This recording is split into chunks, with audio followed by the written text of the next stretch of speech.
I opened my eyes and stared, groggy, at the gorgeous woman in front of me. "Hey, lady, who are you?" The words were barely out when a stabbing pain split my skull, and a flood of unfamiliar memories came rushing in. I'd been transmigrated into another world. Before all this, I was a food delivery guy with a bachelor's degree. With graduates flooding the market and AI eating everyone's lunch, even a college grad couldn't land a decent job. Delivery was about the only gig left that gave you any freedom. My mistake was reporting a sleazy restaurant owner. The guy dumped finished meals into a big tub to feed his dogs, then scraped the dogs' leftovers back into the takeout containers for paying customers. It made me sick, so I reported him on the spot. 3 minutes later, my phone rang, the owner, with threats. We got into a screaming match, and less than an hour after that, somebody knocked me out cold. When I came to, I was the new owner of this body. Can't even keep a whistleblower's identity private these days. Yeah, I'm definitely dead. But this body was a real piece of work. According to its memories, the guy was named Zhao Wei with 3 ex-wives and 1 current. Each ex had given him 2 daughters. The current wife had given him a son. Everybody for miles around knew him. Too bad it was all for the wrong reasons. In this day and age, 3 divorces made you the village pariah. On top of that, his current wife was a town woman with a real job and a state grain ration, while he was the live-in son-in-law who'd married into her family. "Hey, say something." I looked up at the current wife, Li Xiaona. "Say what? Your first ex is standing outside. You seeing her or not?" There was a sneer on her face, but something bitter underneath it. The moment she said it, a gentle figure surfaced in the borrowed memories. I snuck a glance at her. "Maybe. I'll go see her." "Humph, suit yourself." She tossed the words over her shoulder and went back inside. I let out a breath, then caught myself. Why the hell would I be scared of her? That's the original owner's spineless streak talking. I shook my head, walked over, and pulled open the courtyard gate. The second it opened, my eyes lit up. Standing outside was a lovely woman, the first ex-wife, Zhao Weihong. Feeling me stare straight at her, she flushed and dropped her gaze. But the moment she remembered why she'd come, a pained smile crossed her face. I came to ask if I could borrow some grain. We've run out at home." Her head sank lower and lower. What a soft, gentle voice. "Mom and Dad send you?" "No. I came on my own." My feelings were complicated. Zhao Weihong was a few years older than the original owner, a foundling the Zhao family had taken in and raised, who'd grown up and married him and borne him 2 daughters. Even after the divorce, she still lived with his parents. And the original owner had been such a deadbeat, 3 divorces, then marrying into another family, that his father had nearly disowned him. The guy hadn't set foot in the village for almost 3 years. When I didn't answer, the light in her eyes dimmed bit by bit, and her voice broke. "There's really no other way. Dad's getting worse and worse. If he doesn't get some food in him soon, I'm afraid." She didn't finish, but I understood. Understanding didn't change anything, though, right now I had nothing. A total kept mad. "Come on, universe, you transmigrate me and don't even throw in a system?" The complaint had barely finished forming when a voice rang out in my head. Ding. Detected. Host transmigrated as a reward for a good deed. System now online. A system? There really is a system. Quick, introduce yourself. This is the dream granting system. When the host states a dream and gets a loved one to believe in it, the host receives a random reward. What kind of rewards? Food and supplies for daily life, plus survival skills. Any cultivation techniques? Magic, immortality. The host is advised to trust in science. Me, transmigrated to another world, and still told to trust the science. Speechless or not, I'm no idiot, and I caught on fast. Dream granting system sounds nice, but let's be honest, it's just making promises you can't cash. Empty promises happen to be a man's natural-born talent. I couldn't help letting out a little heh right as Zhao Weihong was watching. She thought I was laughing at her, and grief welled up. The tears wouldn't stop. The crying snapped me back. With a system in my corner, I suddenly had nerve. "Hong, what are you crying for? How can you be like this? You're just going to watch Mom and Dad starve to death? They're your own parents. And our daughters." She broke into sobs. I rubbed my head. "Don't cry. I never said no." That stopped her. "You're saying you'll give us some?" I nodded and said gently, "Don't worry. From now on I'll make sure you, Mom and Dad, and the kids eat meat every single meal." System, where's my reward? Simple. She doesn't believe you. Me? Even my ex won't believe me. Then again, fair enough. It was 1960. The communal kitchens were in their 3rd year. The collective grain was long gone. Nearly every household was out of food. And on top of that, it was a famine year. Just being alive was a win. Talking about meat every meal really did sound like a tall tale. I'd have to lower the bar. I know you think I'm just bragging. Time will tell. Forget the meat. I'll for sure get you fine grain to eat." She nodded. I got excited, nailed it. But the system didn't make a peep. Deep down, she still didn't believe me. So I lowered it again. "Hong, I can at least get you cornmeal buns." "Weigwa, I believe you. I really do. But can you maybe hand something over first? Things at home are really urgent." "I want to hand it over. The problem is you have to actually believe me." How big a failure was this guy that nobody buys him even at cornmeal bun level? "Forget it. I'm tired. Wait here. I'll go get the grain." Only then did a smile finally reach her face. I trudged back into the yard feeling dead inside, thought it over, and decided to go find the current wife. According to the memories, the original owner had only managed to marry into the family by pulling a fast one. He'd hidden the 3 divorces. Otherwise, a supply and marketing co-op clerk would never have looked twice at some country boy. To be fair, the guy wasn't bad looking. Compare people and it'll kill you. The current wife's got a sharp tongue but a soft heart, carries the whole household on her own and never once complains. Grinning, I knocked and walked right in. The second Li Xiaona saw me. She scoffed. Well, why aren't you off keeping your number 1 ex company? Funny, I think I smell something sour in here." "Oomph. Jealous? Not in a million years." I laughed and stepped up, slipping an arm around her waist. Her face went red in a flash. "Have you lost your mind? It's broad daylight, let go." Women love saying the opposite of what they mean, and besides, she's my legal wife. "So what you're saying is, at night I can hold you." "You're talking nonsense. I am not. No need to explain. I get it. You feel so good in my arms, wifey." Her face went even redder, and she went a little dizzy. "Close enough," I figured, and carefully eased into the real topic. "So, Hong came by because my dad's sick and they're out of grain at home. Man, I haven't been back in years. Am I the legendary ungrateful son? You are not. If dad's sick, send him some grain, some money, and if it comes to it, bring him to town to see a doctor." I held her tighter. "Wifey, I'm so lucky to have you." "Let go, I can't breathe." I let go and planted a kiss on her cheek. "Wifey, the money?" Blushing, she walked to the drawer and pulled out 10 yuan. "Here. If it's not enough, tell me." I kissed her again. "Wifey, you are the number 1 best wife in the whole world. I love you to death." She couldn't take it. She turned away, the back of her neck flushed crimson. I stopped teasing. "Anyway, I'm gonna go grab some grain for her too." And with that I scrambled off. The second I was gone, she finally let out a breath and muttered under her breath. All that smooth talk. So embarrassing. In the kitchen, I realized we didn't have much grain ourselves. I'm a man with a system. You think I can't scrounge up food? Town folks at least get a state ration. It's harder out in the country. I'll give them half. I packed up a full 20 jean of cornmeal. At the gate, Zhao Weihong waited anxiously. Can he really come through? The gate opened again. "This is 20 jean of cornmeal. You all eat first. If it's not enough, just tell me." Looking at that golden cornmeal, her eyes welled up again. She quickly waved her hands. "That's too much. You need to eat too. Half is plenty for me. Half's not enough. I'm giving it to you, so take it." "What? My word doesn't carry weight anymore." "It does. I just don't want to make things hard on her for you. Don't worry, she's a good person. I may have married in, but I'm still the one calling the shots at home." She didn't believe a word of that. "He's only saying it, so I won't worry. I can't call him out." With that thought, she nodded hard. "I believe you." I smiled, then suddenly remembered something. "Oh right, here's 10 yuan too. She told me to bring it, for Dad's treatment. If it's serious, take him to the hospital in town." She hesitated a long moment, then took it. The Zhao family needed that money too badly right now. The two of us suddenly fell silent. I should head back. They're waiting at home to get the pot going. I frowned, but spoke up anyway. "I'll give you a ride part way. I don't feel right about you carrying all this grain alone. Wait for me." Not giving her a chance to refuse, I turned and went into the yard. A favor like this, I had to clear with the current wife first. So I went back inside. "Wifey, one more thing to run by you. Hong's carrying so much grain and money, and it's a long way. It's not safe. I want to give her a ride part way. Figured I'd let you know." She rolled her eyes at me. "Humph. What kind of person do you take me for? Go on, be careful." "Yes, ma'am, at your command." I threw her a sloppy salute and turned to go. Watching me leave, a smile spread across her face. I wheeled the bike out. "Grain on the front bar, you sit on the back. Roads are rough, so hold on tight." She hesitated, then gripped my shirt firmly. In that moment, she went a little wistful. If only we'd never divorced. How nice that would be. At the edge of the village, I stopped the bike, hesitating, unsure whether I should go in. She said quickly, "Weigwa, Mom and Dad haven't seen you in 3 years. You finally made it to the village. Just come home for a bit."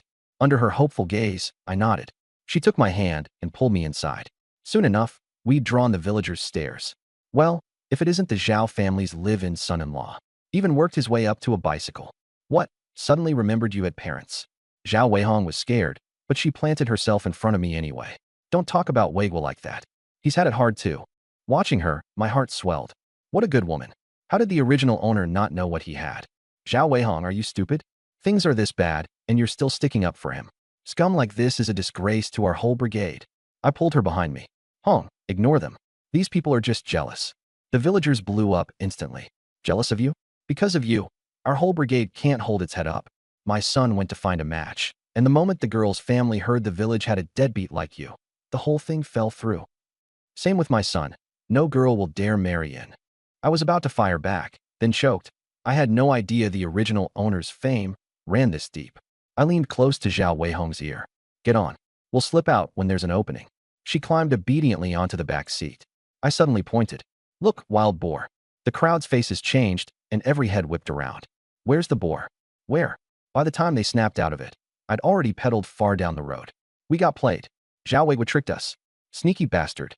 Did anyone catch the cloth sack on his crossbar? Think it was grain. The moment they heard grain, everyone swallowed hard. Nobody got enough to eat these days. If it was, that's gotta be 20 gene, easy. I'd say more, maybe 30. I couldn't hear any of this chatter, of course. Right then I finally relaxed. Okay, so people skills aren't exactly my strong suit. I'll just have to fix that over time. But my stomach nodded again fast. We'd reached the house. Remembering the dad in those memories, the one who actually threw hands, I swallowed. Maybe I just won't go in. Zhao Weihong panicked. I was one step from the finish line. Whoever heard of reaching the door and not going in? Get in here.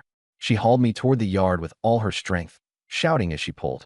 Mom, come out quick. Look who's here. A farm woman came out of the house. The instant she saw my face, the tea mug in her hand hit the ground with a clatter. Looking at my mother, even more haggard than in the memories, my eyes stung. 1,000 words boiled down to one. Mom. Mother Zhao couldn't hold back any longer and came charging straight at me. I opened my arms, all ready for a loving hug. Smack. A massive slap landed square across my face. I was stunned. This was nothing like the script. Who am I? Where am I? You heartless little wretch. Marry into another family, and you forget your own mother. I'll beat you to death, you ungrateful son. Zhao Weihong instantly threw herself in front of me. Mom, stop hitting him. Weiguo's had it hard too. Weihong, get out of the way. Today I'm giving him the beating he's owed. What decent man marries into a wife's family? This ungrateful son. It's all my fault. I never should have spoiled him like that. Mother Zhao was full of regret. The original owner was an only son, spoiled rotten, never did a hard day's work, and turned out exactly like this. Mom, a prodigal who turns over a new leaf is worth his weight in gold. I've already mended my ways. Huh, you. I took a deep breath. Mom, believe it or not, but time will prove everything.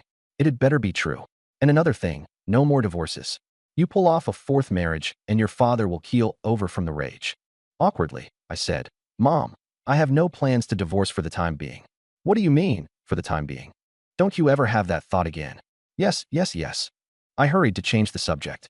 Mom, I heard you'd run out of grain at home, so I made a point of bringing some back. Zhao Weihong piled on. Mom, Weiguo brought 20 gene of cornmeal this time.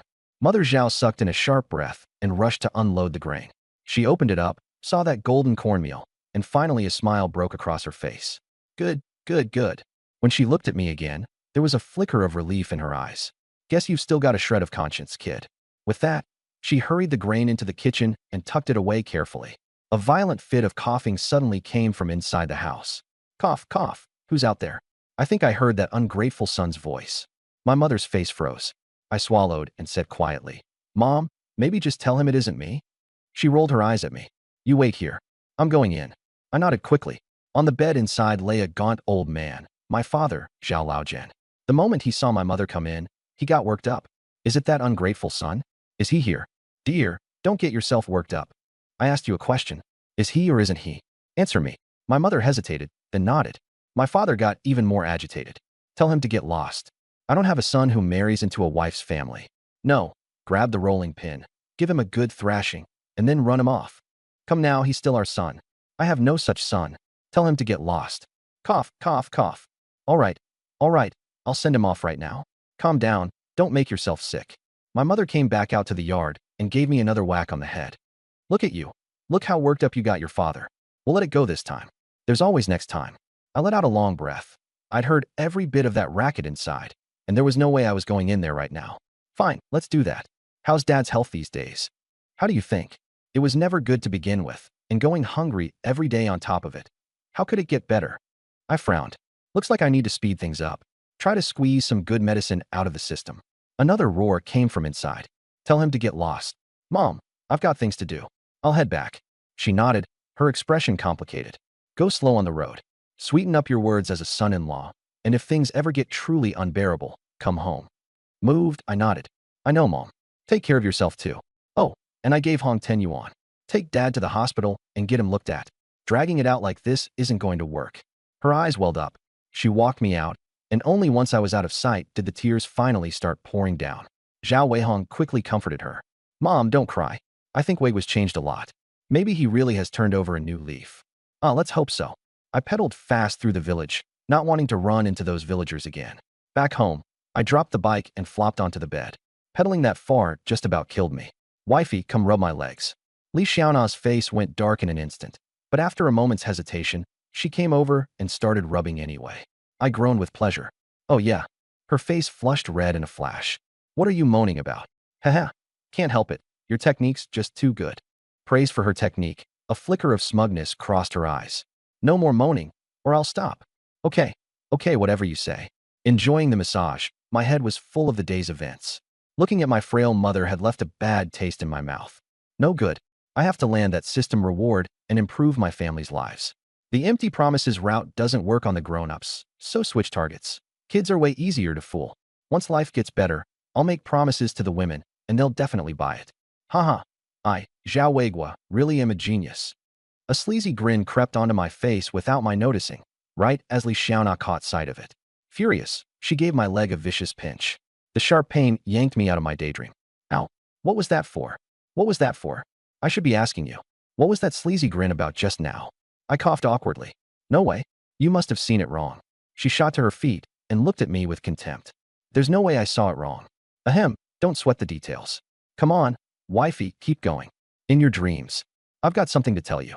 What's that? I start work the day after tomorrow. That's soon. Who's watching the kid while you're gone? Our child was only a few months old, not even a year. I worked it out with my mom. She's coming to help. I let out a breath. If it were really left to me, I genuinely wouldn't know how to take care of a baby. Actually, I was overthinking it. Even if I wanted to, there's no way she'd trust me with it. Right then, a great idea for improving family relations popped into my head. If I send our son back to the countryside, the sight of his grandson might cure half of Dad's illness. And for the kid's sake, he might even forgive me. Best of all, it'd give me an excuse to come back to the old house often and squeeze out system rewards while I'm at it. The more I thought about it, the better it sounded. I tested the waters. So, Mom's probably busy over there. Let's not bother her. How about I take the kid back to the countryside and let my mom and dad help look after him? Li Xiaona blew up on the spot. No way. Don't even think about it. See, there you go getting all worked up again. I'm just talking it over with you. There's nothing to talk over. She tossed her head and walked off. I shook my head. In the blink of an eye, it was her first day back at work. Li's mother arrived in the yard. Mom, you're here. She was all smiles. Oh, you poor thing. How'd you get so thin? You tell Mom if you need anything. Mom, I'm so lucky to have you. Silly child, you're my sweetheart. Oh, where's my grandson? Inside. Take me to see him, quick. The moment she walked in and saw me, her smile vanished. I quickly stood up. Mom, you're here. She flat out ignored me. Li Xiaona hurried to tug at her arm, and only then did she give a grudging before turning and heading into the room. I pursed my lips. Yep, being a live-in son-in-law is rough. Still, this is an opportunity. In the room, Li Xiaona said quietly, Mom, what are you doing? What? He's a kept man who can't even hold down a job, and I'm supposed to put on a nice face for him? Don't even get me started on the job. Your father pulled strings to land him that work, and you know how hard a job slot is to come by these days. And what does he do? Complains it's too tiring and sells the position off. Is that something a human being does? Li Xiaona was mortified because every word of it was true. Mom, keep your voice down. Weigua is still my husband, whatever else he is. Li's mother deflated like a punctured balloon. You. There were so many fine young men back then. Every last one of them was better than him. How could you have been so blind, picking a bum like that? Just thinking about the fact that this was his third marriage made her chest ache. Mom, he has good points too. He's good looking. That's not worth a damn. You're too young. With a man, you can't just look at his face. You look at whether he can carry a household. Mom, I already have a kid. Isn't it a little late to be saying all this? Besides, he's a live-in son-in-law. No other man's willing to marry in. You ugh, what a curse. Never mind.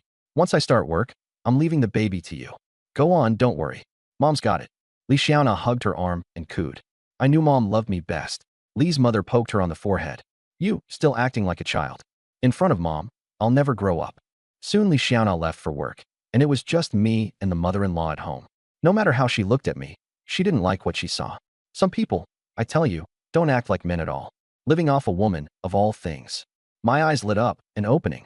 Mom, are you taking a jab at me? That's right, I'm taking a jab at you. A grown man this size, still leaning on a woman. No shame at all. I suddenly rushed over to her, startling her into stepping back twice. You, what do you think you're doing? I composed myself and put on a face full of righteous indignation. Fortunes rise and fall in turns. Don't sneer at a poor young man. With that I turned and walked off, leaving her dumbstruck. When she came to, she couldn't help cursing. Putting on airs. Don't sneer at a poor young man. My foot. Tui. 30 years from now you'll be pushing 60. What good will it do you then? Remembering how I'd made her step back, she got more worked up the more she thought about it, feeling she'd lost face. Out the door, I was all smiles. Heh. My mother-in-law's definitely shook. She thinks I'm a man of grand ambition, a rare talent. Too bad. Now, even if she begged me to come back, I wouldn't. System rewards, here I, Zhao Weigua, come. Once the excitement passed, I stood blankly on the street, penniless, with no idea where to go. Can't go back to the current wife's place. I just got out of there. The first ex's place. My dad would drop dead from rage just seeing me. The second and third exes are struggling too. Showing up empty-handed right now wouldn't help. I'd just be a burden. I'll need to bring grain and money before I go there. Adding it all up, the first ex's place is still the best bet. I just dropped off grain, so the impression should be good. I just have to watch out for Mom and Dad spotting me. And besides, my eldest and second daughters are my main targets this time. No sooner said than done. I headed for Zhao family village, working out my next move along the way. Lost in thought, I reached the edge of the village before I knew it. I didn't go in, afraid of getting swarmed and gawked at again. Can't go home. I need to figure out a way to get Hong to come out. My eyes lit up. I walked over to a kid playing nearby and pasted on a kindly smile. Hey there, little one. What's your name? My name's Erdan. Erdan, do you know who I am?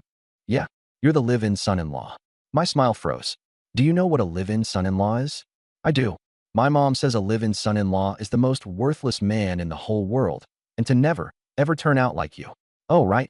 My mom won't let me play with you. I really couldn't hold it together, fighting down the urge to swat him. Who wants to play with a little brat like you? My eyes rolled, and I grinned slyly. Your mom lied to you. The truth is, being a live-in son-in-law is great. Liar. My mom says it's not good at all.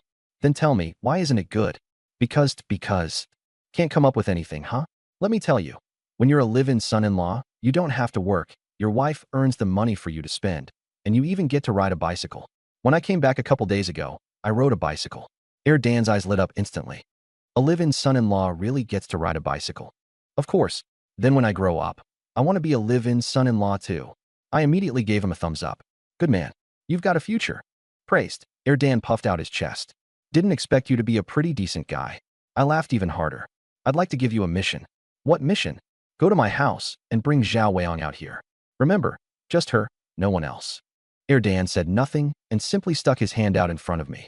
I caught on instantly, exasperated. Bring her here, and I'll give you a piece of candy. He swallowed, mouth watering. You'll really give me candy? Of course. I'm a grown-up. I never lie to kids. Wait right here, I'll go now.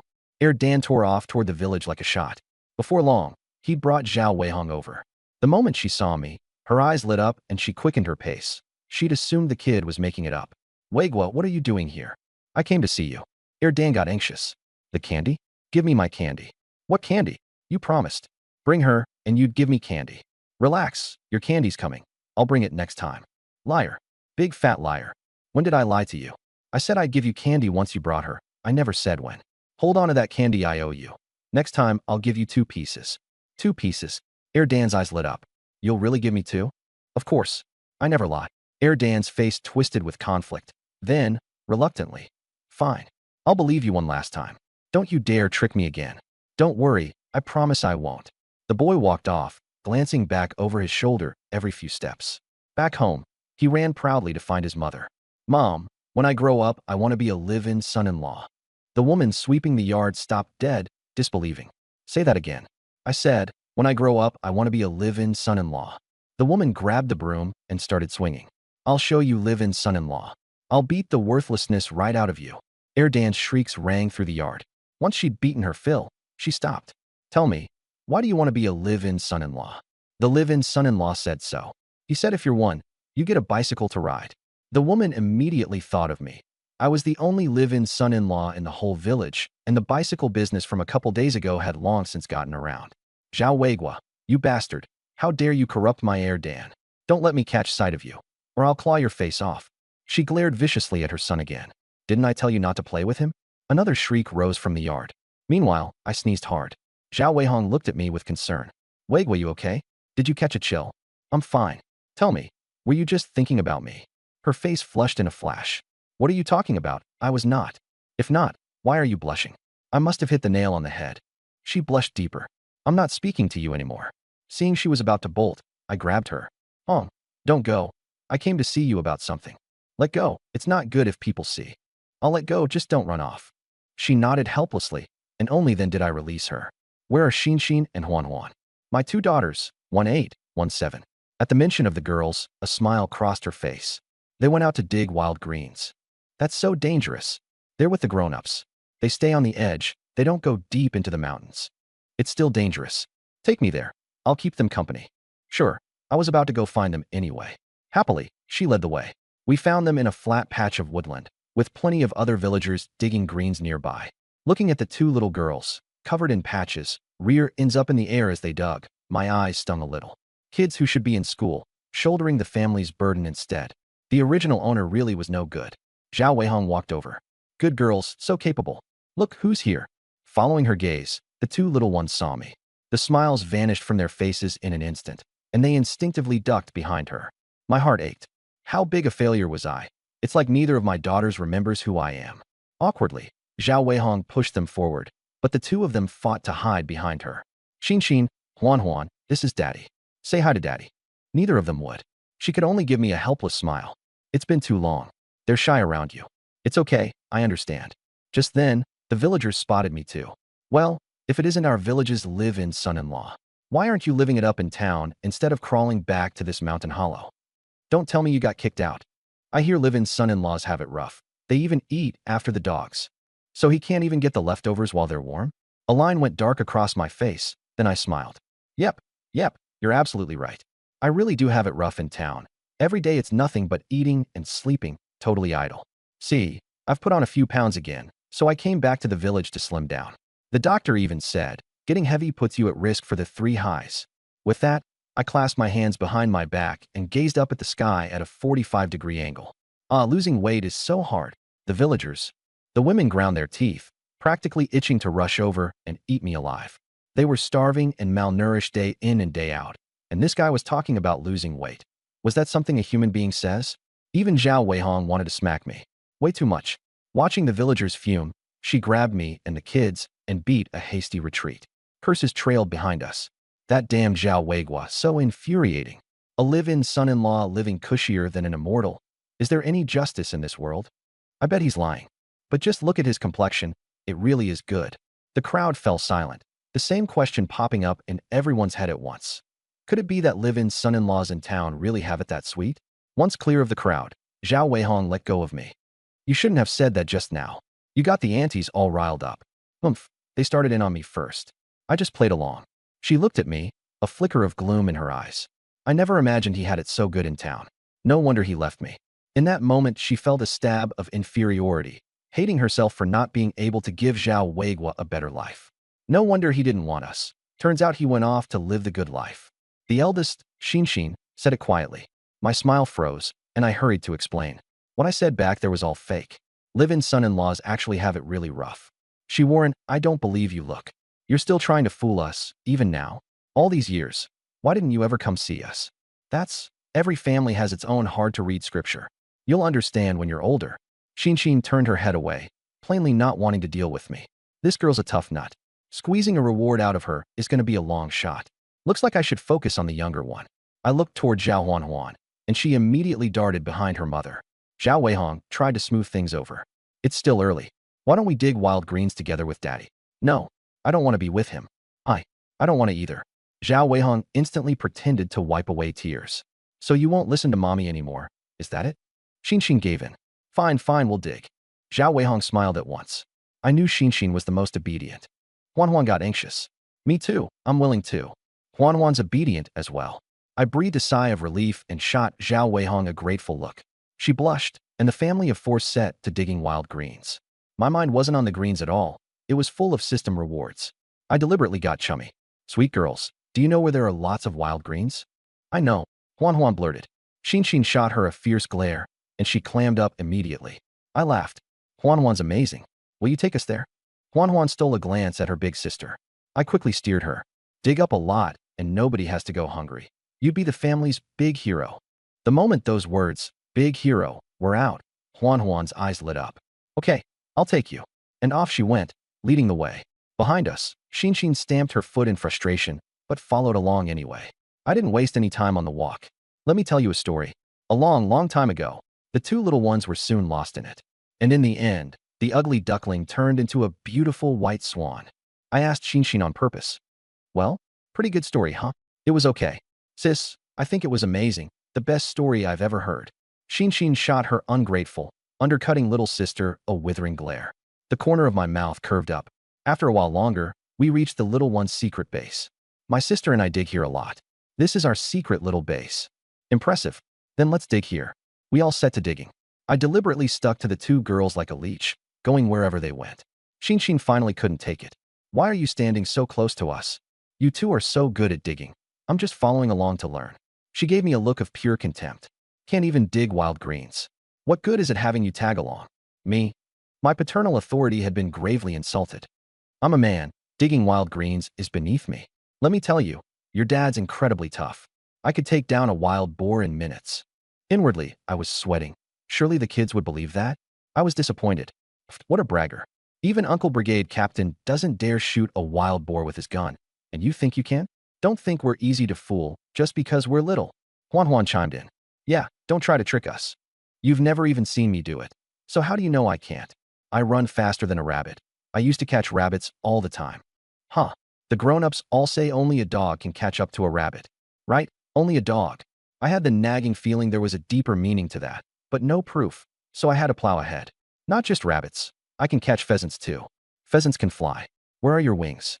Right? Where are your wings? The two sisters played off each other so well it broke me. I scratched my head dead inside. Not far off, Zhao Weihong watched our father-daughter interaction and smiled with satisfaction. She actually thought we were getting along great. I gave up completely. Forget it, believe it or not. I stood, wanting to slip away from the two of them for some peace. If you won't believe me, nothing I can do. There's a thicket over there. I'll go see if there are any pheasant nests. Why look for pheasant nests? To see if there are pheasant eggs. I used to find plenty. I'd barely taken a few steps when a voice sounded in my head. Ding. Zhao Huan believes the host found pheasant eggs. Reward, 10 pheasant eggs. First reward, 10,000-fold critical hit triggered. Congratulations, host, you've obtained one system space, 25 square meters in size. I froze, tears of excitement pricking the corners of my eyes. I knew I could do it. Fighting down the elation, I hurried into the thicket, secretly transferred the pheasant eggs out of the space, and shouted, Xinxin, Huan, come quick. All three came running. Weigwa, what is it? Look, following my pointing finger, they saw the 10 pheasant eggs, and all three pairs of eyes went wide. Huan reacted fastest. Pheasant eggs. They're pheasant eggs. Xinxin clapped a hand over her mouth. Keep it down. The three of them carefully cradled the eggs out, like it was a dream. I wore a smug look. Well, pretty impressive, huh? Weigwa, you really are impressive. This is nothing. I've got even better tricks. Just then I remembered something. It was the younger one who believed me just now. The older one still hasn't. I looked at Xinxin. Now do you believe, Daddy? Humph, this one time doesn't count. Who knows if it was just luck, unless you can find more. I'd love to find more. The problem is you have to believe me. I felt trapped in an endless loop. But no rush. Now that there'd been a first time, there'd be a second and a third. Believe me enough times, and she'll buy whatever I say. Since the older one was a lost cause, I could only turn to the younger one. Kids really are easier to fool. Huan, how about Daddy keeps finding pheasant eggs for you from now on? Really? Of course. Yay. I get to eat pheasant eggs all the time. I waited a beat.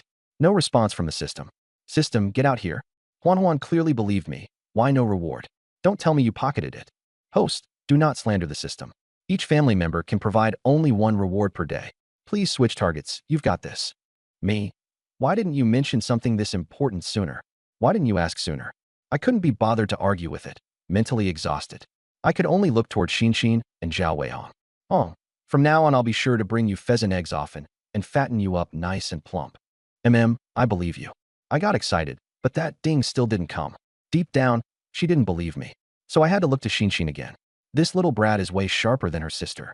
Since I just brought up pheasant eggs and she didn't buy it, I needed something different. Xin, Daddy's learned how to dig wild greens. From now on I'll make sure you have wild greens you can never finish, okay? Not okay. Wild greens are bitter and tough. I don't want to eat them my whole life. I wanted to slap myself. Zhao Weigua, how could you doom your daughter to eating wild greens every single day? Now she's definitely going to hold it against me. Mid-regret, the system chimed again. Ding. Detected. Xin believes the host can make her eat wild greens her whole life. Reward. I for wild greens. Wherever the host's gaze falls, no wild green can hide. Me. Now I'd gained a skill I didn't even want. Unbelievable. Totally useless. This isn't the 21st century. No additives. Raw wild greens are basically impossible to choke down. God, I miss those additives. Haha. Daddy was just joking with you. As if I'd ever make my precious girl eat wild greens every day. With the eye for wild greens, my digging became lightning quick, one after another, several times faster than the three of them combined. Xin went pale. He's so good at finding wild greens. He's not really going to make me eat them my whole life, is he? She looked aggrieved and bewildered. Huan was the opposite, gazing at me with admiration. You're so amazing. How did you spot all those greens? I patted her head. Daddy already told you. I'm the most amazing. She didn't dodge away, and my heart leapt. Heh. Truly my little sweetheart. She's warming up to me. Looking at Xin again, her face was alarming. I got anxious. Xin, why do you look so awful? Zhao Weihong noticed something was off too. Crouched down and pressed her forehead to her daughter's. No fever. Tell Mommy, where does it hurt? Mommy, I don't want to eat wild greens my whole life. I didn't know whether to laugh or cry. Sweet girl, Daddy just said he was teasing you. I won't make you eat wild greens your whole life. Liar. You're so good at finding wild greens. You can definitely make me eat them forever. Zhao Weihong rolled her eyes at me and gathered Xin into her arms. There, don't be scared, Mommy's here. Daddy's joking. If he dared make you eat wild greens your whole life, Grandpa wouldn't let him off either. Xin's tears turned to a smile. Right, if he dares, Grandpa will spank his butt. She shot me a smug glance. I put on a frightened act. I definitely won't make you eat wild greens, so don't let your grandpa spank my butt, okay? Seeing how scared I was, Xin cheered up even more. With my daughter pacified and no more room in the baskets for greens, everyone headed back. As the man, I naturally shouldered the load. I'll carry it. On the way back, we ran into the villagers again, and there was no escaping a round of sneering. Hey, Weigua, you're living it up in town every day. You can actually dig wild greens? Dig wild greens? It's impressive enough if he can even recognize them. He said he's got food and drink to spare. Why would he need to dig wild greens? Right, probably feasts on fish and meat every day, like some rich landlord. The time to strike back had come. I set my face and struck a leaderly pose. Now listen, all of you. New China's been founded. Stop going on about rich landlords every other word. Word gets out, and people will think Zhao Family Village has low political consciousness. Some folks ought to keep that mouth of theirs in check. If this reaches the commune, it could get you hauled out for a struggle session. You little punks, pick a fight with me, and I'll scare the daylights out of you. At the words struggle session, several of the women went white as sheets. Weigua, we were joking, don't take it to heart. Right, we're all from the same village. We see each other every day. No need to sour the relationship. Only then did someone notice the full basket of wild greens on my back. Good heavens, how'd you dig up so many? Did you really dig all that? Who else would it be but me? I never figured you'd be this good at digging wild greens. It wasn't Weihong who dug them, was it? One woman's eyes rolled, and she looked at Huan. Huan, tell Granny 3, did your daddy really dig these? My daddy dug them, and he's super good at it. Not just the greens. My daddy also found 10 pheasant eggs today. The little one was beaming with pride. The moment the villagers heard pheasant eggs, they all sucked in a sharp breath at once, swallowing hard. Xin, exasperated beyond words, yanked her sister over and shot her a fierce glare. Only then did Huan realize she'd let it slip, and she dropped her head. My goodness, 10 pheasant eggs. That'd last 10 days. Drop one into the soup each day. How fragrant that'd be.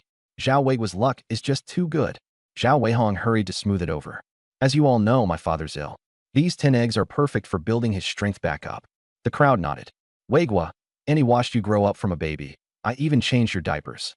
All right, just say what you want. Heh. Tell Annie, where'd you find these pheasant eggs? I want to go try my luck too. Everyone else's eyes lit up, locking onto me, hot with anticipation. I thought it over and pointed vaguely toward the outskirts. The eggs came from the system anyway, not from any real foraging. The crowd immediately rushed off in that direction. At the edge of the village, I stopped. Zhao Weihong looked at me, full of reluctance. Are you leaving? I was awkward too, with nowhere to go. Definitely not back to the mother-in-law's, and I had more rewards to farm tomorrow. If I go to my own home, my old man would probably be even sicker with rage. Seeing me stay quiet, she went on. Don't worry. I'll tell Mom and Dad you found these pheasant eggs, and I'll bring a few over to Grandpa and Grandma too, so they know how good a son you are. I smacked my forehead. I'm such an idiot. I can't go to my own home, but I can go to Grandpa and Grandma's. Grandma dotes on me. She'd never turn me away. I might even farm a reward out of it.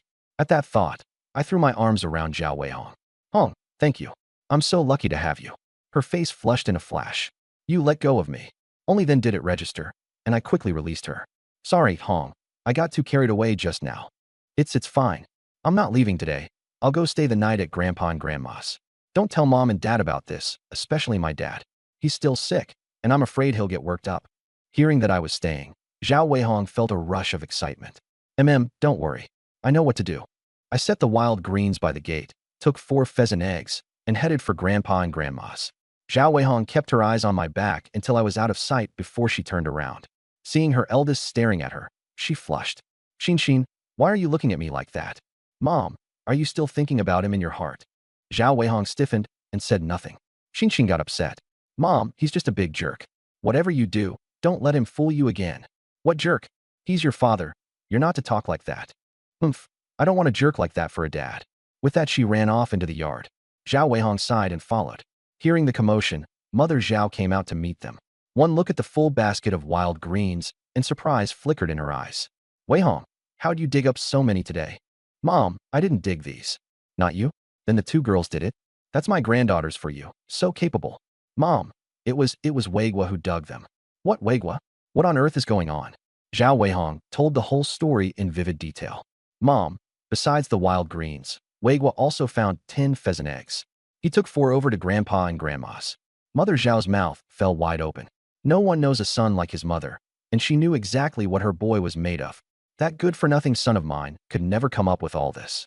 Could it be someone's taken a fancy to Weihong, and that's why he gave her so much? At that thought, her heart sank and her expression turned complicated. Of all her daughters-in-law, she loved Zhao Weihong most. Raised her from a child, no different from a real daughter. If someone really did like Weihong, she didn't even know whether she should approve. Weihong, tell Mom the truth. Did someone else give you all this? Mom, it really was Weigua. You didn't see him. He digs wild greens so fast, finds them dead on, even from far away. He found those pheasant eggs in a thicket too. Mother Zhao still couldn't believe it. Her son had barely dug wild greens a handful of times in his whole life. It's not that I don't believe you. It's just that the kid's hardly ever done it. Mom, if you don't believe me, ask Huan Huan. Mother Zhao looked at Huan Huan. Tell Grandma quick. Where did all this come from? Grandma, Daddy did it all. Me and Mommy and Sis combined didn't dig as much as he did by himself. And he found a whole nest of pheasant eggs and said he'd find more for Huan Huan to eat from now on. The little one licked her lips and grinned ear to ear, as if she really could eat eggs every day. Mother Zhao smiled. As long as it wasn't some other man who gave them. My son's made something of himself. Never figured the kid would be this good at finding wild greens. Zhao Weihong hesitated. Mom, if he's this practiced at finding wild greens, it shows he does it often. Do you think maybe he's not doing well in town either, digging wild greens every day, same as us? Mother Zhao's smile faded, her eyes holding both heartache and that exasperated love. He chose his own road. Whatever the consequences, he has to bear them himself. Zhao Weihong opened her mouth, then said nothing more. The yard fell quiet, until Huan Huan's voice piped up again. Grandma, Mommy, are we eating pheasant eggs today? Mother Zhao stroked her little head. Tonight we'll have egg and wild greens soup. Yay, egg and wild greens soup. Huan Huan's laughter filled the whole yard. Meanwhile, I'd reached Grandpa and Grandma's gate, but I didn't go straight in. I stood there hesitating. What if Grandma's not home and Grandpa beats me? I paced for several minutes, then stamped my foot hard. Since when am I this wishy-washy? If he wants to hit me, let him get a few swings in. I'm still his blood grandson. He can't actually beat me to death. With my nerve up, I took a deep breath and stepped into the yard. Just then a white-haired old woman came out. Grandma. That one word froze her on the spot, and then the tears wouldn't stop. My darling grandson, Grandma's darling grandson. She came toward me, overcome, and I quickly trotted over to steady her. Grandma, I came to see you. My darling, 3 years. Why are you only coming now? Grandma's been so scared that one day I'd be gone without ever laying eyes on you again. My eyes went red in an instant, a powerful surge of guilt rising up, and I cursed the original owner inside out. Grandma, I'm sorry. It's all my fault. I swear I'll never be like that again. Good, good, good. Let Grandma get a look at you. She touched my face, full of tenderness. My darling, why are you so thin? I knew I hadn't gotten thin, only thin in an old woman's eyes. Grandma, grain's tight these days. A little thin is normal. The doctor even said being on the thin side is healthy. What nonsense. That's clearly some quack. Thin means you're not getting enough to eat. How is that healthy? You're right, Grandma. Just then, an old man holding a pipe walked into the yard. Seeing me, he first lit up, then reined it in. I called out cautiously, Grandpa. Humph. So you remember how to come back. I figured you'd never come back as long as you lived. What? You got kicked out and sent home. Then, with that same exasperated love, I'll never understand what you were thinking, going off to be a live-in son-in-law. You think that's an easy life? It's just being someone's beast of burden. Being a beast of burden I could let slide, but having people sneer behind your back, that's what kills you. How did I end up with an unfilial descendant like you? Grandma couldn't stand it and stepped right in. Zhao Yukai? I'm warning you. If you scare my darling grandson off, you and I are through. Don't ever count on eating my cooking again. You humph. Zhao Yukai gave a cold snort and didn't actually dare say another word. I breathed out and gave Grandma a mental thumbs up. Grandma's got my back. Rewards in the bag now. Grandma, look what good stuff I brought you. I pulled out the 4 pheasant eggs. Grandma's eyes lit up. Oh my, pheasant eggs. Darling, where'd you get these? Found them today while digging wild greens with Hong and the 2 girls. Your grandson's quite something now. Dug a whole basket of greens and found 10 pheasant eggs. Grandma was all smiles. Good, good, good. My grandson's made something of himself. Grandpa couldn't help cutting in. But it was my granddaughter-in-law's doing, and certain people are just pinning it on themselves. I was about to argue, but Grandma spoke up for me. Impossible. My darling grandson isn't that kind of person. If he says he found them, then he found them. Ding. Detected. Grandma believes the host. Reward. 5 gene of white flour and 10 yuan in cash. I threw my arms around Grandma. Grandma, you're the best. Grandma beamed. Don't be afraid, darling. If your grandpa bullies you, Grandma will set him straight. I nodded hard. White flour this time. Perfect for building up Grandpa and Grandma's strength. And money is a man's soul. I'm finally not flat broke. Grandma, I stashed some good stuff outside. There were too many people around during the day, so I didn't dare bring it in. I'll go get it tonight. Darling, Grandma doesn't want it. Keep the good things for yourself. And these pheasant eggs, you eat them, darling. Grandma, these are my gift to honor you. You have to eat them. All right, my darling's all grown up. Are you hungry, darling? Shall Grandma boil you an egg? I'm not hungry. Afterward, I went inside to keep the old couple company. Mostly it was Grandma and me talking, while Grandpa squatted off to the side, now and then taking a couple of pulls on his pipe. Grandpa, there's no tobacco in there. What are you smoking? Humph, can't a man smoke air? Grandma was instantly displeased. What are you raising your voice for? You'll scare my darling. No dinner for you tonight. Grandpa clammed up and muttered under his breath. Says who? I'm eating. Grandma took my hand and smiled. Pay your grandpa no mind. His tobacco ran out a year ago, and he still carries that beat-up old pipe around every day. Hearing that, my heart twinged. This grandpa of mine had no hobbies his whole life, but that one smoke. And smoking air every day, you could tell just how much he loved it.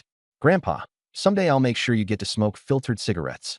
Zhao Yukai started, a flicker of comfort in his eyes, but his mouth stayed dismissive. Uffed. I don't want them. They're dear as anything.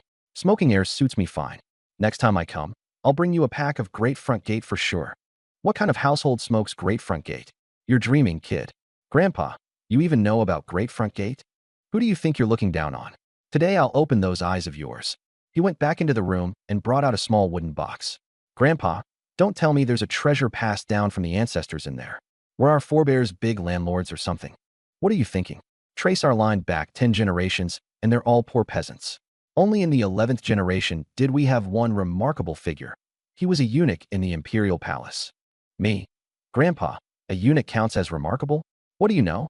You ever hear of Wang Qingyan, the grand eunuch who died for the country alongside the Chongzhen emperor at Coal Hill? That's the one, the most accomplished man in our whole ancestry. My mouth fell open. I never imagined my own ancestors were that impressive, but I caught on fast. Wait, that's not right. Wang Qingyan was surnamed Wang. We're surnamed Zhao. According to your great-great-great-great-great-great-great-grandfather, he was Wang Qingyan's adopted son. So tell me, isn't Wang Qingyan the most accomplished man in our line? Me? Those eunuchs loved adopting sons. Some took in dozens. I hurried to change the subject. Grandpa, what's actually in this box? A treasure, of course, my very favorite treasure. Quick, open it, and let your grandson have a look. The box opened, and I was completely dumbstruck. Inside lay, very peacefully, a cigarette pack, with the 3 characters, Great Front Gate, printed on it. Grandpa wore a smug look. Well, your grandpa smoked filtered cigarettes too. Grandpa, is an empty cigarette pack really worth keeping in a special box? Of course it's worth it. One puff of a filtered cigarette, and you're floating like an immortal. Oh, come off it. Grandma cut in. That pack was never even his. Last time the commune leaders came, one of them tossed it away, and your grandpa picked it up. He's never smoked a single cigarette like that in his life. Exposed, Zhao Yukai got a little angry. What nonsense are you on about, woman? Even if I picked it up, I had to fight to get it. You weren't there, kid. There was a whole crowd of old men eyeing it, and the second the leader tossed it, your grandpa here used nimble footwork to outmaneuver them all and snatch it up. This time Grandma didn't cut him off. Watching the old man smugly recount how he'd grabbed the cigarette pack, my heart ached something fierce. Grandpa, someday I'll make sure you smoke filtered cigarettes every single day. Zhao Yukai paused, then laughed and scolded. You? It's a wonder if you can even feed yourself. Promise, Grandpa, be a good man. Raise those children up and shoulder the responsibilities a man ought to. I nodded firmly. Don't worry, Grandpa. I'll give the whole family a good life. Zhao Yukai clapped my shoulder. Now that's a real man of the Zhao family. With that, he took out the cigarette pack, brought it to his nose, and inhaled hard a few times, then carefully placed it back in the wooden box and carried it off to his room, cradling it. Watching his back, I made a silent vow. Someday I'll make sure Grandpa smokes the very best cigarettes. Before I knew it, night had fallen. I checked the time, close enough. Grandpa, Grandma, I'm stepping out for a bit. It's dark out. What are you going out for? Just stay here tonight. Grandma's face was full of reluctance, terrified that once I left she'd never see me again. Grandpa said nothing, but the same reluctance was written all over his face. My heart warmed. Did you forget what I said? I brought you good stuff this time too. Let me grab it now while no one's around. Darling, you won't. You're not going to not come back, are you? How could I? I really am just going to get it. Be a shame if some critter ate it in the night. Grandma got anxious. Then let your grandpa go with you. No, I can manage alone. More people just draws attention. Wait here, I'll be back soon. Out the door, once I was sure no one was following, I found a deserted spot, took the 5 gene of white flour out of the space, and carefully carried it back to Grandpa and Grandma's, cradled in my arms. Grandma had been standing at the gate waiting. Seeing me return, she smiled at once. A warm current ran through my heart. Grandma, hurry inside. Inside, I set the cloth sack on the table and opened it to reveal the white flour. Grandma covered her mouth. My heavens, it's actually white flour. Grandpa was stunned too. Who knew how long it had been since he'd last seen white flour? Darling, take this with you when you leave. Grandma, this is my gift to honor you both. Silly child, Grandma and Grandpa are old. We've not many days left. It'd be a waste feeding such fine stuff to us. Keep it for yourself. That's how the older generation is. They save every good thing for the next generation. Grandma, no need. I can still get white flour in town. I brought this back specially for you too. Grandpa spoke up. Where'd such fine stuff come from? You didn't do anything wrong, did you? We may be poor, but we don't do anything against our conscience, and we don't break the law. Grandpa, what are you talking about? You know my character better than that. It's because I know it that I worry you'll stray onto a crooked path. Smack. Grandma slapped him. What did you hit me for? You deserved it. My darling's such a good boy. How could you say something like that? Seeing a fight brewing, I quickly smoothed it over. Grandma, Grandpa means well for me too. Exactly, I mean well for him. Mean well, my foot. You've got less sense than your own grandson. With another argument looming, I played my trump card. Grandma, I'm hungry. I'd love some pancakes. All right, hold on. Darling, Grandma will make them. I knew Grandma was the best to me. But Grandpa wore a stern face. Don't eat yet. Explain where the grain came from first, or your grandpa won't be able to eat a bite. I knew I wouldn't get past him without a reason, then suddenly thought of a good excuse. Grandpa, my wife works at the supply and marketing co-op now. What don't they have there? Forget white flour. She can get hold of things even harder to come by. What? You're saying my granddaughter-in-law works at the supply and marketing co-op? Both Grandpa and Grandma were stunned. They'd only known she was a town woman. They never imagined she was so capable. You're not pulling our leg, are you? Why would I lie about something like that? My wife's name is Li Xiaona. Go ask at the co-op and you'll know. Grandpa stood up and circled me, looking me over until I was bewildered. Grandpa, what are you doing? Tisk, TSK. The other party's got such good prospects. Is her eyesight bad? Otherwise, why on earth would she take a shine to you? Me? Grandma smacked him again. Nonsense. That's because our grandson's got talent. Goodness, a granddaughter-in-law working at the supply and marketing co-op. How impressive. In those days, anyone who got into the co-op had connections. That job was first-rate, no question. The old couple no longer doubted where the white flour came from. In their eyes, with a granddaughter-in-law like that, even harder to get things were within reach. Soon Grandma frowned again. Darling, giving us this white flour, does your wife know? Don't worry, I may be a live-in son-in-law, but I'm still the one who calls the shots in that house. Of course she knows about the flour. Good then. Grandma was just afraid you two would fight over this. Looks like my grandson really does have a way about him. Grandpa looked at me with a complicated expression too. You treat her well, do more of the work around the house. We're benefiting from her too, in a way. I pursed my lips. I know. Good thing the current wife works at the co-op, or this stuff would have been hard to explain. With that connection in place, anything I bring out from now on will hold up. This system thing is too far-fetched. I won't tell even my closest family. It's not that I don't trust them. It's that I'm afraid a slip of the tongue someday could bring down a catastrophe. This secret, I have to take to the grave. Darling, when are you bringing the great-grandchild over? Grandma's never even seen him. The baby's too small. The travel back and forth could make him sick. Once he's a bit bigger, I'll bring him for you and Grandpa to see. Good. Grandma's going to make you pancakes. Grandma, I'll tend the fire for you. The fire was soon going. Darling, keep the flame low. Too high and the pancakes will burn. Got it. Seeing Grandma pour the batter straight into the pan, I paused. Grandma, why aren't you adding oil? Darling, I'm sorry, we've run out of oil at home. Make do for now. I'll have your grandpa figure out a way to borrow some later. I hadn't realized things had gotten so hard there wasn't a drop of oil. Then again, when you can't even get enough to eat, no oil seemed only normal. Grandma, no need to borrow. Your granddaughter-in-law's at the co-op. I'll bring you oil next time. No need. We're old. We can't handle oily food. You keep it for yourselves. I didn't believe that for a second. In my past life, my own great-grandfather lived through this very era. His favorite food was slices of fatty pork. He could put away a whole big bowlful by himself and never tire of it. And he'd happily eat steamed buns soaked in plain hot water too. Grandma, your grandson's quite capable now. From now on, I'll make sure you and Grandpa eat well every day. Just wait and enjoy the good life. The old woman was overjoyed. Good, Grandma will wait. Even without oil, with the pheasant eggs working their magic, the flavor was just as fragrant. The pancake's distinctive aroma soon filled the whole kitchen. Grandpa walked in too, his throat bobbing as he stared at the pancakes. You're hungry, darling. Eat one first to tide you over. I swallowed. Grandma, let's eat together when they're done. Grandma just wants you to taste it for seasoning. I tore off a small piece, but didn't eat it. Instead, I walked over to Zhao Yukai. Grandpa, you taste it. A flicker of comfort crossed Zhao Yotsai's eyes. Grandpa won't eat. You eat. You're my elder. Whoever heard of the grandson eating first? Zhao Yukai was deeply moved, struck by the sense that his grandson had grown up. Grandma spoke up too. Darling told you to eat, so eat. Then hurry up and let my darling have some.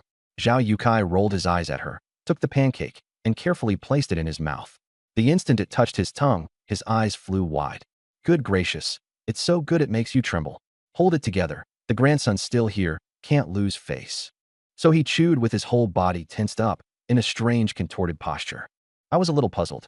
Grandpa, how's the taste? Not bad. Pay him no mind. Darling, you hurry and taste it.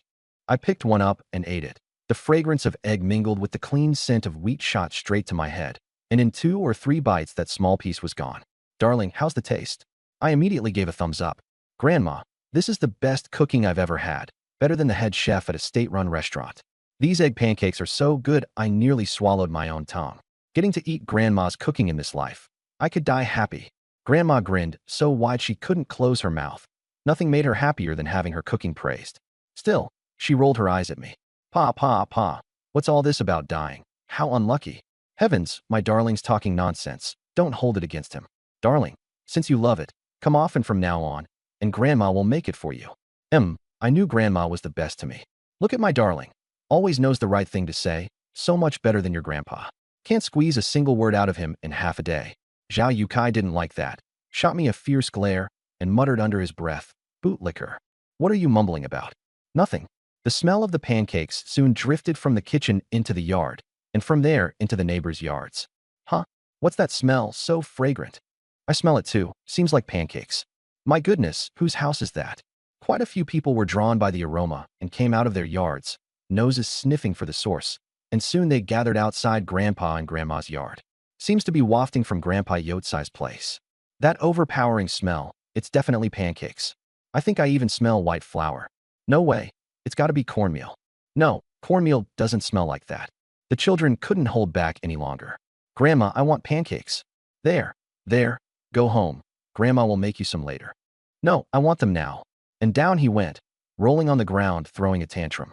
The man beside him grabbed him up and gave him a beating. I'll give you something to eat. I want some too. Grandma, save me.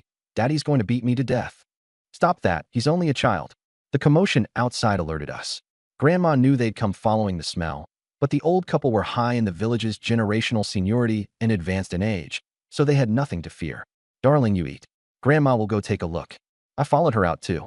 The moment she stepped out of the kitchen, Grandma seemed like a different person, her whole aura flaring up. What are you all doing crowding around an old woman's house? A woman in her 40s smiled ingratiatingly. Auntie, what good thing are you cooking? The smell's killing us. Grandma's face was expressionless. Nothing. My darling grandson came home and brought a bit of grain and a few pheasant eggs. That's all. Off you go now. Standing here puts me out of sorts. The crowd began to disperse one by one. Grandma, I'm not going. I want egg pancakes. Grandma will make some for you at home. The man, ignoring the child's crying and fussing, dragged him off. I watched from behind, dumbstruck. Goodness, I never imagined Grandma had such standing in the village. Grandma, you were so fierce just now. I gave a thumbs up. Grandma was a little embarrassed, but the upward curve of her lips gave her away. Oh, I'm old now. Back in the day, your grandma here could out-argue the whole village. Unbeatable. Grandma's really something. Ancient history now. Enough of that. Come on, let's eat. Soon a big plate of egg pancakes was set on the table. Grandma, you worked the hardest today. Eat first. Good, my darling's so filial. Grandma carefully bit off a piece and couldn't help closing her eyes. The egg's fragrance and the flour's aroma melted together in the rising steam. With that overpowering flavor, she felt as if she'd become an old hen, pecking freely at grains of wheat out in the field. Ah, this is just too delicious. Seeing Grandma eating with such relish, I handed Grandpa one too. Grandpa, you eat as well. Grandpa nodded and didn't stand on ceremony. Only once both elders had picked up their chopsticks did I start eating myself. No oil, but for the me of right now, it really is a delicacy. I quickly polished one off, then a second, then a third, and only then noticed something was off. Grandpa and Grandma hadn't even finished one. Grandpa, Grandma, eat, will you? I'm on my third and you haven't finished even one. Pay us no mind, darling, you eat. If you two don't eat, I won't either. Not until you've eaten as much as me. What a stubborn child you are. They said it, but the old couple were deeply moved, knowing it was my filial heart. Grandpa, Grandma, these were meant to honor you in the first place. Don't go skimping. I'll bring more later. No need. This is plenty to last a good while. The three of us ate in a cozy warmth, while word that I'd brought grain back again had already spread. You hear? That Zhao Weigua kid is back. Don't tell me he got kicked out and sent home. 8 times out of 10, yeah. That kid's brought our whole village nothing but shame. Heard he brought some grain back. Probably break-up grain. Nothing to envy about that. At the brigade captain's house. Dad, that bastard Zhao Weigua is back. He's over at his grandma's. So he's back. What's it to us? The daughter-in-law didn't like that. Dad, that's not right. Whatever else you say, little sister bore that bastard 2 daughters. Now that he's got grain, the least he could do is send some her way. Zhao Shanhu's face went black in an instant. Enough. That's the end of it. I'm warning you all, don't you dare mention that bastard in front of your little sister. The daughter-in-law agreed reluctantly. Understood, Dad. What they didn't know was that a woman inside the house had heard every word. The very little sister they spoke of, Zhao Weigua's second ex-wife and a fellow villager, Zhao Chunxiang. Her expression was conflicted. She wanted to go out, but was a little afraid. In the end, she sighed and retreated back into the room. That night, in Grandma Zhao's room, old man, our darlings changed so much this time. Way more sensible than before. More filial too. Can't you say anything besides You said it a good 10 times already. Can you let me get a decent night's sleep? Grandma Zhao. The next day, before I was even awake, I caught a whiff of something fragrant. I rubbed my eyes, got dressed, and walked out. Grandma, what good thing are you making? Darling, I steamed white buns. Hurry, wash up and dig in. I knew Grandma was the best to me. I washed my face and ate with the old couple. Remembering the system had refreshed today, I spoke up. Grandma, just you wait. Today I'll catch you a pheasant. Darling, Grandma doesn't want a pheasant. You mustn't go deep into the mountains. It's dangerous there. If something happened to you, how would Grandma go on living? Don't worry, I won't go deep. I'll just poke around the edges. As long as you don't go deep. Pheasants can fly, so don't go chasing them. The moment she said that, I knew the plan was a bust. The system stayed silent. Grandma simply didn't believe I could catch a pheasant. Nothing for it, but to settle for the next best thing. I was about to say I'd find pheasant eggs when I caught sight of that dilapidated roof and changed my words on the spot. Grandma, I've arranged to dig wild greens with Hong. When I get back, I'll help patch up your roof for you. No need. Your grandpa can handle the roof. Grandpa's getting on in years. Better let me do it. I'm good at this kind of work. Then you be careful. I smiled, and sure enough, the system's voice sounded in my ear. Ding. Grandma believes you can fix the roof. Reward. The complete guide to thatched roof repair. My smile froze. I meant to switch tactics and get something good, and ended up with another useless skill. Unbelievable. Should have said pheasant eggs. At least that'd have gotten me something to eat. Useless or not, a reward's a reward, so I accepted it, and a flood of thatched roof repair knowledge poured into my mind. Who knew fixing a thatched roof had so many tricks to it? Next up was Grandpa. He wasn't as easy to fool as Grandma, so I tested the waters first. Grandpa, when I get back I'll find you some more eggs too. Zhao Yukai rolled his eyes at me. You think pheasants are something you raise? Find some more, he says. Careful you don't sprain that tongue. Grandma was instantly displeased. What kind of way is that to talk? If my darling says he can find them, then he can. Pay your grandpa no mind. He's just jealous of your talent. That made Zhao Yukai plenty mad. Jealous of him? Grandma glared, and he stood up in a huff. I'm done eating. He stormed off and slammed the door. Pay him no mind. Darling, you eat. I was a little exasperated. Looks like I'll have to deal with Grandpa once I'm back. Grandma, can I bring 3 buns for Hong and the 2 kids? Grandma paused, then smiled. Of course. After eating, I tucked 3 buns away and headed excitedly for the meeting spot. Wonder what those 2 little ones' faces will look like when they see the buns. My steps quickened. At the spot, no one had arrived. So I walked to the house and, seeing Zhao Weihong sweeping the yard, started barking. Woof, woof, woof. She jumped and only relaxed once she saw it was me. After a glance to make sure no one was in the house, she edged out carefully. Hong, why haven't you all set off yet? Mom says we've got plenty of wild greens, and they don't keep well. She also says if we dig them all, others won't have any. If we've got enough, we should leave others away to get by. A thought stirred in me. Folks really are simple and kind in this era. Still, we need to go out. Can't waste the daily reward. Since we're not digging greens, let's go find pheasant eggs, build up some strength for Mom, Dad, and the kids. All right. Truthfully, she wanted to go too, wanted to spend more time with me. Remember to bring the 2 girls along, build up that father-daughter bond. She nodded and went inside. Mom, I want to take the 2 girls up the mountain. Didn't you say we weren't digging wild greens anymore? Things are hard for every family. We'll dig more once we've finished these. Mom, I'm taking the kids to find pheasant eggs, not dig greens. Silly child, pheasant eggs aren't that easy to find. Don't waste your energy. Oh, by the way, I thought I heard a dog barking just now. Was it one of ours? If not, let folks know to slaughter it for meat before it bites someone. It was one of ours. That dog's skinny, no meat on it. Mother Zhao looked disappointed. True enough. These days a dog probably can't even get a decent turd to eat. Zhao Weihong was at a loss for words. Mom, just let me go try. Maybe I can find pheasant eggs to build up Dad's strength so he recovers faster. It clicked for Mother Zhao. She studied her a moment, then leaned in and said quietly, Did that kid arrange to take you, by any chance? Zhao Weihong blushed, but nodded anyway. Then go. But keep a close eye on him, and absolutely do not go deep into the mountains. Don't worry, Mom. I'll watch him. Happily, she called the 2 girls and headed out. The 2 little ones reacted differently. Xin folded her arms, gave a cool little snort, and turned her head away. Huan was all delight, though she still didn't call me daddy. I took it all in. Huan's got no guile, It won't be long before I win her over. As for the eldest, I'll just have to melt you with fatherly love. Let's go. I walked fast, terrified of being seen. But by now plenty of villagers were out digging wild greens, and I ran into them anyway, drawing one contemptuous look after another. Thankfully no one bothered me, and I relaxed.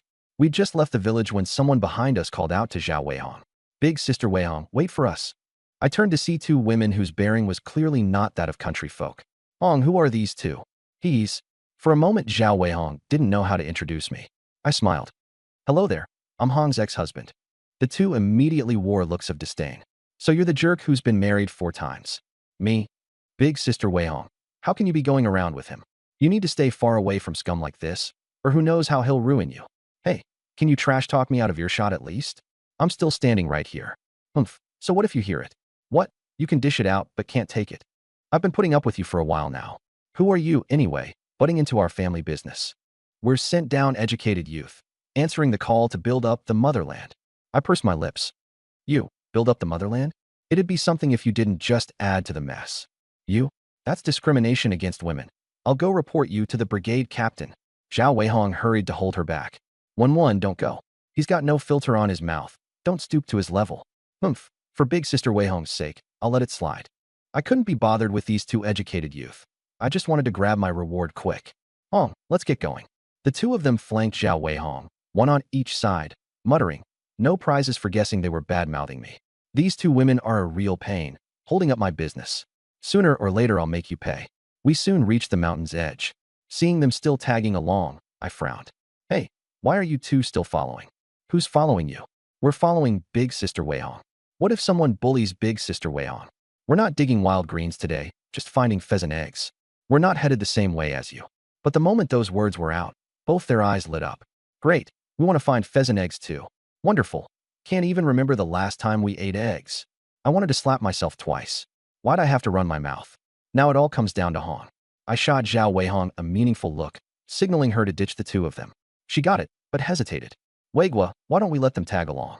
It's safer that way. Since she'd said as much, I could only agree helplessly, resolving to ignore the pair entirely. After walking a dozen or so minutes, the two educated youth had lost their excitement. Big Sister Weihong, are there really pheasant eggs? We've walked this long and haven't seen so much as a feather. There are. Weigua found 10 before. The two women pursed their lips. Heaven really has no eyes. A guy with character this bad, and he can still find pheasant eggs. I turned around, beaming. Indeed. The good die young, while scourges plague the world for 1,000 years. Maybe heaven just likes someone like me. You're shameless. Thank you. It's been a while since anyone praised me so sincerely. You. The two were so furious their chests heaved. It was the first time they'd met someone this thick-skinned and shameless, and they were left unable to fire back. You punks, you're still too green to spar with me. I stopped paying them any mind and pressed on. After a while longer, the two educated youth couldn't take it. Doesn't look like there's anything here. Why don't we head back? Right, Big Sister Weihong. Last time was surely just dumb luck on a certain someone's part. Zhao Weihong looked at me. I looked at the two girls, then skipped right past the eldest. Whether we get to eat meat is all riding on my precious second daughter. Huan, how about daddy catches you a pheasant? Before Huan could open her mouth, Xin cut in. Humph, don't think we're easy to fool just because we're kids. Catching a pheasant takes a gun, or at the very least a bow and arrow. You've got nothing. There's no way you'll get one. A female educated youth laughed along. Xin's so smart, and she shot me a contemptuous glance, lying even to children. Sure enough, the system stayed silent. This eldest girl is too sharp. Next time, no way am I letting her come along. A pheasant was out of reach, so I had to settle for less. Huan, daddy came in a hurry and forgot the gun. How about I find you a few pheasant eggs today instead? Huan clapped. Yes, Huan wants pheasant eggs. The two educated youth wore disdainful looks, not believing I could find any. Just then the system's voice rang out. Ding. Huan believes the host. Reward, 10 pheasant eggs. The moment the eggs hit my account, a smile finally crossed my face. I looked around, picked out a patch of grass, and walked over. Huan, come quick, look what daddy found. Huan's little legs went churning as she ran over, the others following. Soon 10 pheasant eggs appeared before everyone. Huan shouted in excitement. Pheasant eggs. They're pheasant eggs. Huan, is daddy impressive or what? Impressive, daddy's the most impressive. Hearing her call me daddy, I planted a kiss on her cheek. Good girl. Embarrassed, Huan dove into her mother's arms. The two educated youth were staring at the pheasant eggs, swallowing hard. And opening this good, I of course wasn't going to pass up. I picked up an egg and waved it in front of the woman who'd just sneered at me. What fine pheasant eggs. Fry them golden on both sides with a little oil. Take one bite, and you'd want to swallow your own tongue. It wasn't just the two educated youth. Zhao Weihong and the two girls were swallowing too, and the little ones had never eaten them that way at all. Want one? Tian Wenwen nodded reflexively. The corner of my mouth curled up as I drew the egg back. Too bad. I'm not giving you any. She came to her senses, mortified and furious. You played me. You could put it that way. Don't get cocky. This was just luck again. True enough, I'm a lucky guy. Seeing me admit it so shamelessly, Tian Wenwen stopped paying me any mind and pulled the other youth along. Let's go on ahead, before that obnoxious creep snatches up all the good stuff. I couldn't care less. Everything came from the system anyway. Huan provided a reward.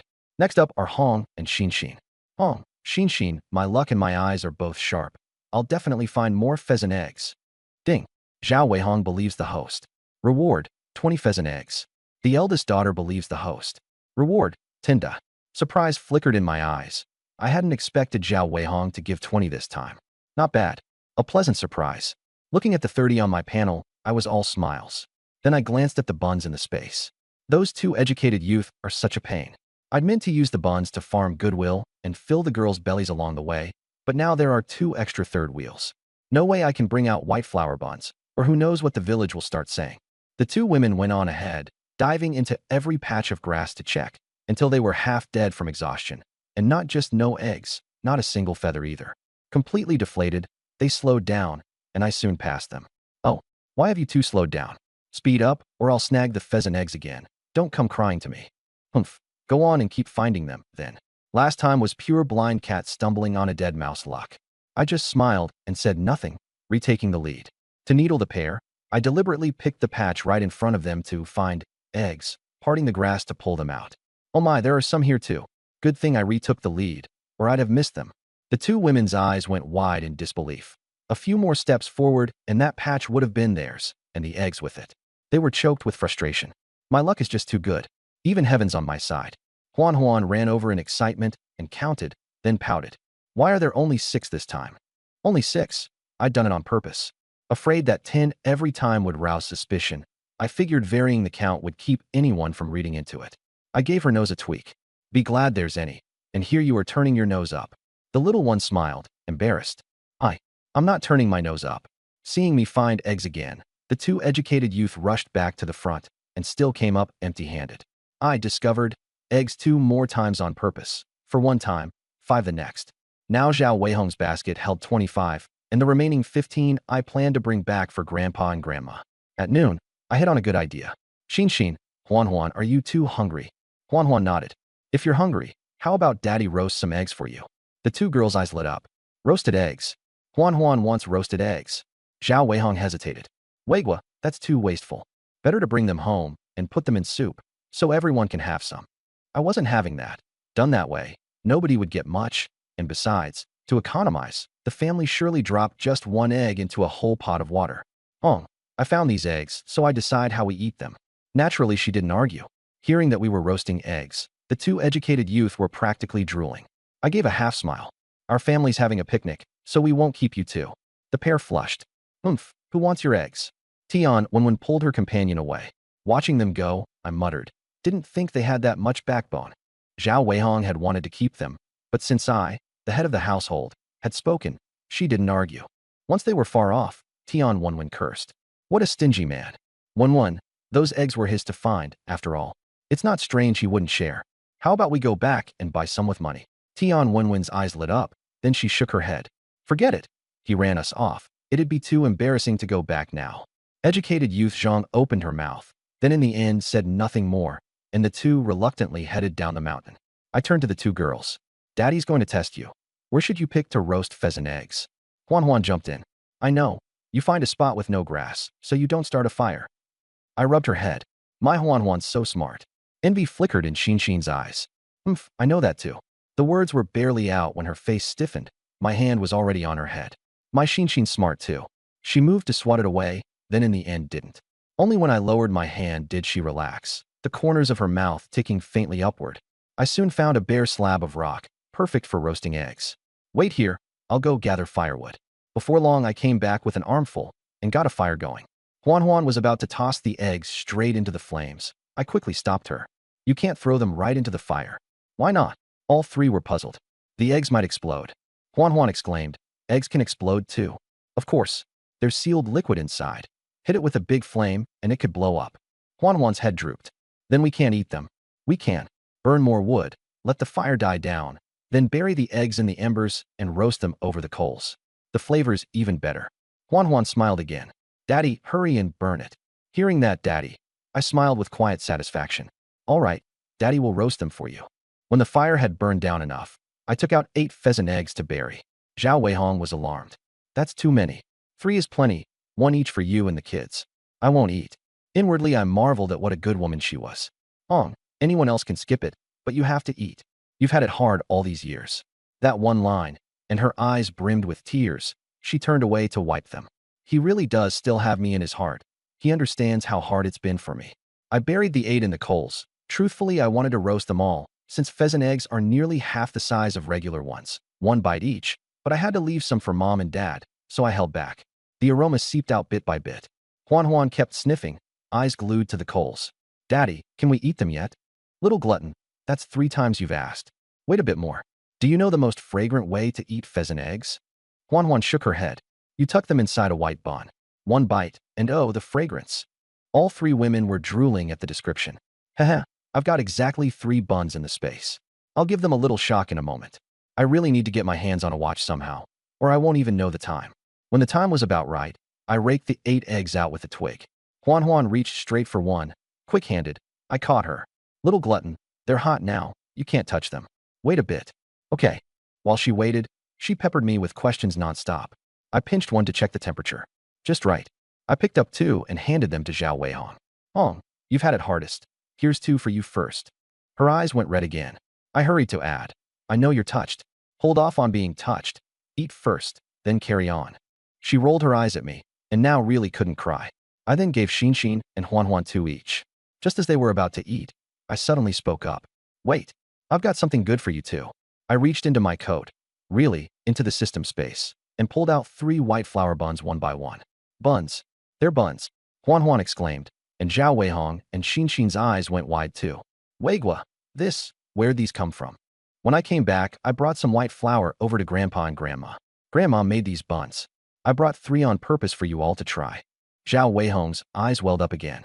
I marveled. Truly, women are all made of water. Here, 1 each. She refused outright. I won't eat. You and the kids have them. I set my face at once. There you go again. You didn't take in a word I said before. She quickly said, Weigua, don't be angry. I'll eat it, okay? I smiled again. That's more like it. From now on, you listen and behave. She carefully cradled the bun in her palms. Then I gave the share I'd set aside for the 2 educated youth. No, I gave the 2 daughters 1 each and taught them. Like I said, peel the eggs, tuck them into the bun. It's so fragrant. Daddy, I want to try. Sure, Daddy will peel it for you. In a few quick motions, I peeled 2 eggs, tucked them into a bun, and pressed down with both hands to crush them, instantly spreading them across the bun's center. I thoughtfully prepared the eldest's too. Xin, here, eat. Xin looked at me with a complicated expression. Thank you. She took the egg-stuffed bun and lowered her head to eat. Hearing, thank you, I paused, then smiled. Looking at Zhao Weihong again, she was still staring blankly at her bun. Nothing for it. I peeled her eggs and tucked them in 2. Eat up. She nodded, carefully took a bite, and immediately closed her eyes in bliss. The wheat fragrance mixed with the egg, plus a hint of charcoal, 3 flavors blended into one. I've never eaten anything this good in my whole life. Zhao Weihong cried. This time not from being moved, but from happiness. The 2 little ones were cramming food into their mouths like mad, cheeks bulging. Even Huan, who usually loved to yelp and exclaim, fell silent, head down, focused on shoveling it in. Watching the women and children eat with such relish, my face filled with happiness. Giving them a good life. This sense of accomplishment really is a joy. I peeled my own 2 eggs and put them in my mouth. My eyes lit up. Roasted ones really are fragrant, 100 times better than boiled. 1 bite each, 2 in a row, and still wanting more. I really want to roast all the rest, but in the end I didn't. What surprised me was that Huan, that little thing, was actually the first to finish. A little glutton through and through. Xin was second. I looked at Zhao Weihong. Good grief. All this time, and she was only halfway done. Seeing her two daughters finished, she immediately stopped and went to break the rest in half to split between them. I reached out to stop her. Hong, this was made specially for you. You have to finish it. Let the kids have it. They're growing. No, the kids matter, but you matter to me just the same. Her face flushed crimson in a flash, and she lowered her head, not daring to look at me. Hurry and finish, or we'll just keep staring at you. Xin spoke up too. Mommy, you eat it. We're full. Huan chimed in. Yeah, Mommy, we're full. Zhao Weihong's heart warmed, and she sped up. Being watched by all three was embarrassing too. I looked at my two daughters. Well, Daddy didn't lie to you, did he? Tasty. Huan, excited. Daddy's so tasty. Will we get to eat this again? Of course. Daddy's quite something. Daddy's the most something. Seeing the adoration in her eyes, I felt a touch of smugness. No father doesn't relish his child's adoration. Before long, Zhao Weihong finished too, and everyone looked to me for instructions. I farmed all three of their rewards. Pheasant eggs are great, but there's still no match for the real heft of meat. The little ones don't believe I can catch a pheasant, so I'll go back and get ready. Bring the gear next time, get them to believe, and then we eat meat. Lost in thought, I drooled without realizing it. Huan was puzzled. Daddy, why are you drooling staring at Mommy? Your smile is so scary. Zhao Weihong's face went red in a flash. Why is Weiwa looking at me like that? Don't tell me he wants to. Oh, how mortifying. If he wants to, should I give him what he wants? I came to my senses and quickly wiped my mouth. The wind blew into my mouth just now. That's why I drooled. It's getting late. Time to head back. Tomorrow I'll bring tools and take you all to catch a pheasant. Daddy's really going to catch a pheasant. Of course. When has Daddy ever lied to Huan? Yay, go Daddy. Huan wants meat. I rubbed her head. Little glutton. Daddy will make sure you get meat. The family started down the mountain. Zhao Weihong was a bit absent-minded, stealing glances at me out of the corner of her eye now and then, but my head was full of pheasant business and I didn't notice. We split up once we entered the village. Stepping into Grandma's, I pulled out the 15 eggs. Grandma, I'm back. You're hungry, darling. Grandma will make you something good. Grandma, look what this is. I took out all 15 eggs. Grandma beamed. Good. My darling really does have talent. Grandma, I want wild greens stir-fried with pheasant eggs. Sure, Grandma will make it for you. Grandpa came out with a cold snort. Eat my foot. What kind of household stir-fries eggs with wild greens? Grandma was instantly displeased. What are you saying, you old man? These eggs were found by my grandson. So what if he wants to eat them? Go find some yourself if you've got the chops. Grandpa was struck speechless, gave a cold snort. A doting grandma spoils the grandson, and turned to go back inside. My darling, I'm happy to. None of your business. Grandma, don't fight with Grandpa. Let's cook. I'll tend the fire. Good, my darling's so sensible. Soon a plate of wild greens stir-fried with eggs came off the stove, drawing quite a few villagers again. This time, though, none dared come close. The old couple ranked high in seniority and Grandma's a fighter, so they could only smell the fragrance from afar. Goodness, the smell of eggs. Where'd they get eggs? Don't tell me that Zhao Weiwa kid brought them back again. Not this time, actually. The educated youth say he picked them up in the mountains. He found some that one time before too. His luck's just too good. That's it. I'm going to try tomorrow. Me too. Count me in. Plenty of people were tempted. After all, eggs counted as a bit of meat in the diet. Munching buns with the wild greens, I sighed contentedly. Now this is living. Grandpa couldn't stand it. Only a kid like you is this extravagant.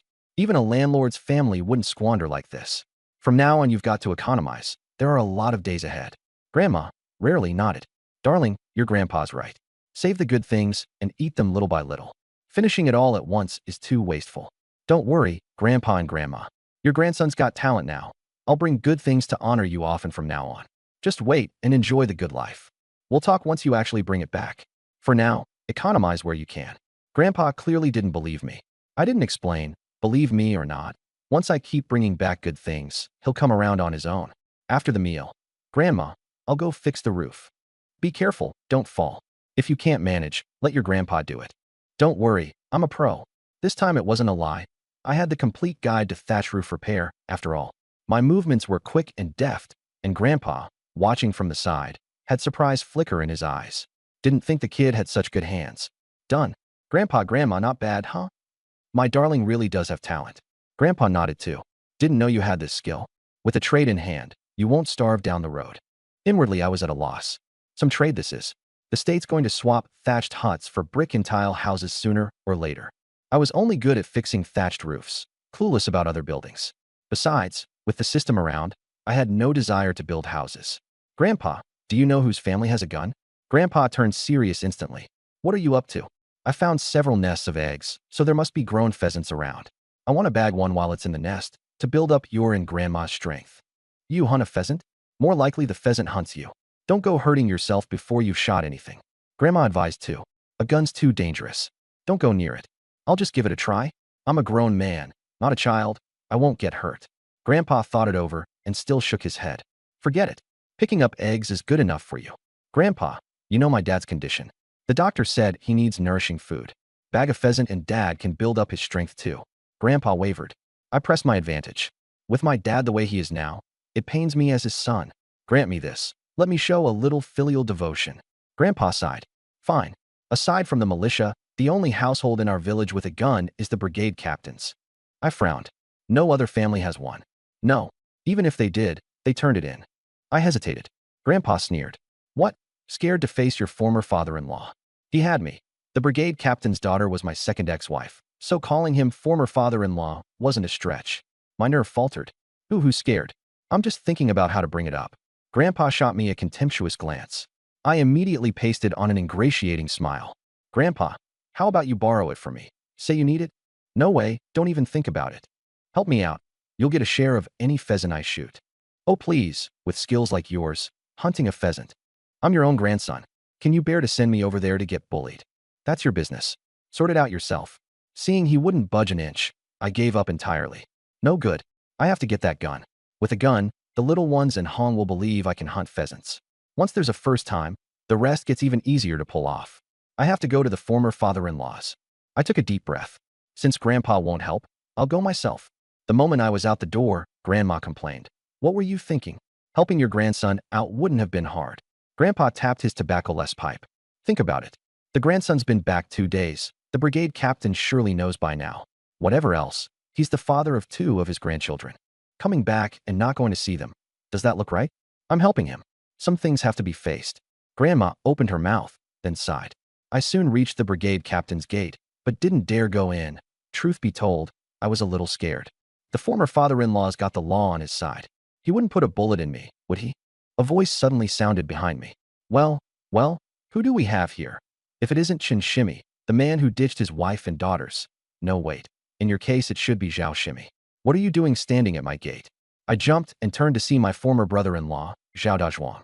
Brother-in-law, you scared me. Don't go calling me that. Who's your brother-in-law? Get lost. My sister won't see you. Brother-in-law, HM? Still not leaving? Want me to give you a beating? Acting on impulse is the devil's work. This time I came to see the father-in-law. Pa, who's your father-in-law? Looks like you're really asking for a beating today. Perfect. I'll teach you a lesson on my sister's behalf. You Chin Shimmy. And he rolled up his sleeves to go at me. I backed up 2 steps. Zhao Dazhuang, I'm warning you not to do anything rash. I came to see the brigade captain. I said, my dad won't see you. Now that, I have to criticize you for. The brigade captain is the people's brigade captain, and I'm one of the people. If you won't let me see him, you're setting yourself against the people. If word reaches the commune leaders, Uncle whose days as brigade captain may be numbered. Dazhuang's expression changed. You don't think you can scare me. Whether it's a scare or not, you know in your heart. I stopped paying him any mind and strode into the yard. Is the brigade captain home? Zhao Shanhu came out of the house, and the moment he saw me his whole face went black. I immediately put on a fawning smile. Dad, who's your dad? You scoundrel, who told you to come? He glared fiercely at his son. And you actually let him in. I'll deal with you later. Zhao Dazhuang protested, aggrieved. Dad, I didn't let him in, he forced his way. Worthless. Now throw him out for me. Dazhuang came up and shoved me. Dad, you can't do this. I really came on business. Your most important business is to get out of my house. About to be shoved out, I got anxious. Zhao Shanhu, you're the brigade captain and I'm a villager. I came on business. Is this how you treat a villager? Zhao Shanhu laughed in anger. Fine. Let me hear what business a scoundrel like you has with me. I broke free of Dazhuang and leaned in close. Dad, I want to borrow your hunting rifle. I won't borrow it for free. I'll give you a share of whatever I bag. Zhao Shanhu's face was full of contempt. You hunt? More like the prey hunts you. Borrow the gun. Not a chance. Get lost. Come on, I'm sincere about borrowing it. Tell you what, I'll rent it with money. Who wants your stinking money? Get lost. Want me to beat you? I tried one last time. Lend it to me for a week. I'll pay 10 yuan. Dazhuang's wife, hiding in the shadows, had her eyes light up, and she stepped out. Dad, he's sincere about renting it. We're all from the same village. Help where you can. Why not lend it to him? Zhao Shanhu glared fiercely at his son. Keep your wife in line. Zhao Dazhuang immediately barked at his wife. Shut it. Want me to beat you? I'm doing this for the good of the family. 10 yuan. Their whole household couldn't earn that in 2 months, which was why she was so tempted. Still talking back. Watch me thrash you. And he charged at her. The woman ran into the house. Ma, Dazhuang's going to hit me, help. Zhao Shanhu ignored them and looked at me. I'll count to 3. If you don't leave, don't blame me for being rough. 1, 2, 3. The count done, he grabbed a broom and started swinging. I bolted. Sigh, the former father-in-law's family isn't too friendly to me. I returned to Grandma's crestfallen, and one look told Grandpa everything. You're back. Grandpa, the brigade captain won't lend it. Understandable. If I were him, I wouldn't lend it to you either. Me? Grandpa, I really need that hunting rifle. Can you help me come up with an idea? If I can borrow it, our family won't lack for meat from now on. All right, this is one your grandpa can't help with. You'll have to rely on yourself. With that, he got up and went back inside, leaving me alone in the yard sighing. Don't tell me it's over before it even began. The thought of pheasant left me unwilling to quit. No, I can't give up. But how do I get the gun? Just then, a figure surfaced in my mind. My second ex-wife, Zhao Chuanxiang. Looks like I'll have to work through the second ex-wife. I went back to the parents' house. Woof, woof, woof. Hearing the signal, Zhao Weihong came out. Weigua, here to see mom and dad. With dad the way he is, seeing me might make it worse. Better not. This time I came for you. Zhao Weihong instantly recalled that lecherous smile of mine while roasting eggs earlier. Could it be Weigua's been holding it in too long and wants to slip into the woods with me? Her whole face went red, and she lowered her head, voice thin as a mosquito's. My monthlies come these past few days. It's not over yet. You'll have to wait a few more days. My eyes went wide. I never expected a reply like that. Goodness, Hong's so good to me. I swallowed, forcing down the stirring. Hong, I'll listen to you on everything. Then I wanted to slap myself. Zhao Weigua, of all times to be thinking about that. Right now getting meat and giving the family a good life is what matters. Hearing this, Zhao Weihong felt all warm inside and grew even shyer, wishing she could bury her head in the ground. Hong, I came about one more thing, a favor. What is it? Help me get Chuanxiang to come out. Her face went pale, and she stared at me blankly, what looked like tears in her eyes. Could it be the one he loves, is Chuanxiang? I knew she'd misunderstood and quickly explained. Don't get the wrong idea. I need Chuanxiang on real business.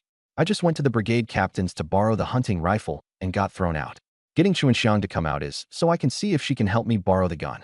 A smile returned to her face. Wait here, Weigua, I'll go find Chuanxiang. Wait, I'll go with you. At the brigade captains, I didn't go in. I found a spot outside to wait, praying inwardly. Chuanxiang, you've got to come out with Hong. Whether we eat meat is all on you. In Chuanxiang's room. Little sister, just see him. Weigua really is different from before, a lot more sensible. Big sister Hong, I still don't want to see him. Zhao Weihong sighed. Even if not for yourself, think of the 2 children. They're little. They can't be without a father. Zhao Chuanxiang stood frozen, and only after a long while did she nod. Outside, I was anxious. Why isn't she out yet? Don't tell me it failed. Just as I thought it had fallen through, 2 people suddenly came out. My 2 ex-wives. My heart leapt. I nearly shouted out loud. The moment Chuanxiang saw me, she couldn't hold back and rushed straight at me. I opened my arms, ready for a hug, smack. A big slap landed on my face.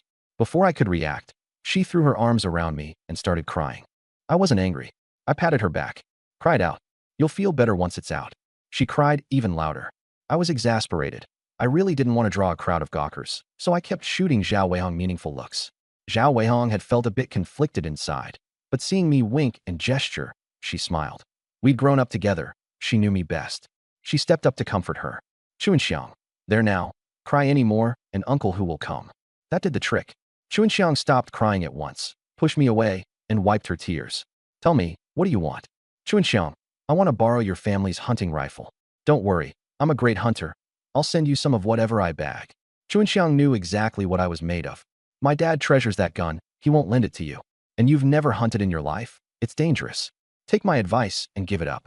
3 days apart, and you should look at a man with new eyes. Don't judge me by the old standard. I trained up real hunting skills long ago.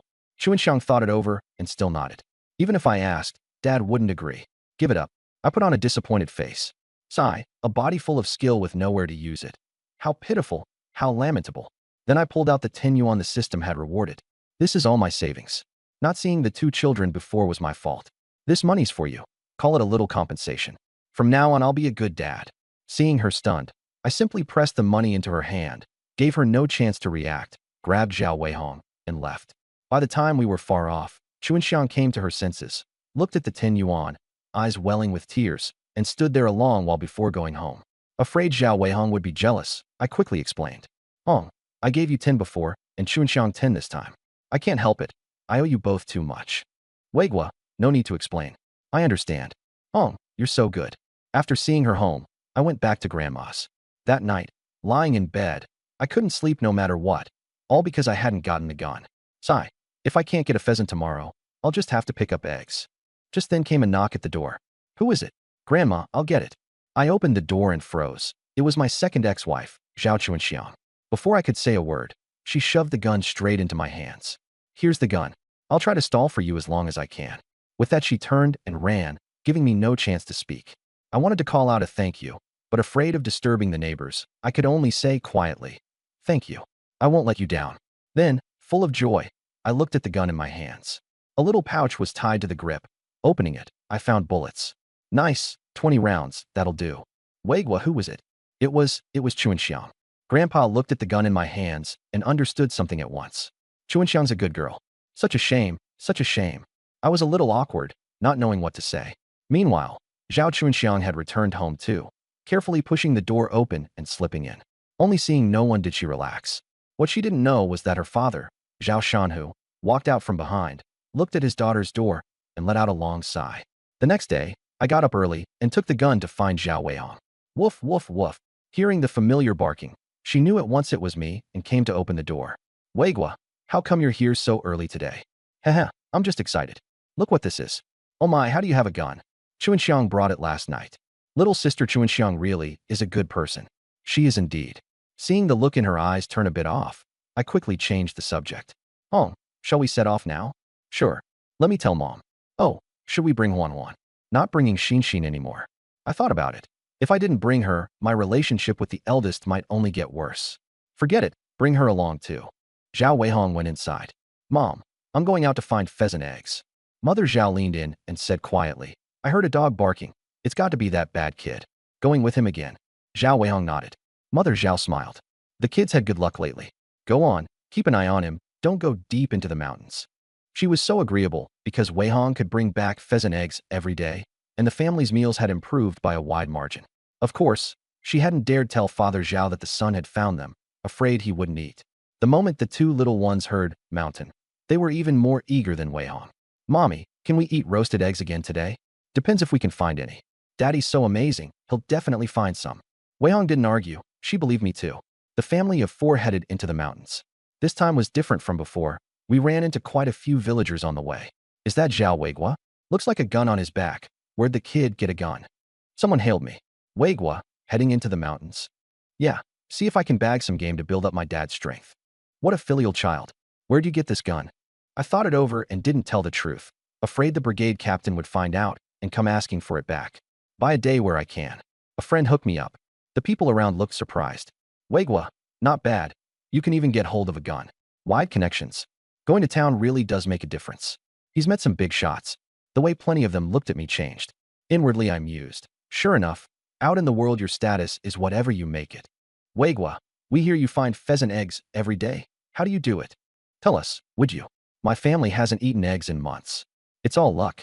Weigua, Auntie held you when you were little. Back then you sprayed Auntie's whole face with pee. I quickly cut in. Besides luck, mainly it's that I've got sharp eyes. The crowd was skeptical. We're all from one village. You mustn't lie to us. When your dad was sick, our family lent grain to yours. Mine lent some too. And mine. I looked to Weihong for confirmation. She nodded. My heart jumped, and I remembered that I'd be living in this village down the road, and everyone seemed to get along pretty well. Ahem, I'm telling the truth. If you don't believe me, I'll prove it. I went straight for the eye for wild greens. Auntie Xiuhua, step back 10 paces. There's a wild green there. The woman stepped back 10 paces. Oh, there really is. Auntie Qin, your heel's on top of one.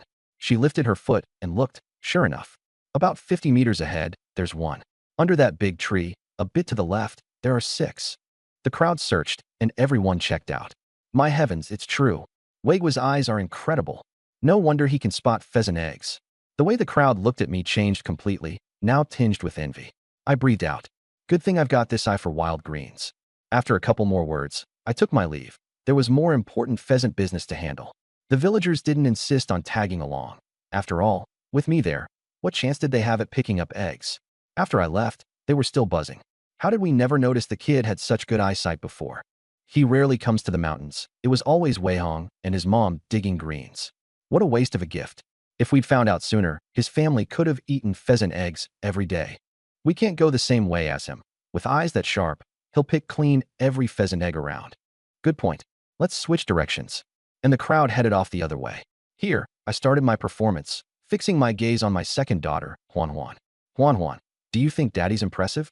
Daddy's the most impressive. Just now lots of people praise Daddy. Then tell me, Daddy's impressive and has a gun in hand. Can he bag a pheasant? The little one's tone was firm. Daddy definitely can. Ding. Huan Huan believes the host.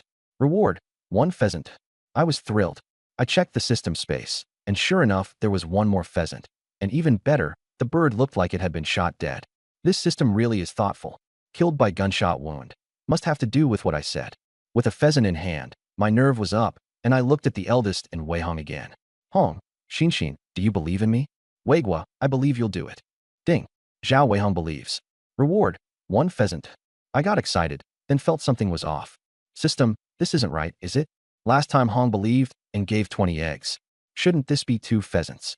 This system employs the universe's most advanced algorithm, combined with AI-driven calculations. It does not make mistakes. Advanced algorithm, my foot. That arithmetic looks like it was taught by the gym teacher. The system does not make mistakes. The host is advised to trust in science. Me? That one line, trust in science, choked me into silence, unable to argue back. Not bothering with it, I looked at the eldest. This girl really is the toughest. Xin, why aren't you saying anything? Don't you believe Daddy? There, I believe you, okay? But no reward chime came. Deep down, she still didn't believe me. Humph. Wait till I pull out a pheasant in a bit. We'll see if you believe me then. I didn't rush to produce it.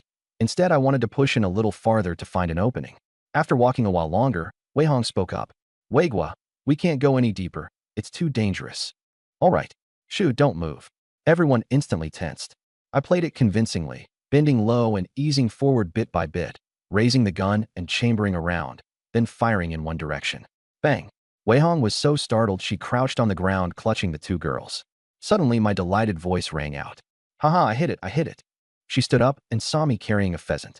Huan Huan, who'd been frightened, took one look at the bird and exclaimed, Mommy, it's a pheasant.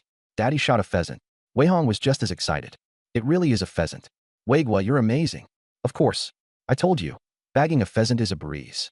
Ding. Xin believes. Reward, 1 pheasant. I paused, then grinned wider. Little girl, so I can't get a handle on you, can I? 3 in hand now. Meat, I want meat. I rubbed Huan Huan's head. Little glutton, 1 isn't enough. Let's shoot another. Same trick as before. I pulled a second one out of the space. Wow, another one. Daddy's so amazing. The adoration in Huan Huan's eyes was complete. She'd fully accepted me as her dad. I relished it. What man doesn't enjoy his family's adoration? Weigua shooting more? No more. The pheasants around here all heard the shots and bolted in fear. I looked at the 3 of them gravely. In a bit, Daddy's going to hide 1 pheasant in the basket. If anyone asks, say I only shot 1, understand. Huan Huan was puzzled. Why? Shooting 2 is how people know you're amazing. Silly girl. Shoot 1 and nobody says anything. Shoot 2 and people might come asking for 1. Do you want to give a pheasant away? No. Huan Huan wants meat, not giving it to anyone. Then if you want meat, remember, I only shot 1, got it? Huan Huan gets it. Daddy only shot 1. I rubbed her head. Good girl. Then I looked at Wei Hong and Xin. We won't say anything we shouldn't. I believe you. I bound 1 pheasant with grass and hung it ostentatiously on the muzzle, shouldering the gun, looking for all the world like a Japanese soldier coming back from a raid. Wei Hong was puzzled. Why not hide this one in the basket too? Can't keep it hidden. The smell of stewing chicken would give it away for sure. Rather than that, better to bring it out in the open, let people know I only shot 1. It's not even enough to feed the whole family, so no one can say much. She nodded, dawning understanding. Weigua really is clever. I smiled and said nothing. Truthfully, there was another aim. To let the whole village know I had skills and could hunt, to lock in that excellent hunter label, since I'd be bringing back game often from here on. The moment we reached the edge of the village, the sight of me carrying a pheasant on the gun caused an instant sensation. Hiss, look, is that a pheasant on Zhao Weigua's gun? My goodness, it really is. Did he go on a raid or something? The crowd gathered around. Weigua, where'd this pheasant come from? Need it spelled out any plainer? I shot it, of course. For real? Since when are you this good? Someone looked at Wei Hong. Wei Hong, did the kid really shoot it? Auntie, Weigua really did shoot it. The kids and I were right there. Huan Huan said proudly. That's right, I was there too. Daddy's super amazing. Pew, pew, pew, and he shot a pheasant. Kids don't lie, and the crowd finally believed. TSK, TSK. Never figured Weigua would be this good now. That Weigua kid, you could tell from when he was little he'd amount to something. You don't know, his eyesight's incredible. He can spot wild greens on the ground from way off. Right? We saw it with our own eyes. No wonder he's such a good hunter. It's the sharp eyes. He's bringing glory to his ancestors. Hearing, bringing glory to his ancestors come out, my face got a little red. My dad's still sick and badly needs nourishment, so I'll head back first. And I bolted, Wei Hong hurrying after me. After we left, the villagers were still talking. Never imagined Weigua was this good. It's a good thing for the Laojin family, in a way. With him around now, he's shouldering a household, you could say. To be honest, I've forgotten what pheasant even tastes like. What? You want to mooch a meal? Nonsense. Forget that Brother Laogan's a sick man. With that whole big family of his, one pheasant isn't even enough. As long as you get it. By the way, did anyone find pheasant eggs today? Not a one. Same here, didn't see a thing. More and more I envy Weigua's good eyes. If I had them, I'd eat meat every day for sure. Meat every day? Even a landlord's family wouldn't have dared eat like that in the old days. At the mention of meat, plenty of them swallowed hard. Meanwhile, we'd gotten back to the parents' house. Weigua, why don't you come in too? Not going inside should be fine. I thought about it. I'm afraid Mom will get too worked up seeing the pheasant and disturb my dad. You go in first and call Mom to the kitchen. I snuck into the kitchen while Wei Hong went to call her. Mom. Seeing her hands empty, Mother Zhao assumed she hadn't found any eggs and hurried to console her. Wei Hong, it's fine if you didn't find any. You can't expect to find them every day. Mom, come out for a minute. I've got something to tell you. In the yard. Mom, let's talk in the kitchen. In a bit, no matter what you see, don't get too worked up and don't make noise, so we don't disturb Dad. Mother Zhao went pale. Sweet girl, did something happen to Xin and Huan Huan? Mom, what are you thinking? It's good news. Inside the kitchen with the door closed, I greeted her. Mom. Mother Zhao started, then relaxed once she saw both granddaughters were fine. You kid, scare me half to death. Come back if you're coming back. Why all the mystery? Heh, afraid Dad would see and get even sicker with rage. So you do know? And whose fault is it but yours, being such a scoundrel before? Mom, that's all in the past. Look what this is, Tada. I pulled out the pheasant. Mother Zhao's mouth fell open, and it took her a long while to come around. No one knows a son like his mother. She knew her boy too well. Could it be stolen? Her face was full of alarm. Son, tell Mom, where'd this pheasant come from? We may be poor, but we can't do anything bad. Don't worry, Mom. Your son shot at himself. Son, tell the truth. Doesn't your mother know exactly how capable you are? I smiled bitterly. Mom, I told you, I'm not the man I used to be. I really shot it. If you don't believe me, ask Hong and the two girls. Mom, Weigua shot it. I saw it with my own eyes. Grandma, Daddy shot it. Pew, and he got one. You went deep into the mountains? With the two kids? You dared go deep into the mountains. Today I'm giving you a beating for sure. Mom, I didn't go deep, just poked around the edge. If you don't believe me, ask Hong. Mom, Weigua didn't go deep. I had my eyes on him the whole time. Mother Zhao believed Wei Hong. After all, she was the foster daughter and daughter-in-law she'd raised from a child. Knowing the son had shot it, she smiled, snatched the pheasant and hefted it. This bird's pretty plump. Must be over 2 Gene. I started in. Mom, this is nothing. Tomorrow I'll shoot you another one. I waited full of anticipation, but the system didn't chime. Mom didn't believe me. Sure enough, she rolled her eyes at me. Enough.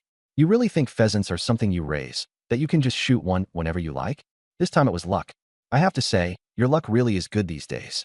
I was a bit exasperated. No good. Can't waste today's reward. I have to get Mom to believe. My eyes rolled, and I had an idea. I walked to the basket and took the second one out too. Mom, don't underestimate people. Look what this is. One look and Mother Zhao sucked in a breath. Hiss. Oh my heavens, you actually shot too. Mom, keep it down. Don't let Dad or anyone else hear. She clammed up at once. holding both pheasants, frozen in place, feeling how unreal it was. Before, she'd thought this family was finished. She never imagined her son not only turned good, but turned capable. One could be luck, two was real skill. At that thought, she cried, tears streaming uncontrollably. I was a bit at a loss. Mom, things are fine, why the crying? She said nothing, just kept crying. I turned to ask Wei Hong to talk her down, only to be even more exasperated. Wei Hong was crying too, harder than my mom. Wei Hong, why are you crying too?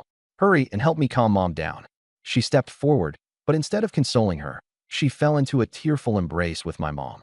Of course, embrace or not, the pheasant stayed clutched fast in my mom's hands, never let go. Beside them, Huan Huan looked bewildered. Her little head couldn't make sense of it. Weren't they supposed to be happy? Too bad she was still too young to understand that people can cry when they're happy too. She sidled up to her sister and whispered, Sis, should we cry too? Xin rolled her eyes at her. Cry if you want to. But I can't cry. How about you pinch me? Xin, not bothering with her silly sister, she stepped up to help. Mom, Grandma, don't cry. There's meat in the house now. You should be happy.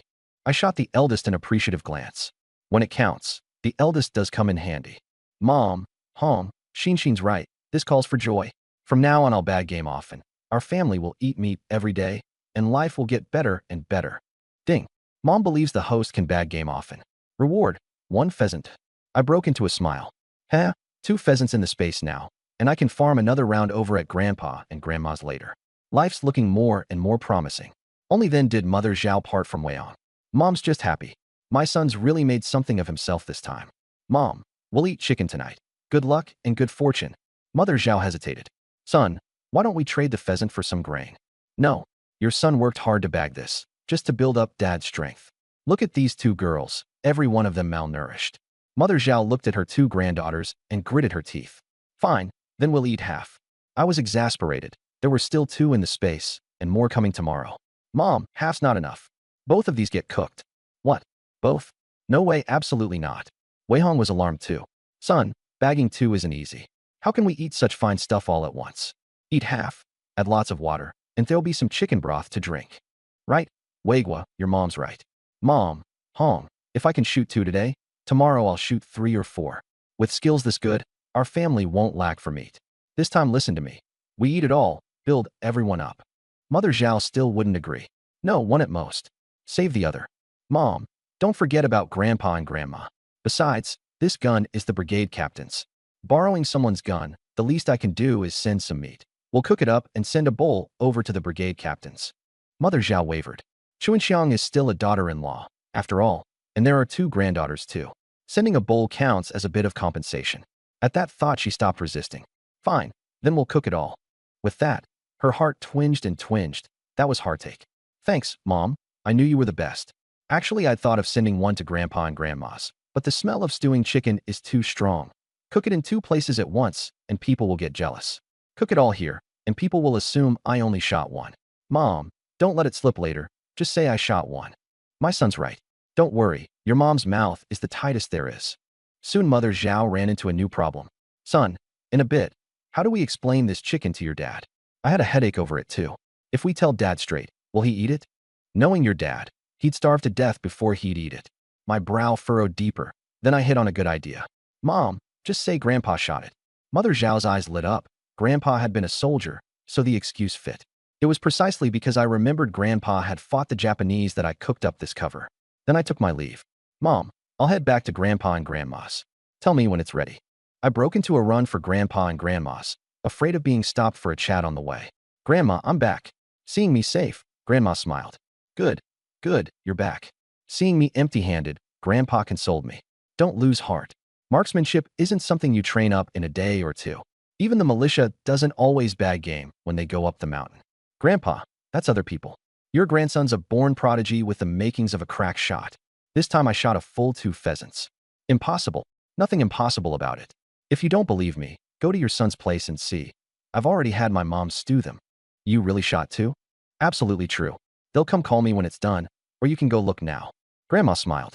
Good, good. My grandson really does have talent. Don't worry, Grandma. It's only 2 pheasants. In a couple of days I'll shoot you a rabbit. Then I waited a bit nervously for the system's chime. Ding. Grandma believes the host can shoot a rabbit. Reward, 1 wild rabbit. Haha, it worked. Grandma's got my back. I'd made that up on the spot and never expected it to work. A rabbit, mind you, is a bit heavier than a pheasant, with more meat. Seeing me so cocky, Grandpa sneered. Humph, rabbits aren't easy to catch. So Grandpa doesn't believe in my skills then? Talk once you've actually caught one. If I can't get a rabbit, I'll shoot a pheasant. I've got experience shooting pheasants now anyway. Ding. Grandpa believes the host can shoot a pheasant. Reward, 1 pheasant. Haha, another one in the account. 3 pheasants and a rabbit now, lovely. Oh right, there's Chunxiang too. Tonight I'll go deliver meat myself, and no matter what, I'm getting a reward out of it. Why deliver at night? Pheasant's hard to stew. Without several hours it won't go tender. What I didn't know was that by now the whole village was buzzing about me shooting a pheasant. In an era when people couldn't even get enough to eat, a pheasant was meat? Absolutely big news in Zhao family village. At the educated youth station. When did you hear? Zhao Weigua shot a pheasant. Impossible. How could a guy like him bag one? It's true, lots of people saw it. Words spread like wildfire. Never figured someone with such bad character could be so capable. Humph, no matter how capable, with character like that, anything he gets is filthy. Tian Wenwen soon noticed something off. Normally a line like that, and everyone would echo her, but this time not a single person chimed in. Hey, why aren't you all saying anything? Wenwen, set the man aside, but the pheasant's innocent. Right? I've forgotten what chicken even tastes like. When he bags another, how about we go buy one? I agree. I agree too. Tian Wenwen was furious. That guy just got lucky. There's no way he'll bag another. Hard to say. I hear he picked up quite a few pheasant eggs before too. If we can't buy a bird, getting a few eggs would scratch the itch. Tian Wenwen couldn't listen anymore and ran back to her room. A companion followed her in. Were we maybe too harsh? What's harsh about it? We didn't do anything. We just want a better life. From now on you all keep an eye on Zhao Weigua. If he bags a pheasant, let each other know and we'll buy one. The group nodded, already fantasizing about the taste of meat. Over on the other side, the male educated youth had heard too. He picked up eggs a couple days ago, and now he's shooting pheasants. Shows there's plenty of game on that mountain. Plenty, but we can't catch it. We're city folk, after all. Are we really no match for one country guy? Sure, keep it down. A villager hears that, and they'll go straight to the brigade captain to complain. I've got a proposal. Why don't we go hunt in the mountains too? It's dangerous. They say there are wolves, wild boar, black bears in there. Even tigers, supposedly. And we don't have a gun. We won't go deep. If that Zhao Weigua can bag game, why can't we? I hear the brigade captain's family has a gun. Will he lend it to us? No way to know without trying. If we bag game, at least we can treat ourselves to meat now and then. At the words, treat ourselves to meat, everyone swallowed. Let's do it. At the brigade captain's house. Big news. Zhao Weigua shot a pheasant. Zhao Dazhuang looked dumbfounded. That bastard shot a pheasant. Lots of people saw it. They say the bird was real plump. Just luck. Zhao Shanhu felt a tangle of emotions. Never thought the kid actually shot one. Inside, Zhao Chunxiang heard too, and a smile crossed her face. Just then the 2 children spoke up. Mommy, is pheasant good? She stroked the 2 girls' heads. It's meat, of course it's good. Then when can we eat meat? Looking at her 2 malnourished children, Zhao Chunxiang held them tight, aching with pain. I'm sorry. It's all because Mommy's not capable. Mommy, don't cry. We won't eat meat anymore. Xiaofeng doesn't like meat. Her tears flowed harder, and a thought surfaced. Will he still remember me and the children? Outside, the daughter-in-law looked at Zhao Dazhuang. Dear, why don't you go try your luck in the mountains too? Our boy hasn't had meat in ages. Zhao Dazhuang was a bit tempted, but Zhao Shanhu's heart jumped. The gun wasn't in his hands. His own daughter had lent it to that bastard Zhao Weigua. Dazhuang can't go. The mountains are too dangerous. Dad, I won't go deep, just poke around the edge. My skills are definitely no worse than Zhao Weigua's. He wanted to improve the family's meals and to prove himself. When I say no, it's no. What? Even your own dad's word doesn't count anymore. Dazhuang didn't dare defy him. Fine, I won't go. Why so loud about it? His wife stamped her foot and went back inside. Dazhuang chased after her. Zhao Shanhu couldn't be bothered with them. Just then several male educated youth arrived at the brigade captains. The moment Zhao Shanhu saw them his face soured. These youth were no good at anything, but first in line at mealtime. What are you here for? Brigade captain, we'd like to ask a favor. We hear you have a hunting rifle. We'd like to borrow it. You want to go hunting in the mountains? That's the idea. No way, put it out of your minds. The mountains are too dangerous. You delicate things absolutely cannot go in. We're great hunters. No matter how great, it's a no. Go on back. They pressed again, but Zhao Shanhu was set. These people had all been assigned down from above, and if something happened, his days as brigade captain would be over. Besides, in his eyes this bunch couldn't hunt to save their lives. The educated youth went back dejected. Looks like the brigade captain won't lend the gun. He just doesn't treat us as his own. Don't fret. Someone else will surely borrow it down the line, and I'll be watching whether he lends it to a villager. If he really does, we'll go make a scene.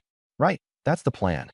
Meanwhile, after several hours of stewing, the pheasant was finally done, the aroma filling half the village. The yard outside Zhao Weihong's house had long been packed with villagers. My goodness, it smells incredible. With that smell, I could down a few extra bowls of porridge. Weigua's family is truly back on its feet. Wonder when my family will get to eat chicken. Have to find a chance to send my man hunting. But we don't have a gun. The brigade captain and the militia have guns. Can we borrow one? We can't borrow one in our village, but other villages have them. People kept sucking in their breath. All of them stirred to the idea of hunting. A child fussed for meat and got a beating from the parents. No one went into Weigua's house. Everyone knew his dad's situation, and besides, they'd only shot one pheasant, not a wild boar. Mom, there's a big crowd outside. Still going to find Weigua. Mother Zhao checked the sky. It'll be dark soon. We'll go once the crowd disperses. Grandma, can we eat meat now? Mother Zhao pinched Huan's little nose. Little glutton, here's a piece for you first. Zhao Weihong quickly stopped her. Mom, give it to Dad first. It's fine. There's lots of meat today. Everyone gets some. She picked out a piece for Huan, who reached straight for it. Careful, it's hot. Huan grabbed it anyway, juggling it between her two little hands. I told you it's hot, and you still grabbed it. Grandma, I'm not afraid of hot. She blew on the chicken, puff puff. Mother Zhao smiled and shook her head, then picked out another piece for Xinshin. Xinshin swallowed but didn't take it. Grandma, Xinshin will wait and eat with everyone. Lots of meat today, take it. Xinshin hesitated before taking it. She turned her head to see Huan already eating, huffing from the heat. Mother Zhao felt a twinge of regret. Burned yourself, didn't you? Don't be such a little monkey about it. Grandma, it's fragrant. Delicious. Mother Zhao smiled and ladled out a basinful, leaving more than half behind. In the room, Zhao Laojian, lying in bed, was swallowing hard. Seeing his wife bring in meat, he hurried to ask, has this meat been sent to Mom and Dad's? Not yet. There's a crowd outside. We'll send it over once it's dark, don't worry. Wife, am I useless? Dad's at his age and still went hunting in the mountains for my sake. I'm an unfilial son. And he slapped himself hard. Mother Zhao quickly set down the bowl and rushed over. Dear, what are you doing? Leave me be. Let me die. I'm dragging this family down. Don't be like this, you're scaring me. Zhao Weihong heard the commotion and ran in. Seeing her father in a frenzy, she thought for a moment, then turned and ran out. The people outside, drawn by the smell, were baffled to see her run out. Why'd Weihong run out? By the direction, looks like she's headed to Weigua's grandparents' place. Must be going to invite them over for meat. Zhao Weihong ran in one breath all the way to the grandparents' house. I was anxiously waiting for the chicken, and the moment I saw her I rushed up. Hong, is the chicken done stewing? She nodded. Wonderful, I'm starving. I'll go get a basin. She stopped me. Don't go yet. There's quite a crowd outside the yard. I nodded in disappointment, but understood. Now wasn't a good time to go over, especially with all those children watching. Whether to share or not would be a problem either way. I came to get Grandpa. Dad's lost control of his emotions a bit. I want Grandpa to come over. Hearing that, I quickly went in and called Grandpa out, explained the situation, and Grandpa went off with Weihong without a word. I wanted to go along, but on reflection my dad couldn't stand me, and showing up now would only add fuel to the fire, so I could only wait at home. Over half an hour later Grandpa returned, and I went up to him. Grandpa, how's my dad? Grandpa sighed. Your dad? He feels he's a burden. My heart felt heavy. Grandpa hurried to console me. Don't worry too much. I gave him a talking to, his mood steadied, and I only came back once I saw him eat a bit of meat. As long as he's all right. Night fell. Grandpa, Grandma, I'll go get the chicken. Go on. Carrying the basin, I dodged people all the way to my own gate, and only relaxed once I saw the crowd had dispersed. Woof, woof, woof. Weihong ran out and pulled me straight into the kitchen. Hong, how's Dad now? Okay. He ate a bit of meat, drank a bowl of broth. Good. Mother Zhao came into the kitchen with the two girls. Huan, excited. Dad, the chicken was so fragrant. Huan stuffed. She patted her round little belly. From now on, Daddy will let you eat meat every day. Yay. Huan gets to eat meat every day. I looked at the eldest. Xinshin, was the chicken good? Xinshin hesitated, then nodded. Mother Zhao had already ladled out meat for me. It's been kept warm. Eat it as soon as you get back. Seeing how much was still left in the pot, I frowned. Mom, why is there still so much? We ate plenty. This is what we saved for you and Grandpa and Grandma. Mom, You don't need that much. She paid me no mind, filled the basin to the brim, and insisted on keeping none. I didn't press. Forget it. I've got the system. I won't lack for meat from now on. Perfect for sending some to Chuanxiang. I carried the meat back to Grandpa and Grandma's, set it down, and didn't eat. Grandpa, Grandma, you two eat first. Don't wait for me. I'll go deliver some to Chuanxiang. Be careful on the way. We'll wait for you. No need to wait.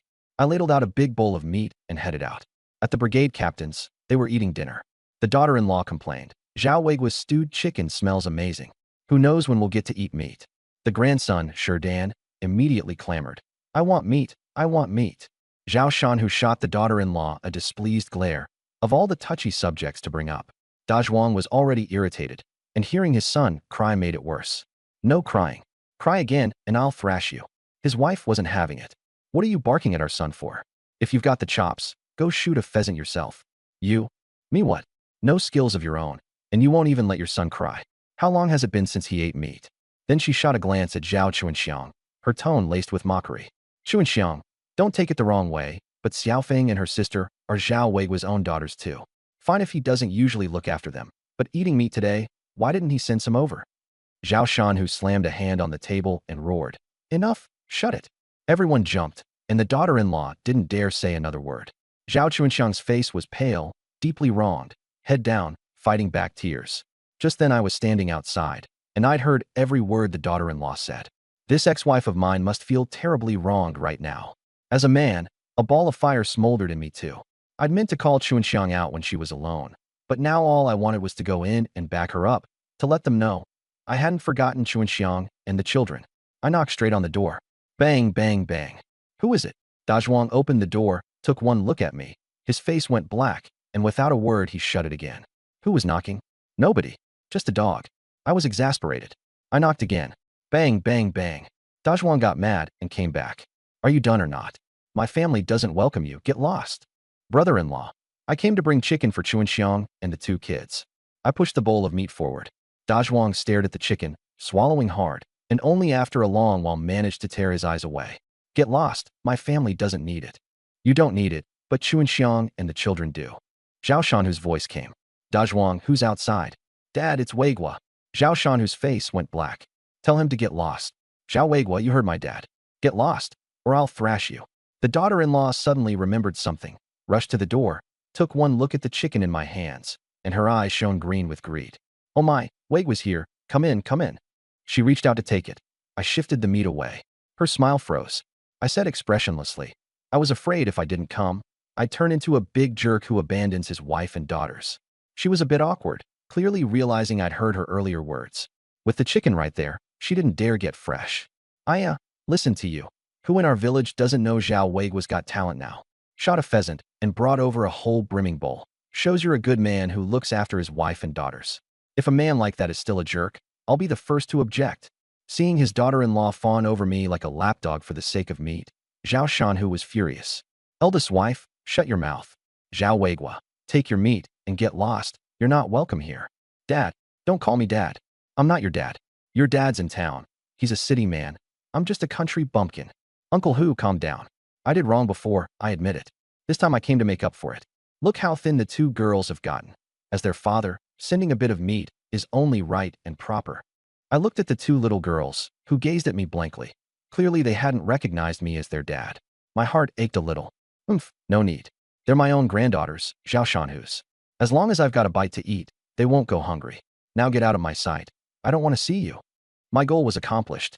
I walked straight to Chuanxiang's side and set the meat before her. This is a pheasant I shot today.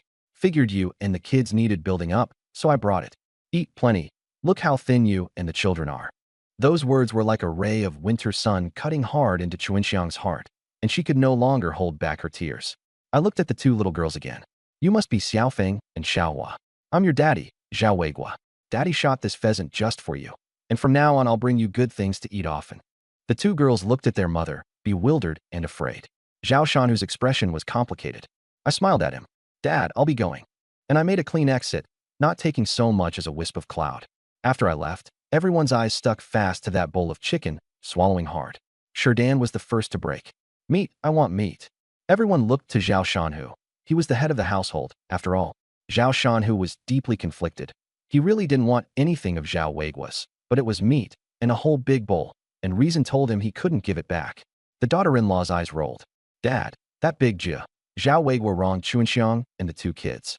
Think of this chicken as a bit of interest. If we don't take it, it's still Chuanxiang and the children who lose out. Dazhuang cautiously chimed in too. Dad, I think my wife's right. Zhao Shanhu glared at him. Right, right is all you know? Worthless thing. After cursing, he felt a good deal better. That kid owes us. Not eating it would just let him off easy. The daughter-in-law immediately flattered. Dad, you're absolutely right. At Zhao Shanhu's eat, Dazhuang instantly grabbed a piece and shoved it in his mouth, closing his eyes in bliss. Fragrant, so fragrant. Zhao Shanhu, angry again, rapped him on the head. Eat slower. This is all your sister's doing. Dad, I only had one piece. I'm preventing it in advance. Got a problem with that? No. Zhao Shanhu immediately switched to a smile and picked out a piece of meat for Chuanxiang. Chuanxiang, this is all thanks to you. You and the children eat plenty. Chuanxiang nodded and picked out a few pieces for her two daughters too. Mommy, can we eat it? Daddy gave us this. Of course you can. The two girls' eyes lit up and they dug in. It's delicious. Mommy, you eat too. Watching her daughters eat so happily, Chuanxiang wiped her tears and ate too. In that moment, she felt happiness. Soon the bowl of meat was polished off clean. Dazhuang patted his belly. How nice it'd be to eat this pheasant meat every day. Zhao Shanhu rapped his head. Every day, he says. Why don't you fly to the moon while you're at it? Dad, can't I have a dream? Your dream is dog crap. Get to work honestly. Chuanxiang got up to clear the table, but the daughter-in-law stopped her. Chuanxiang, I'll do this. You're our family's big hero. It's all thanks to you we gotta eat meat today. Look how much meat Zhao Weigua sent over. Shows he's still got you and the children in his heart. We women have to fight for what we're owed. Just like this chicken, refuse it, and you only let someone else benefit, don't you? Looking at her amiable sister-in-law, Chuanxiang even straightened her back a bit. Since her divorce, she'd lived at her parents' home, always feeling she ranked beneath others. Now with the sister-in-law's drastic change in attitude, she knew it was all thanks to Zhao Weigua. Then I'll trouble you, sister-in-law. I'll go return the bowl. With that, she stole a glance at her dad. Zhao Shanhu acted as if he hadn't seen and went straight into the house. Chuanxiang's heart leapt. She knew she could go over. At Grandpa and Grandma's, I was regretting. All I thought about was backing Chuanxiang up, forgot the system reward. No good. Tomorrow I'll go again and get that reward for sure. Just then I heard a knock at the door. Before I could go answer, I heard Grandpa's voice. Weigua, Chuanxiang's here. At that I jumped off the bed and ran to the door. Grandpa tactfully retreated to his own room. Chuanxiang looked at me and flushed at once. I came to return the bowl. With that she shoved the bowl at me. Seeing her about to run like last time, I grabbed her. Why are you running? I don't bite. Held by the hand, her body gave a shiver. You let go. No. Let go and you'll run again. Don't be like this. It's not good if people see. It's the middle of the night. No one's around. Just in case, I still pulled her into the yard. The moment we were inside, she got even more nervous, head down, not daring to look at me. A flood of feeling welled up in me. Chuanxiang, does your sister-in-law bully you often? No, she's a good person. Don't speak up for her. I heard everything she said tonight. She was mocking and sneering at you. If I get the chance later, I'll deal with her for you. Don't. Sister-in-law's good to me. She's got a sharp tongue, but a soft heart. I've lived at my parents' home all these years, and she never said anything. In any other family, it would have blown up long ago. Thinking it over, there was truth to that.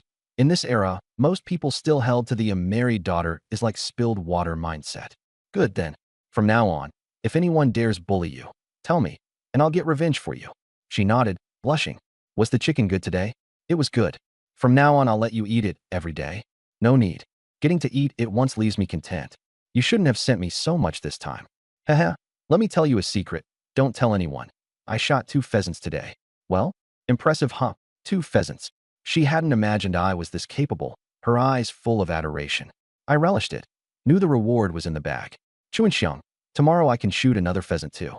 Do you believe me? I believe you. Ding. Zhao Chuanxiang believes the host. Reward, 1 pheasant. Sweet. 3 pheasants and a rabbit now. Once I've saved up more, I'll figure out a way to sell them and buy a gun of my own. This gun couldn't be borrowed forever. No one having it beats having your own. With a gun, the source of all that game would be easy to explain. After chatting a while longer, Chuanxiang spoke up. I should head back, or Dad will worry and come looking. I'll walk you. No need. I know the way. No, I can't have you alone in the dead of night. Her heart warmed, and she followed behind me home. I watched her go into the yard before leaving.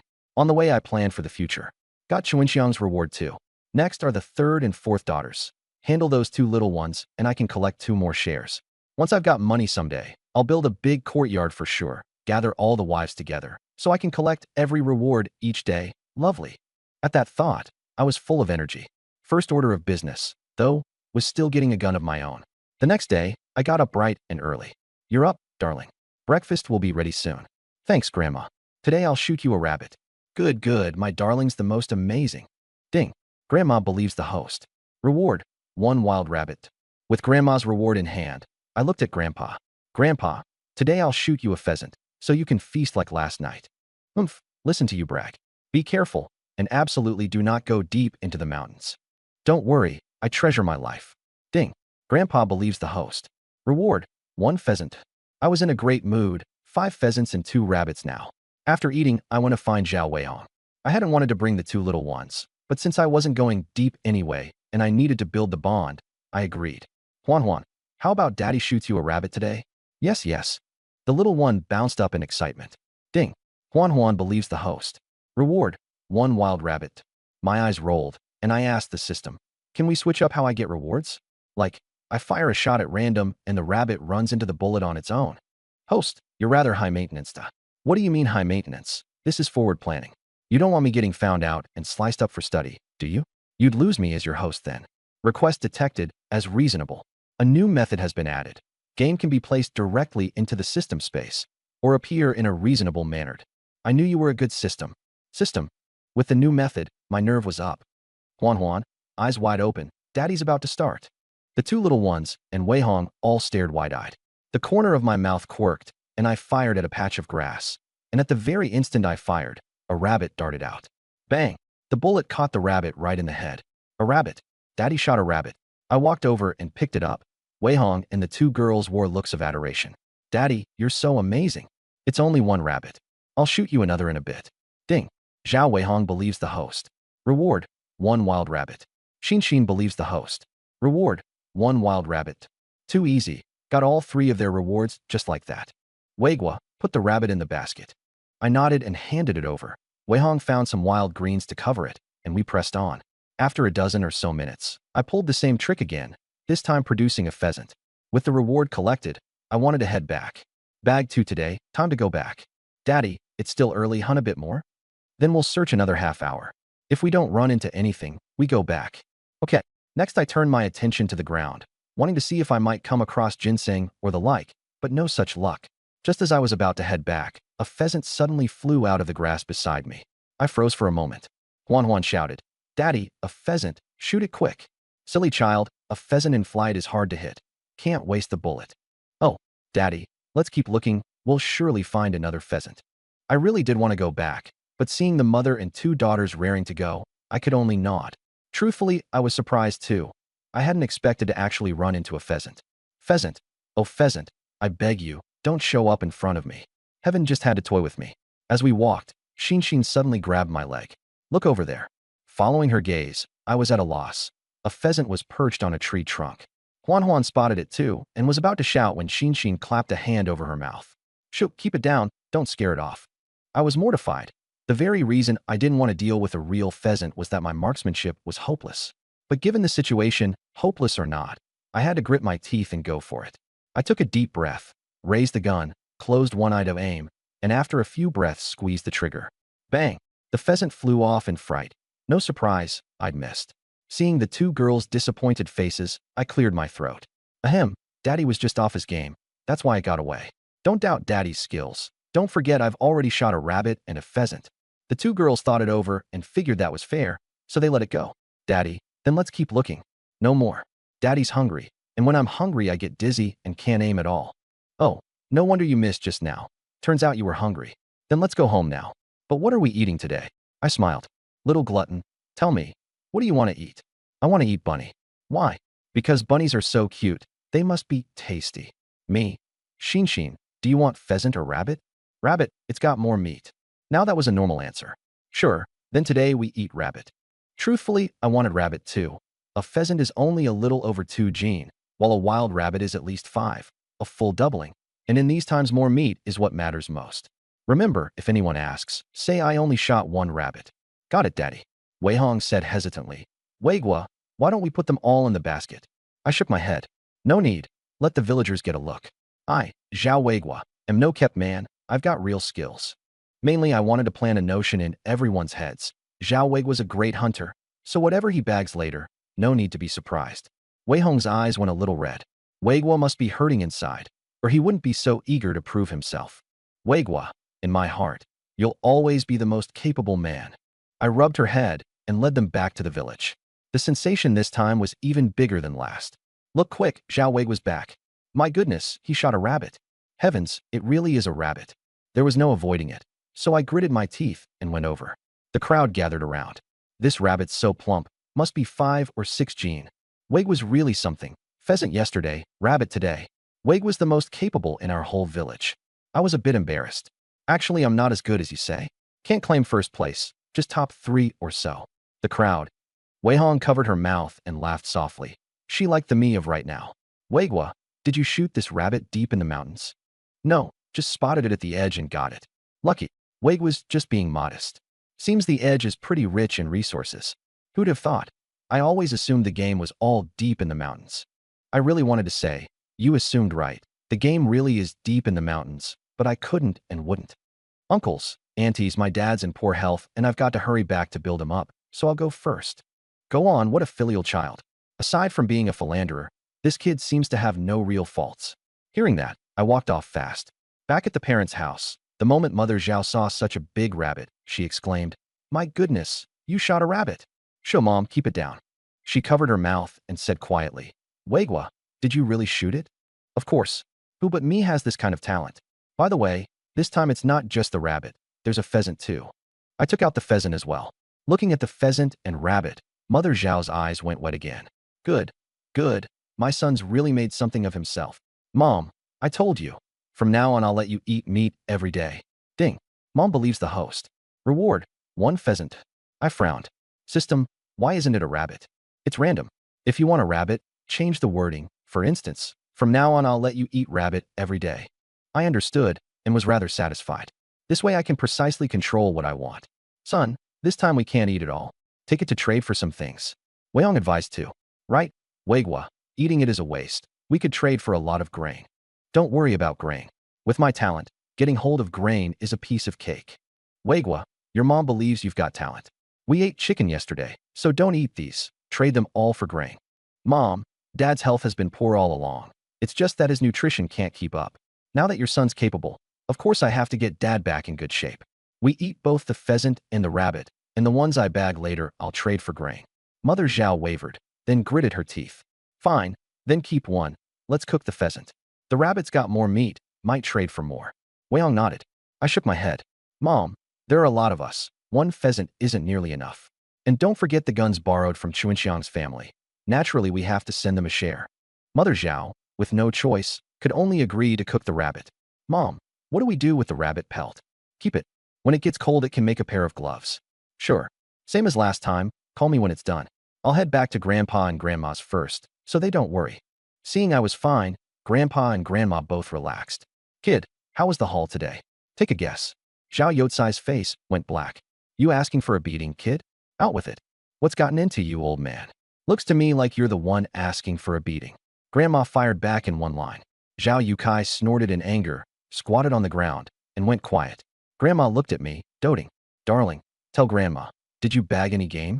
Grandma, your grandson's quite something now. Not just a pheasant, but a rabbit too. Grandma beamed. Good. Good. My darling really does have talent. Same as before, my mom's cooking it. She'll call me when it's done. Darling, Grandma will go take a look. You don't need to make a special trip. This time I do. Pheasant yesterday, rabbit today, I'm afraid someone will get jealous. With me there, who'd dare take advantage of our family? I didn't argue further. All right, Grandma, be careful. Don't worry, your grandma's not so old she can't walk. She set off, head high and chest out. Once she'd gone, Zhao Yukai spoke up. Someone taking advantage, my eye. Looks to me like she wants to show off. I paused, then smiled and shook my head. On the way, someone asked Grandma, Auntie, where are you headed? My darling grandson shot a rabbit. His mom's too young. I'm afraid she'll ruin such fine ingredients. So I'm going over to give some cooking guidance. What? Wei was shot a rabbit again. He only just shot a pheasant yesterday. What incredible talent. Hearing praise for her darling grandson, Grandma was overjoyed. Can't chat any longer. I've got to hurry over. After that, with everyone she met, she'd say a couple of words and departed amid envious looks. In that moment, Grandma felt more at ease than she had in her whole life. Word that I'd shot a rabbit soon spread through the whole village. At the brigade captain's, the daughter-in-law ran excitedly into Chuanxiang's room. Sis, good news, the best news. Sister-in-law, what's got you so happy? Zhao Weiguo shot another rabbit. They say it's real plump, a full 5 gene. Zhao Chuanxiang's mouth fell open. The sister-in-law went on. Chuanxiang, you're about to start living the good life. With Zhao Weiguo bagging a plump rabbit, he might send you meat again later, and sister-in-law can get a couple of bites along with you. Actually, it doesn't matter whether I eat. What matters is your nephew Sherdan. The child's young, and his nutrition has to keep up. With you in this family, our days are looking more and more promising. Don't worry, as long as he sends meat again this time. From now on, I'll take over all the housework. After all, I'm a daughter-in-law of the Zhao family. Zhao Chuanxiang wanted to cry and to laugh at once. Cry because she'd borne too much on her own since coming back to her parents' home. Laugh because her ex-husband had come through, and she might be about to stand on her own feet. But soon she grew uneasy again. What if Zhao Weiguo didn't send anything over? Would her standing at home slip back to the invisible nobody she'd been before? Sister-in-law, Weiguo's dad is sick, and he's got his grandparents to support too. He might not send meat. Sis, where there's a first, there's a second. He'll send it this time for sure. We'll just wait and see. Rabbit's got more meat than pheasant. I can't even remember what rabbit tastes like, and Shiden's never had rabbit, so today he'll benefit from his auntie too. The sister-in-law chattered on, while Zhao Chunxiang grew more and more nervous, praying constantly that Zhao Weiguo would remember her and the children. Even a single piece of meat would do. I was just talking with Grandpa when a knock came at the door. Bang, bang, bang. Who is it? No answer. I opened the door, took one look, and hurried to speak. Dad, what brings you here? The visitor was none other than the brigade captain, Zhao Shanhu. Don't call me Dad. We've got no relationship anymore. Where's the gun? Hand it over. My heart skipped. Gun? What gun? Zhao Shanhu's face was black. Don't play dumb. Chuanxiang lent you my gun. Don't think I don't know. Seeing he knew, I immediately pasted on an ingratiating smile. Dad, you know I'm a good hunter now. I wanted to seize the chance to bag more game. Can you grant me a few more days? I'll definitely return this gun. No. Plenty of people have already come to me wanting to borrow the gun. I can't let you hang on to it forever, or everyone will say the brigade captain, play favorites. How would I lead the brigade then? Dad, the gun's yours. You can lend it to whoever you like. I know you don't think much of me. I was in the wrong before, but I've changed now and want to do better. Surely you have to think of Chuanxiang and your 2 granddaughters? Look how thin they are, malnourished. At the mention of his daughter and granddaughters, conflict showed on Zhao Shanhu's face. I pressed on. Besides, I'm not borrowing it for free. I bagged another rabbit today. Once it's cooked, I'll send you a big bowl of meat as usual. Just then Grandpa came over with a smile. Shanhu, this Weiguo really has changed. Give him a chance. I'll vouch for the gun. Let him use it a few days, and I'll have him return it. Given an out, Zhao Shanhu took it. Fine, I'll give Uncle Yukai some face and grant you 3 more days. Return the gun after 3 days. Dad, 3 days is too short. Here's the deal, a week. Give me a week, I guarantee I'll return it. No, in a week my doorstep will be worn flat. 5 days at most. Fine deal. Zhao Shanhu felt he'd been had, but the words were out, and he couldn't take them back. He glared at me. I turned and left. Zhao Yukai gave me a look. Weiguo, aren't you going to see your father-in-law off? I immediately chased after him. Dad, let me see you off. Get lost. I don't need you to see me off. I stopped and muttered under my breath. Fine, don't let me then. No need to be so fierce. And I went back into the yard. Your father-in-law's a decent man. You'll need his help in the village down the road, so be sure to keep the relationship good. Don't worry, Grandpa, I understand. By the way, why did you name my dad Zhao Yujian? Because your dad was an only child, so I called him Lao Jian. Actually, I first wanted to name him Zhao Danding, but later felt it was unlucky, so I went with Zhao Weiguo. I breathed a sigh of relief. If I really were named Zhao Danding, I'd die of embarrassment.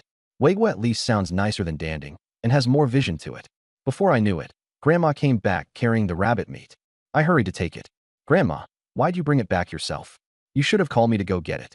Don't worry, darling. Grandma's not yet at the point where she can't carry things. Besides, if I'd called you over, you might have had to wait until dark to eat again. With Grandma carrying it, no one dares come asking. I was touched. Grandma was looking out for me, not wanting me to eat meat too late. Seeing there was a good deal of meat in the basin, I said, Grandma, I'll go take a bowl to Chuanxiang. No hurry. Why not go after you've eaten? Zhao Yukai spoke up. Let him go now. Shanhu was here earlier. What did he come for? The gun. That Chuanxiang girl secretly gave it to Weigua. What a Shanhu, wings all grown out now. That kid even nursed at my breast when he was little, and now he's really turning the world upside down. Darling, pay him no mind. If he comes asking again, send him to Grandma. Grandma, I can handle this. I ladled out a big bowl and covered it with a clean cloth. At the brigade captain's house. The moment I arrived, I heard arguing from the yard. Brigade captain, you can't play favorites like this. Zhao Weigua may be your former son-in-law, but we're villagers too. That gun can't be lent to him alone. We want to improve our meals as well. My family hasn't had meat in months. I've forgotten what it tastes like. That gun should be lent to me to use too. My family's worse off. It should be lent to me first. Everyone calm down. Give me 5 more days, and after 5 days I'll get the gun back. What? 5 more days? That's too long. Right. That Zhao Weigua's already been hunting 2 days. Listening to the crowd, I fell to thinking, this whole thing started because of me, and as a man, I ought to have at least that much accountability. Once I'd made up my mind, I took a deep breath and walked in. What a crowd. Seems I've come at a bad time. Everyone turned to look at once, and the moment they recognized me, their eyes lit up. Zhao Weigua, you came at just the right time. We were just talking about you. You've used the gun 2 days now. Time to return it to the brigade captain, no? You may be the former son-in-law, but you can't hog it forever. Give the rest of us a chance. Faced with the pressure, I smiled. You all make fair points, but everything goes by first come, first served. I could borrow the gun not because of my relationship with the brigade captain, but because I paid money for it. The crowd was taken aback. What do you mean? Just what I said. When I borrowed the gun, we agreed. 1 yuan a day, plus a bowl of meat from whatever I bag. See, here I am delivering the meat. At 1 yuan a day, the crowd erupted.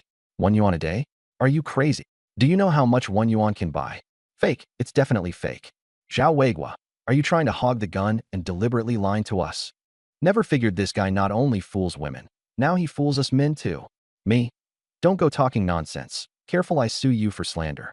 I, Zhao Weigua, am upright and above board. I've never deceived a single woman. As for those ex-wives, every one was true love, all legal and proper. The crowd wore looks of contempt. Enough, don't take us for fools. We don't care about your ex-wife business. This 1 yuan a day, we don't believe for a second. If you don't bag any game, wouldn't you lose money? I bust my back a whole month for just 3 yuan. 1 yuan a day, 30 days is 30 yuan. More than a city worker makes. Seeing they didn't believe me, I simply pulled out a big black 10 yuan bill. Uncle Hu, this is the gun rental money, 10 yuan total. You hold on to it. If I return the gun early, give me change later. The crowd sucked in their breath again. Weigua, you're for real. Obviously. Of course I'm for real. Zhao Shan, who stared at that big black 10, unsure whether to take it. Uncle Hu, take it, it's what you're owed. Those bullets cost money too. Just then the daughter-in-law popped up out of nowhere and snatched the money. Dad, Wade was right. Every bullet used is one less. Since we made a deal, let's take it and settle up later. Zhao Shan, who still wanted to say something, but seeing me wink, he held his tongue. The others still weren't giving up. Zhao Weigua, are you stupid? That's a yuan a day. Haha, I have confidence in myself. As long as I bag game every day, I won't lose out. The crowd was at a loss for words. He really had bagged game 2 days running. Someone recalled the 5 days Zhao Shanhu had mentioned earlier. Brigade captain, then we'll come back in 5 days. Right, back in 5 days. The crowd left one after another. After they'd gone, Zhao Shanhu shot me a complicated look, and seeing me looking back, quickly turned to the daughter-in-law. Give him back the money. Dazhuang's wife was loath to. Dad, since we made a deal, let's go by the rules. Zhao Shanhu was furious and about to speak when I cut in first. Dad, sister-in-law's right. Let's go by the deal. Deal? My eye. 1 yuan a day. I'm not some black-hearted landlord. Dad, without your gun, I'd have no game. This 1 yuan I'm giving willingly. Dazhuang's wife backed me up. Right. Dad, keep the money. It's perfect for getting Xiaofeng and Xiaohua a few things. At the mention of his 2 granddaughters, Zhao Shanhu wavered. Forget it. The kid did wrong by the 2 girls before. Call it compensation. He felt a lot better, too. What did you come over for, kid? This is the rabbit meat I bagged today. For you, Chuanxiang, and the 2 children to try. Dazhuang's wife's eyes shone green again as she sidled up. Aya, it's got to be Weigua. Truly knows how to care for people. Xiaofeng and Xiaohua are blessed to have you for a dad. Zhao Shanhu glared at her fiercely. Blessed, my foot. Cursed is more like it. I, on the other hand, was in a fine mood. I liked hearing that. Sister-in-law's right. I really am a first-rate man and a first-rate dad. Even Dazhuang's wife was a little nauseated by that, and Zhao Shan, who simply chased me off. Enough, set the stuff down and get lost. I hadn't seen Chuanxiang yet, nor collected my reward, so naturally, I wasn't leaving. Dad, I came to deliver food. The least I can do is lay eyes on Chuanxiang. Chuanxiang's not here. You go. I didn't believe it, and shouted toward the room. Chuanxiang, I'm here, come out quick. Zhao Shan, whose face went black. Chuanxiang walked out of the room, secretly very happy inside. Chuanxiang, I knew you were here. Look, this is rabbit meat I brought for you. Eat your fill, don't be shy. I'll send more tomorrow. My hunting skills are something else. Tomorrow I'll bag you another rabbit. Ding. Zhao Chuanxiang believes the host. Reward, 1 wild rabbit. Reward in the account, I beamed. Remembering the 2 girls, I quickly asked, Chuanxiang, where are Xiaofeng and Xiaohua? Out playing. A flicker of disappointment crossed my heart. Zhao Shanu barked. You've seen her. Now hurry up and go. I smiled at him. Dad, I'm leaving. No need to see me off. In your dreams, I'd never see you off. I didn't mind, waved at Chuanxiang, and left. After I'd gone, Zhao Shanhu looked at the daughter-in-law again. Give that 10 yuan to Chuanxiang. Zhao Chuanxiang quickly waved her hands. Dad, I can't take this money. These past years I've eaten and drunk off the family. I owe it too much. She lowered her head, ashamed. Zhao Shanhu said sternly, raise your head and look at me. You're my daughter, Zhao Shanhu's daughter, and this will always be your home. Remember, you don't owe this family a thing. We'll always be family. Zhao Chuanxiang, eyes red, nodded solemnly. Though the daughter-in-law was reluctant, she smiled and pressed the money into her hand. Sis, Dad's right, this is your home. If anyone dare say otherwise, I'll be the first to object. Chuanxiang was moved. Sister-in-law, thank you. Hey, family doesn't stand on ceremony. As she said it, she stole a glance at Zhao Shanhu, and only when she saw him give a satisfied smile did she relax. Meanwhile, on my way back, I happened to run into Xiaofeng and Xiaohua. The 2 little girls saw me too, but unlike my excitement, they were a bit afraid, stopping in place with heads down, not daring to move. I hurried over and said gently, Xiaofeng, Xiaohua, where have you been? The 2 girls shivered in fright, heads down, silent. I crouched at once, my voice softer still. Don't be scared, I'm your daddy. Forgot? I sent you a bowl of chicken just yesterday. Was it good? At chicken, the 2 girls swallowed, and their fear eased a good deal. The older one, Xiaofeng, said quietly, We ate it, it was very good. I smiled. Good that you liked it. From now on Daddy will get you meat often, okay? The 2 girls looked up at the same time, gazing at me with shining eyes. You really can let us eat meat often? Of course. As long as you call me Daddy, I'll let you eat meat often. The younger one, Xiaohua, called out at once, Daddy. I rubbed her head. Yes, truly Daddy's good girl. Then I looked at Xiaofeng. What is it, Xiaofeng? Don't you believe Daddy? The older they get, the harder they are to fool. Xiaofeng kept her head down, silent. I didn't force it. Some things can't be rushed. Xiaofeng, Daddy never lies. I just came from your mom's. I came to deliver meat this time, rabbit meat. Hearing it was meat, the 2 girls got excited. Really? Of course. If you don't believe me, hurry home and see. Ding. Zhao Xiaofeng believes the host. Reward, 1 wild rabbit. I waited a beat. No reward from the younger daughter. Xiaohua, do you believe Daddy? I believe Daddy. You really believe me? I really believe you. Are you sure you really believe Daddy? Wah, I'd asked Xiaohua to tears. Xiaofeng immediately stepped in front of her sister, watching me warily. I scratched my head, awkward. Sorry, that was Daddy's fault. I shouldn't have asked so many times. Don't cry. Hurry home and eat the rabbit. Go back too late and sure Dan will eat it all. Xiaohua stopped crying at once. Xiaofeng took her sister's hand and ran for home. Watching them go, I frowned. System, come out and talk. Xiaohua clearly believed me. Why no reward? Did you pocket it? Please don't wrong the system. Zhao Xiaohua gives no reward because she's too young. What do you mean? A reward giver must be at least 6. Xiaohua is only 5 this year. Me? So what if she's young? You can't discriminate against her. The system divides by diploma. A kindergarten diploma at minimum is required. Given there are no kindergartens in this era, the cutoff is set at 6. Below that age, it would be defrauding little children. Host, doesn't your conscience ache? Me? No energy to retort.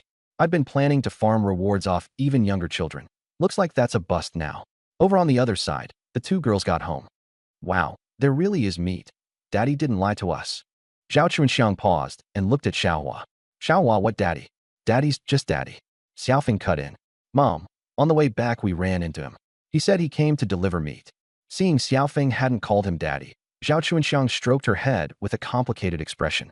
Xiaofeng, he's your daddy. Next time you see him, remember to call him daddy. Xiaofeng kept her head down, silent. Zhao Chunxiang sighed. She knew some things can't be forced, that they need time. The days passed one by one. After this, I went into the mountains every day. The first 2 days I still brought Xin Xin and Huan Huan, but not after that. Each time I came back, I'd bring a wild rabbit or a pheasant, storing the rest in the system space. I could now collect 8 shares of reward a day from family, grandpa and grandma, mom, 2 ex-wives, 3 children. As for the 4th daughter, I could only hope she'd grow up quick so I could collect her reward. Before I knew it, 5 days had passed. Setting aside what we ate each day, plus what I'd saved before, I had 30 rabbits and 25 pheasants stored in the system. The day to return the gun has come, and I've stockpiled enough game. Time to hit the black market. To leave, I had to tell the family. I went to mom and dad's first. Weiguo, what brings you here? Mom, Hong, I'm planning to head back for a trip. Both women's expressions changed. Mother Zhao stole a glance at Hong, full of heartache and helplessness. Hong's face went deathly pale, what looked like tears in her eyes. Mother Zhao wanted to say something, but didn't know what. Mom, Hong, don't worry, I'll be back. It was the truth. There was a lot of family here, and a lot of rewards, so I'd surely return. But in their ears it sounded like reassurance. Hong couldn't hold back any longer and ran into the room covering her mouth. I wanted to follow, but afraid my dad would notice, I could only stop. Mom, what's wrong with Hong? It's not like I'm not coming back. Sigh, what a curse. Live a good life once you're back, and come visit often from now on. Mom, I really will be back soon. If you don't believe me, I'll swear to it. Enough, no need to swear. You, take care of yourself. I was at a loss. No matter how much I said, it was useless. Forget it, they'll understand once I'm back. Mom, talk to Hong for me. I'll bring her a gift when I return. Mother Zhao nodded, started to speak, then in the inside, and went into the room. That left me glum. After thinking it over, I went to find Chunxiang too. Chunxiang, I'm planning to head back to the county town for a trip. Don't worry, I'll be back soon. Her face went white as paper in an instant. She opened her mouth and forced out, safe travels. I won't return the gun just yet. It's still got some use. I'll give it back when I come back. She nodded. If there's nothing else, I'll be heading back. She went back into the yard, shut the door, and slumped against it, choking back silent sobs. Listening to my footsteps fade, she pulled the door open a crack again and secretly watched me leave until I vanished. I went back to Grandpa and Grandma's. Grandpa, Grandma, I'm planning to head back to town. Don't worry, I'll be back soon. Darling, why not stay a few more days? Grandma, I've got something I have to go back for, but I won't be long. Live a good life back home, and remember to come visit Grandpa and Grandma when you've got time. It'd be even better if you could bring the great-grandchild. When I get the chance, I'll bring him for you and Grandpa to see. Grandpa, squatting on the ground, spoke up. Treat her well. If you dare divorce again, forget your dad disowning you. I won't recognize you as a grandson either. For once, Grandma didn't argue, and even spoke up for Grandpa. Darling, your grandpa means well. Look at all the villages around here. Whoever heard of 4 divorces? Your reputation would be utterly ruined. I nodded awkwardly. Don't worry, Grandpa, Grandma. I definitely won't divorce. Truthfully, I really wanted to say my reputation was already mud. I said goodbye to Grandpa and Grandma and headed for town. Once I've got money someday, I'll buy a bicycle for sure and join the ranks of car owners. Relying on my legs was too slow, but for now I could only walk back. Back in town, I decided to check on the house first. At the gate, I looked around, and seeing no one, took 2 pheasants out of the space. Bang, bang, bang. From the yard came the voice of my mother-in-law, Wang Yume. Who is it? I didn't dare make a sound, afraid she'd recognize me and not open the door. The door opened, and one look at me turned her face cold. She moved to shut it. Quick-handed, I stuck my leg in. Mom, it's me. Don't call me Mom. I'd never dare have a son-in-law like you. I smiled. What's wrong with a son-in-law like me? You should be secretly thrilled. She laughed in anger. More like cursed with rotten luck for 8 generations. Wasn't a certain someone full of backbone? How come you're back? Don't tell me you couldn't make it out there. I didn't indulge her and pushed the pheasants toward her. Listen to you. With your son-in-law's skills, I won't starve anywhere. See, I bagged 2 pheasants. Figured I'd bring them back to build up my wife. She eyed them warily. Where'd these pheasants come from? You didn't do any thieving, did you? I feigned anger. Mom, you can curse me, but you can't insult my character. Do you know how much psychological trauma this causes me? Seeing me so angry, she realized she'd gone too far. Sorry, Mom misspoke. Don't take it to heart. I'm in a really bad mood right now, in urgent need of good food to heal me. Stew this pheasant. and we'll build ourselves up together when my wife's off work." With that, giving her no chance, I shoved the pheasant into her hands and darted into the room. Wang Yumei was left exasperated. She wanted to toss the pheasant but couldn't bear to. She hadn't had chicken in ages either. In these times, a family got only 2 to 5 liang of meat coupons a month, and worse still, even with coupons you couldn't buy meat. At the thought of fragrant chicken, she swallowed hard. I lay on the bed, my head full of how to explain things when my wife got off work. Soon it was quitting time, and quite a crowd had already gathered outside our house. So fragrant, whose family's stewing chicken? Seems like Xiaona's place. True to her co-op job, she can actually get hold of chicken. My family hasn't seen a scrap of meat in over a month. Yours is lucky, mine's been 2 months. Xiaona really is capable. What a shame she married a man like that. A fine head of cabbage gone to a pig. That kept man, and divorced so many times too. I'd have dumped him long ago. If my daughter went looking for a man like that, I'd cut off mother-daughter ties on the spot. The crowd denounced me and lamented for Li Xiaona. Some even thought further. If Li Xiaona divorced that kept man, even a second marriage, I could marry her into my family for my son. Then wouldn't we get to eat meat all the time? At that thought, the slander grew nastier. Plenty of others sniffed wildly, as if it could fill their bellies. When Xiaona gets back, I've got to get her to help me get some meat. No few had that idea in mind. Just then a woman shouted, "Look quick, Xiaona's back." The crowd immediately swarmed her warmly. "Xiaona, you get prettier every time I see you. Had a kid and still kept her figure. What great upkeep. Of all us neighbors, Xiaona's the most capable." Li Xiaona was bewildered. Ever since she'd taken up with me, these people had whispered plenty behind her back. They didn't dare say it outright, but she'd sharply sensed those odd looks, which was why she rarely spoke with the neighbors and had even less contact after marrying and having a child. Now, with so many people crowding her, she was a bit afraid. "Aunties, what's gotten into you all? Xiaona, you're really something, getting hold of chicken at a time like this." "Exactly, just smelling it is more than Auntie can stand." "Wait, what chicken?" "Playing coy. Are you? Still won't tell the truth at this point? That smells wafting right out of your house." Now it was Li Xiaona's turn to be shocked. She hadn't imagined the smell was coming from her own home, and she desperately wanted to know what had happened. "Aunties, I've got something to attend to. I'll head back first." "Don't rush, Xiaona. Annie wants to buy some meat from you. We're all neighbors. You've got to help us out with this meat. We'll talk about the meat later. Please make way. I've got something urgent." The crowd hurried to clear a path. They didn't dare offend Li Xiaona now. Bang, bang, bang. "Who is it?" "Mom, it's me." Hearing her daughter, Wang Yumei opened the door at once. Seizing the moment while she was dazed, Li Xiaona slipped in and shut the door, then relaxed. "Xiaona, what's going on? Why are there so many people outside?" Li Xiaona rolled her eyes at her. "Mom, shouldn't I be asking you that? Where did the meat in our house come from?" Only then did Wang Yumei catch on. "You might not believe it, but the meat was brought back by that good-for-nothing man of yours." "What? Zhao Wei was back. Where is he?" "In your room." Li Xiaona flew into the room, and sure enough saw me lying on the bed, sleeping soundly. At the thought that she'd worried over him for so long while he slept this sweetly, she got angrier the more she thought about it, and gave me a kick. "Hey, who dares kick the young master? You tired of living?" Seeing it was my wife, I instantly switched faces. "Wifey, you're back. I missed you so much." I opened my arms to hug her. She shoved me off. "Cut the act. I'm asking you, why did you leave in secret?" "Wifey, this can't all be blamed on me. Your mother kept picking fights, so in a fit of anger, I went back to my own family's. Tui, to my mom and dad's place." "Then why didn't you say goodbye to me?" "I was wrong. Next time I leave, I'll let you know." "What? You dare have a next time? I'll bite you to death." She lunged. I caught her, flipped hard, and pinned her beneath me with a grin. "Wifey, I really do know I was wrong. And look, I'm back, aren't I? I'll teach you to run away from home. I'll bite you to death." Seeing her like this, I didn't stand on ceremony and kissed her. Hearing things going wrong in the room and afraid her daughter was getting the short end, Wang Yumei rushed in and froze on the spot. Li Xiaona saw her mom come in, her eyes went wide, and she kept slapping my back to make me get up. Seeing she wasn't cooperating, I only got more into it, vowing to kiss her into submission. Wang Yumei finally snapped out of it, let out an ack, and ran from the room. I jumped, turned to look, it was my mother-in-law. Li Xiaona's face flushed red, and she wished she could find a crack in the floor to crawl into. "You get off already." I smiled sheepishly. "Sorry, when you slapped me just now, I thought you meant for me to go harder like before." "Shut it," she shouted. "How does this man say every single thing out loud? It's mortifying." Unable to stay a moment longer, she ran out of the room. I smacked my lips and muttered to myself, "Looks like tonight's another big battle."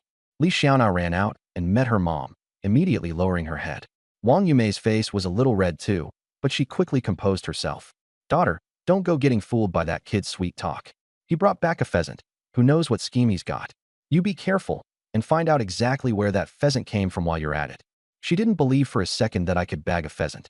If I had that kind of skill, would I have married into a family? Warning her daughter was purely out of fear she'd be fooled by this smooth-talking kid. Mom, I got it. All right, the food's ready. Call him out to eat. She certainly wasn't going to call me herself. Li Xiaona came back to the room, and I smiled. Wifey, it's not even dark yet. If you're in the mood, we can wait till nightfall, and then… You shut your mouth. Are you out of your mind? I'm calling you out to eat. Hey, you should have said so.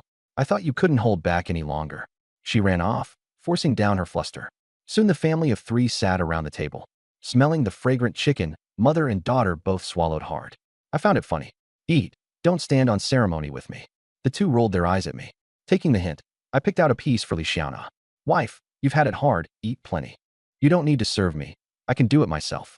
No, your husband will wait on you. Wang Yumei couldn't stand the lovey-dovey display and hurriedly grabbed a piece to settle her nerves. The moment it touched her tongue, happiness shot straight to her heart. Li Xiaona ate with her eyes closed too. Tasty, right? All natural. She nodded. It really was good. By the end of the meal, all three were satisfied. That night, I looked at Li Xiaona. Wifey, send the baby to mom's room. I've got something to discuss with you tonight. She eyed me warily. What are you up to? Mom's still here. No funny business. What does funny business mean? I don't understand. Can you be more specific? Funny business is. She couldn't explain it for a moment, and seeing my mischievous grin, realized she'd been played. She grabbed a pillow and threw it at me. I didn't dodge. I'll murdering your own husband. Are you? She looked smug. Humph, see if you dare bully me again. Wifey, I won't dare anymore. How about you bully me every day from now on? I don't want to bully you every day. Wifey, isn't there anything you want to ask? Like where I've been these past days. With the baby right there, it wasn't convenient for you to ask. She thought that was fair. She did have a belly full of things to say. Fine then. Turn around. Why? I need to feed the baby. My eyes lit up. Hey, we're an old married couple. What's there to be shy about? Are you turning around or not? Or I'm leaving. Don't. Fine, I'll turn. Once I turned around, she picked up the baby to nurse. Listening to the sounds behind me, the corner of my mouth curled, and I suddenly turned back. She was both annoyed and flustered. You. Don't get worked up. You'll choke the baby. I won't make trouble. She gave up resisting and lowered her head, not looking at me. But I leaned in closer and closer, my head right up there. What are you doing? Wifey, I've been really worn out lately. I need to replenish some nutrients too. Her face flushed instantly. Get lost. I knew wifey was the best to me. With that I leaned in, and by the time she reacted, I was already replenishing my nutrients. She was furious. When had she agreed to this? But she couldn't push me off, so she could only shut her eyes and pretend not to notice. I just had a little taste. Not bad at all. She shot me a ferocious glare. Once the baby was full, she carried him to her mom's room. Mom, watch the baby for me tonight. Xiaona, don't forget what I said today. Watch out for that kid. Remember to ask where the pheasant came from. Don't get fooled. Mom, I know. Not wanting to hear the nagging, she quickly backed out. Wang Yumei muttered.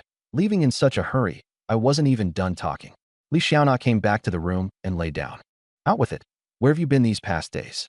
Don't think you can fob me off. Haha. First I'll make you pay. I pounced straight at her. Afraid her mom would hear, she could only clap a hand desperately over her mouth, though by the end she'd lost herself completely.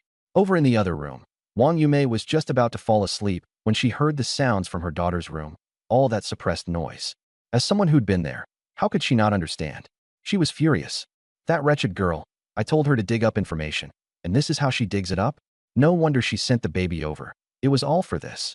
She didn't want to listen, but the sounds kept boring into her ears, and it carried on a good half-hour before quieting down. She breathed out. Finally over. Li Xiaona lay on my chest. You wicked man. All you know how to do is bully people. Why do I feel like a certain someone quite enjoys being bullied by me? You want to die? And she bit my chest. Ow. Were you born in the year of the dog? Let go quick. She let go.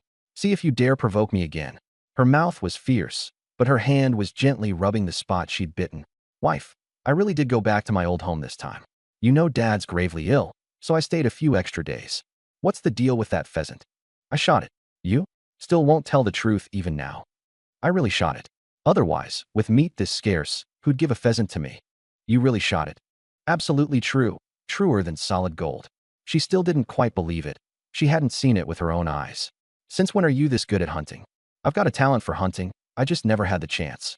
When I went back this time, I found Dad was seriously ill and needed nourishment, so I went into the mountains to hunt. Didn't expect to be this good. A haul within 2 or 3 days, and something every day after. Who told you to go into the mountains? No more from now on. If something happened to you, what would the baby and I do? Don't worry, I didn't go deep, just poked around the edges. Besides, with a wife as lovely as a flower, I wouldn't want anything happening to me. You really didn't go deep? Really, I treasure my life. It had better be that way. Wifey, does your co-op still sell meat? There's no meat left. Sister Hua says there's been none for 2 months. My eyes lit up. This trip back was exactly to use my wife to find out the prices of game and the location of the black market. Does the co-op buy pheasants and rabbits? Definitely. What's the price? The co-op's surely lower than the black market. 8 mao for a pheasant, 6 mao a jean for rabbit. Then do you know the black market price? No.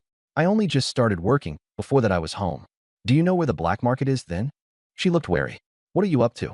I'm warning you. You absolutely cannot go to the black market. Get caught, and it's speculation and profiteering.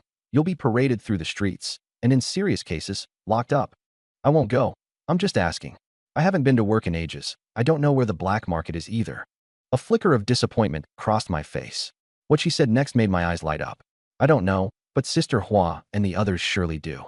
My eyes rolled. Wifey, could you ask them where the black market is for me? It's not that I hadn't considered finding it myself, but that's far too much trouble. The black market is hidden well. Basically acquaintance leading acquaintance, and ordinary people can't get in. What do you want with the black market? I said you can't go. I'm just curious. Actually, it's not me going. It's a friend who wants to. His family's pretty hard up. His wife just gave birth and has no milk, and the baby's about to not make it.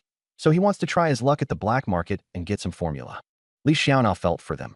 She'd given birth not long ago herself and understood that feeling best. Then, all right, I'll ask for you. I kissed her at once. I knew wifey was the best. Just then she grew a little conflicted, but spoke up anyway. I've got something to ask of you too. Can you still get pheasants? I haven't been to work in a long time, and I'd like to use pheasants to get on closer terms with my co-workers and supervisors. How many? 3. If you can't, never mind. My wife's business is my business. Even through a mountain of knives and a sea of fire, I'll get them for you. She was a bit moved. Dear, you're so good. See how good I am to you. How about we switch it up tonight? I murmured a few words in her ear. She flushed instantly, hesitated, then nodded. Overjoyed, I shut my eyes and savored it. In the other room, Wang Yumei, who'd just drifted off, was startled awake again, thinking at first she was having a racy dream. But no, it was the sounds from her daughter's room. It's the dead of night, and there's no end to it. Won't they let a person sleep? Furious as she was, she couldn't very well stop them, so she could only cover her ears and tune it out, until it finally quieted a good half-hour later. The next day, Li Xiaonao had work, so she rose early, refreshed and bright-eyed. One look at her mom, and she paused. Wang Yumei had dark circles under her eyes and a face full of exhaustion. Mom, what's wrong? Didn't sleep well last night. Wang Yumei rolled her eyes at her. And whose fault is that but yours? My fault. Yes, not sleeping in the dead of night, crying out non-stop. Li Xiaonao flushed instantly, wishing she could crawl into a crack in the floor. Mom! Wang Yumei stopped teasing her. All right, wash up and get ready to eat, and call that man too. Li Xiaonao went to call me. Dear, get up and eat. Let me sleep a bit more. I'm so tired. You eat without me. After several failed attempts, she gave up and ate with her mom first. Seeing I hadn't come out, Wang Yumei's face went cold. She'd meant to patch things up with me for her daughter's sake. And here this kid wouldn't even eat, clearly displeased with her. In these times grain was precious. Who wouldn't want to eat? She slammed her bowl on the table. What's his meaning? If he's got a problem with me, say it straight. Li Xiaonao paused, then smiled wryly. Mom, you've misunderstood. Weigua isn't displeased with you. He was just too worn out last night and can't get up this morning. Just leave him some food. What did he do to get so worn out? The words were barely out when the sounds from last night surfaced in her mind. Li Xiaonao, red-faced, lowered her head and didn't dare answer. The mood turned awkward, and mother and daughter both ate in silence, heads down. After eating, Li Xiaonao went off to work. Mom, remember to save Weigua some food. Don't worry, your man won't starve. Having seen her daughter off, Wang Yumei glanced at the young couple's room and murmured, looks like he really did wear himself out. Serves him right. Who told you to carry on all night? Still, the kid's not entirely worthless. He does have a skill or two. No wonder my daughter likes him. The word's out. Her own face went red. Wang Yumei, how can you say something so embarrassing? She stole a glance at my room and only relaxed once she saw no one come out. I slept until the sun was high, sleeping till I wake on my own. No need to go to work. The good life. You couldn't make me go to work now. Not in this lifetime will I ever work. Seeing Wang Yumei, I greeted her with a smile. Good morning, Mom. She rolled her eyes at me. You should say good afternoon. I accidentally overslept. Too worn out yesterday. Wang Yumei's face went red. Pa, shameless. After cursing, she ran back to her room. I was baffled. I don't think I said anything wrong. Don't tell me she's hit menopause. The more I thought about it, the more likely it seemed. Walking from the countryside back to town yesterday really had worn me out. I didn't stand on ceremony, ate the food left on the table, had a full meal, and was about to head out. Not to find the black market, of course. I just had to leave the house, so that when I came back at night, I could bring out pheasants without arousing suspicion. At my mother-in-law's door, I shouted in, Mom, I'm heading out. I won't be back for lunch. I'll come back tonight. Wang Yumei opened the door and came out at once. Where are you off to? You're not running away from home again, are you? Just finished having his way with my daughter last night. Got his fun, and today he wants to bolt. Pa, scumbag. In that moment, all the goodwill she'd built from my pheasant catching vanished. Mom, I've got something to do. Don't worry, I'll definitely be back tonight. She glared at me in disgust. Suit yourself. She slammed the door hard, and the baby's cry immediately rang out inside. I was mystified. Looks like she really has hit menopause. Not bothering to argue, I went out. I wandered around town until evening before heading back. At the gate, seeing no one, I took 3 pheasants out of the space. Bang, bang, bang. Who is it? I didn't make a sound. The door opened. Wang Yumei paused, and I rushed straight in and shut it. She'd already seen the 3 pheasants in my hands, and her eyes went wide. Hiss. Where'd you get these 3? I shot them. You went out today just to shoot pheasants? Xiaona said she hasn't been to work in a long time and wanted me to bag 3 pheasants to build good relations with her co-workers. My wife's business is my business. Wang Yumei stared at me blankly, as if seeing me for the first time. In that moment, I was no longer the pretty boy who only knew how to live off a woman, but seemed to have become a peerlessly good man. Before long, Li Xiaona returned, and I went up to her first thing. How'd it go? Did you find out where the black market is? The words were caught by Wang Yumei, who immediately rushed over and eyed me warily. What do you want with the black market? I'm warning you, don't even think about getting my daughter to go. Get caught, and her job's gone. A co-op clerk is a hot commodity. Plenty of people have their eyes on it. I smiled wryly. Mom, what are you thinking? How could I let Xiaona take that risk? So you mean to go yourself? Put that out of your mind. You get caught in there, don't expect us to bail you out. Mom, I'm not going. I'm just asking for a friend. And I trotted out the same line I'd used to fool my wife. It had better be that way. You watch yourself. She went back to her room. Li Xiaona hesitated too. Weigua, you're not really going to the black market, are you? Wifey, I really am asking for a friend. If you don't believe me, I'll swear it. Just as I was about to swear, she covered my mouth. Forget it, no need to swear. I just hope you remember. You've got me and the baby, and whatever you do, you have to think of the 2 of us. Don't worry, I will. The black market's in that little alley behind our co-op. For real. Of course, Sister Hua told me herself. TSK Tisk, truly the more dangerous, the safer. Who'd have thought the famous black market was right behind the co-op? Oh, wifey, come into the room with me. I've got a surprise for you. She followed in puzzled, and the moment she saw the 3 pheasants on the floor. Oh, pheasants, 3 of them. She excitedly picked up each one. Where'd these come from? I shot them. Liar, weren't you home? After you left, I borrowed a bike and made a trip back to the village. Got lucky, shot 3, and rushed straight back to surprise you. She was deeply moved, stepped up and kissed me, not stopping until she was out of breath, then said with a red face, Thank you. This is your reward. Wifey, this reward's a bit half-hearted. I want the kind from last night. Her face went redder. I'm done with you. And she ran out, blushing. I knew tonight's reward was in the bag. Sure enough, when you take a wife, get an obedient one, happiness every day. Soon it was dinner time, and I frowned. Mom, don't we still have 1 pheasant? Why not eat it? Wang Yumei rolled her eyes at me. What kind of household are you? Eating meat every day, not afraid the neighbors will gossip. Afraid of what, when your son-in-law's so capable? Enough, 2 words of praise, and you start showing off. Eating pheasant once a week is already a luxury. Mom, no need to skimp. Your son-in-law's quite capable now. I'll let you eat meat every day from here on. Humph. She ignored me. I pressed again. Mom, I'm serious. My wife gave birth not long ago and needs nourishment right now. This meat can't be skimped on. Just eat, and once it's gone I can get more. Forget? I brought back 3 more pheasants today. Only then did Wang Yume remember, and the way she looked at me was different. Fine, you said it yourself, so let's cook it. That's more like it. Don't worry, wifey. I'll bring you pheasants often from now on. Ding. Detected. Li Xiaonao believes the host. Reward. 1 pheasant. I broke into a smile. Not easy. Finally got my wife's reward. Whether you bad game is secondary. You must be careful. Don't worry, I won't make a widow of you. She rolled her eyes at me. What are you babbling about? Hurry up and eat. After eating, she nursed the baby again. Wifey, look, the little soldier's tired. Time for this old soldier to take the field. Not waiting for her to refuse, I beat her to it. A moment later. That's about enough. You've got to leave some for the baby. Haha, don't worry, I know my limits. The baby's done too. Send him to mom's room. Recalling her mom's state and words that morning, Li Xiaona hesitated. How about the baby sleeps with us tonight? That won't do. I'm restless when I sleep. If I roll over and squash the baby, that'd be terrible. Better send him to mom's room. She thought it over and nodded. In Wang Yume's room, she'd made up her mind today. Absolutely no babysitting. Knock. Come in.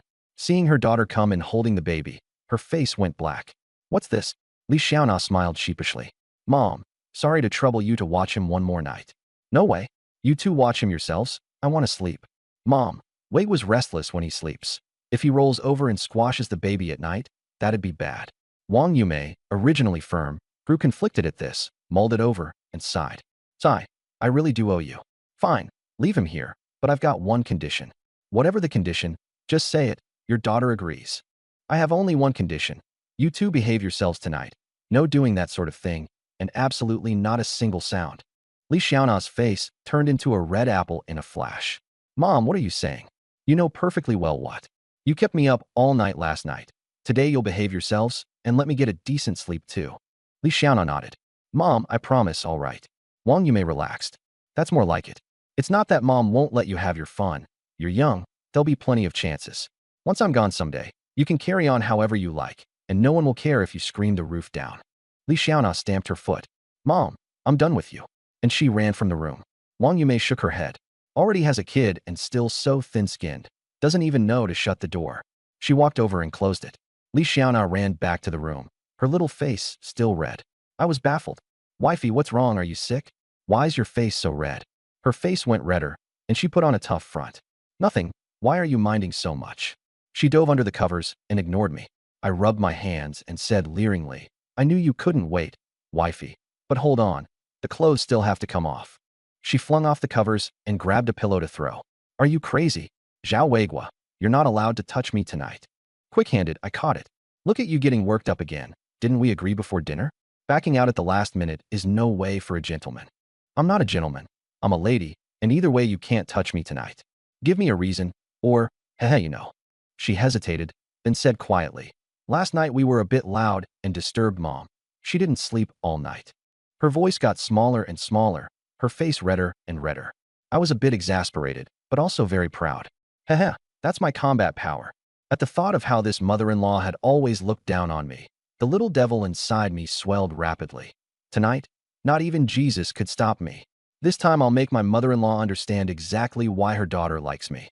Wifey, this is where you're in the wrong. What were you crying out so loudly for last night? You woke Mom. But it's no big deal. Tonight you keep it down or cover your mouth tight. She got so mad she came at me to hit me. But how could she be my match? I had her under control at once. Good girl, a promise made must be kept. Whether Mom sleeps well tonight is all up to you. With that I transformed into Shimin Qing himself and pounced. Knowing resistance was futile, she could only clap her hands desperately over her mouth. But at the height of passion, all of it was flung to the back of her mind. Over at Wang Yume's, she thought she'd finally get a good night's sleep, only for her daughter's voice to come again. She gritted her teeth in fury. Truly a grown daughter can't be kept, she promised. And here's the same old performance. She put on her shoes and stormed off to find the young couple and make them stop. But the moment she opened her door, the sounds came clearer, and with each step she lost a bit more strength. By the time she reached my door, her legs felt weak and her whole body limp, and she could only lean against the wall. The more she listened, the stronger her reaction, and her knocking hand could never quite lift. By the time things finally quieted inside, she'd slumped to the floor, and the spot where she'd just sat bore the faint trace of a damp patch. She forced herself back to her room, and just as she was about to fall asleep, her daughter's voice rose again. Sigh, no sleep again tonight. The next day, Li Xiaona got up refreshed and bright to make breakfast, only to find it hadn't been made at all. Usually her mom had food ready long ago. She went to her mom's door and was about to knock when it opened. Wang Yumei came out dragging her exhausted body, her face full of resentment. Li Xiaona flushed instantly and lowered her head, saying quietly, "Mom, I'm sorry, I didn't want to disturb you, but I couldn't help it." Wang Yumei rolled her eyes at her. "Comrade Li Xiaona, I hereby formally notify you. Tonight you watch the baby yourselves, and even if the sky falls, do not send him to my room. Keep this up without rest, and you can get ready to burn paper money for your old mother. Mom, I definitely won't send him to your room tonight. Oomph, because of you too. I couldn't even make breakfast. Go buy something to eat yourself. Mom, don't cook today, let's eat out later. Enough, my affairs don't need your worrying." Li Xiaona smiled and went to wash up. Coming back to the room after washing, she looked at me, still snoring away, and remembered her mom's words that morning. "Oomph, it's all your fault, making me lose face in front of mom again. Today I'm definitely teaching you a lesson." She raised her little hand to smack my face, but by the time it reached my face, it had turned into a caress. Forget it, Wade was had it hard too. This worn out, surely from shooting pheasants for me. Her face full of tenderness, she gently kissed my cheek. As luck would have it, I opened my eyes right then, and our gazes met. She froze in place. I bolted upright, clutching the blanket. "Wifey, what are you doing? I'm warning you, no funny business. Right now I just want to rest." She was furious, as if she'd been about to do who knows what to me. "Why you Zhao Weigua, you wait. If I let you lay a finger on me tonight, I'll take your surname." And she stormed out in a huff. The corner of my mouth curled, and I called out, "Don't forget to take those 3 pheasants." She turned and shot me a fierce glare. Li Xiaona didn't go by breakfast. With 3 pheasants in hand, she was more nervous than if she'd been carrying a wad of cash, and rushed straight to the co-op. Not a soul had arrived yet. She was first, and quietly hid the pheasants away. Before long the co-workers trickled in. Counting her, the co-op had 4 people: Director Wang, Sister Hua, and a male co-worker, Luan. Everyone who worked at the co-op had connections. Once everyone was present, Director Wang called them into the office for the routine meeting. Calling it a meeting was generous. It boiled down to one line repeated: "No beating customers without cause." In this era, the 8 big clerks were big shots, and they really would beat people. The opposite of the customer is always right. Buy or don't. But dare to give them lip, and they'd say they'd thrash you and mean it. Everyone got that? No hitting customers without cause. Don't worry, Director.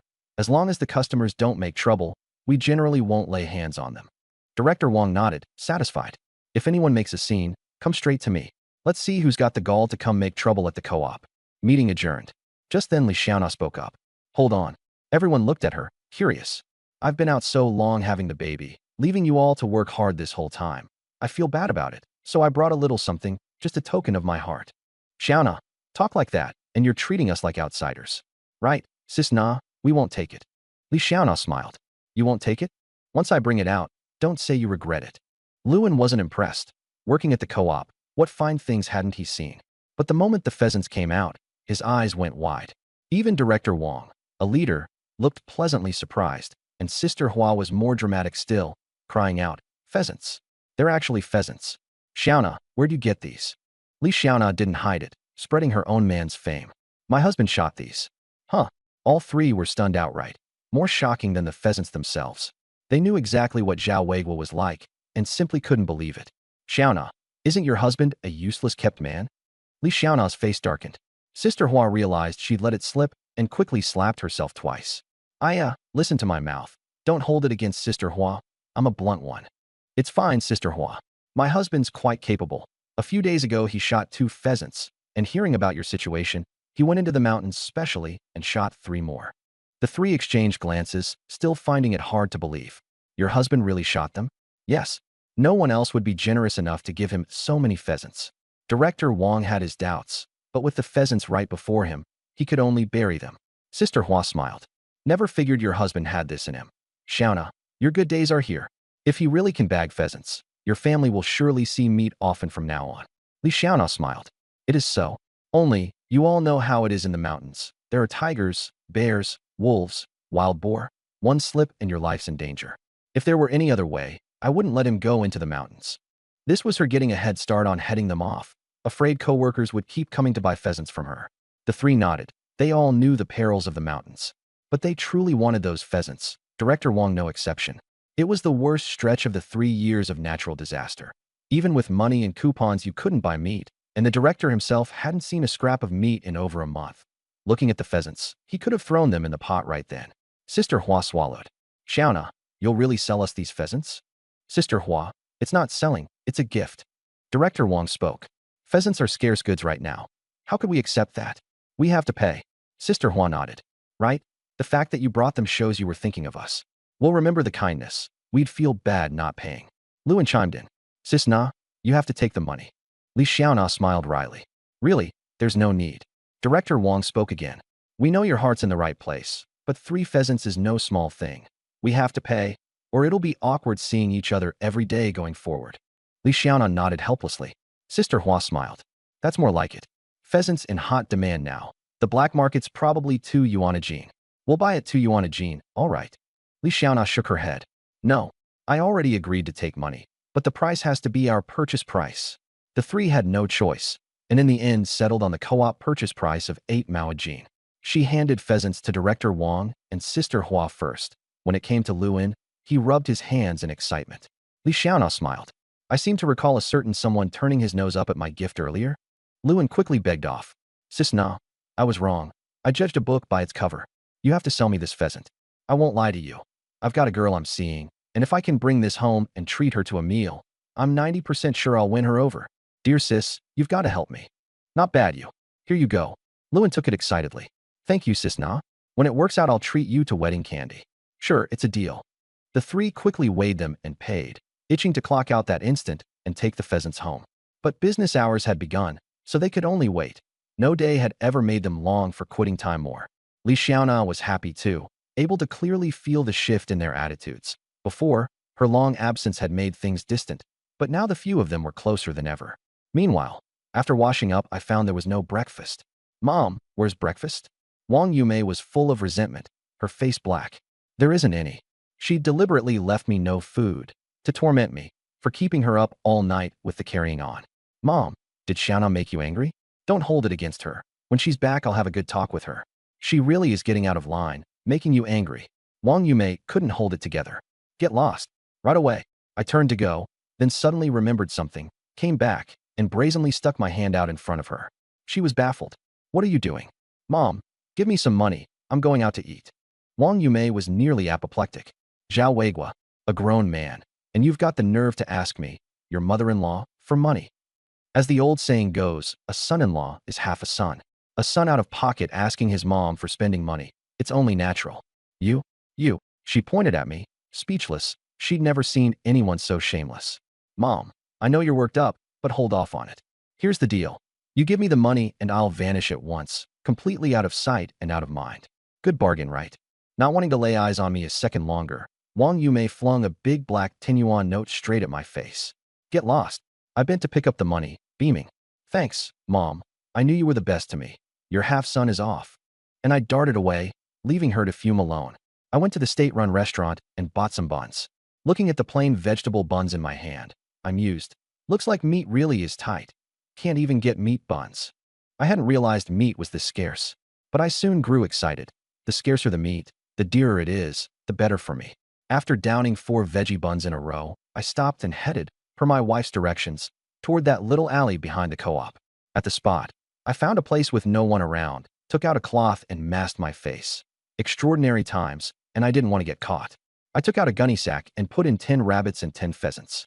After that, the system still had 21 rabbits and 11 pheasants left. I didn't bring it all out because I didn't dare. First time here, and bringing too much at once risked drawing attention and getting robbed. Thankfully, the hunting rifle in the system gave me a bit of security. Just in case, I brought the gun. Taking a deep breath, I walked on. As it happened, 2 people were ahead of me, and my eyes lit up. Looks like those 2 are headed to the black market too. Follow them, and I can't go wrong. Sure enough, the 2 walked up to a small door and went in. That door was the black market entrance. I went up and knocked. The door opened to reveal a head. One look at my getup, and the man knew I'd come for the black market. Buying or selling? Selling. You know the rules. 1 mao. I nodded and gave a mao. They were taking a big risk. It was only right. Having taken the money, he stepped aside to let me in. Inside, I hadn't expected it to be so big. Practically a whole street, with plenty of people set up at stalls on both sides, though very few sold food. and meat was pitifully rare. I'd meant to ask what others were selling meat for, but now that was a bust. I noticed an interesting thing too. The sellers were nearly all disguised like me, while the buyers mostly showed their real faces. I picked a spot next to an old man and stopped. The moment I did, people gathered to see what I was selling. I pulled a pheasant and a rabbit from the sack and set them in front of my stall. The crowd sucked in their breath. My goodness, pheasant and rabbit. Hard to come by. Finally, someone's selling meat. I'm buying one to take home and taste, no matter what. People drooled, eyes shining, and at word that meat was for sale here. Even some stall holders gathered around. Brother, how are you selling this pheasant and rabbit? Name a price, give me one. I was a bit awkward. I didn't know what price to sell at. Even if I got them by signing in, they were still the fruit of my effort. I couldn't let this crowd off cheap. Seeing me silent, the crowd grew anxious. Say something, brother. Here, I'll do a yuan a gene for rabbit. How about it? Someone naming a price, it dawned on me. The meat's in my hands, so the upper hand is mine. They're the ones in a hurry. At that thought, I stood steady as a mountain and said not a word. Someone couldn't help raising the offer. Rabbit, a yuan 10 deal? A yuan 10 is already steep. The co-op's only 6 mao a gene. Right, that's nearly double. Seeing no further raises, I spoke. In that case, you can go buy at the co-op. I don't need to spell out the current situation, do I? These pheasants and rabbits were hunted by our whole village together. Sell them too cheap, and I can't account for it. Someone else spoke up. A yuan 2 a gene for rabbit, that'll do, won't it? Already double. Brother, be content. I still wouldn't budge, and those people got truly anxious. Little brother, that's not decent. A yuan 2 is a sky-high price, and still not enough. Young man, don't be too greedy. Careful, you invite trouble. I gave a cold laugh. I didn't beg you to buy. If you won't, move along. Don't block the other customers. Brother, how much exactly? Name your price. We sincerely want to buy. Yesterday, I'd learned the co-op purchase prices from my wife. 6 mao for rabbit, 8 mao for pheasant. After a moment's thought, I gave my prices. A yuan 5 a gene for rabbit, 2 yuan a gene for pheasant. Pheasant was dearer because it was more nourishing. In this era, after childbirth or illness, people stewed a chicken to recover, so the price naturally ran high. Someone complained again. Too high. Straight up more than double. We can't afford that price. Brother, I'm the only earner in my family supporting the whole household. Can you go a little cheaper? You've got it hard, but I've got it harder. Do you know how dangerous one trip into the mountains is? There are tigers, bears, wolves, wild boar, fierce beasts. To get this game, one of our brothers even had his leg broken. It was traded for with his life. You tell me, is it worth the price? The crowd fell silent, and inwardly even began to feel the price wasn't dear. That, if anything, it was being sold too cheap. Finally, someone couldn't hold back. Brother, give me a rabbit. My family hasn't had meat in ages. I'll build up the wife and kids. This big brother's clearly a family man. Just then I hit an awkward snag. I hadn't brought a scale, but I soon found a fix and looked at the old man beside me. Sir, may I borrow your scale? Not for free. I'll give you 5 mao. The old man had meant to refuse, but at 5 mao, he immediately handed it over with a smile. Young man, what's all this about money? I'm just a warm-hearted fellow. With a scale, I weighed it.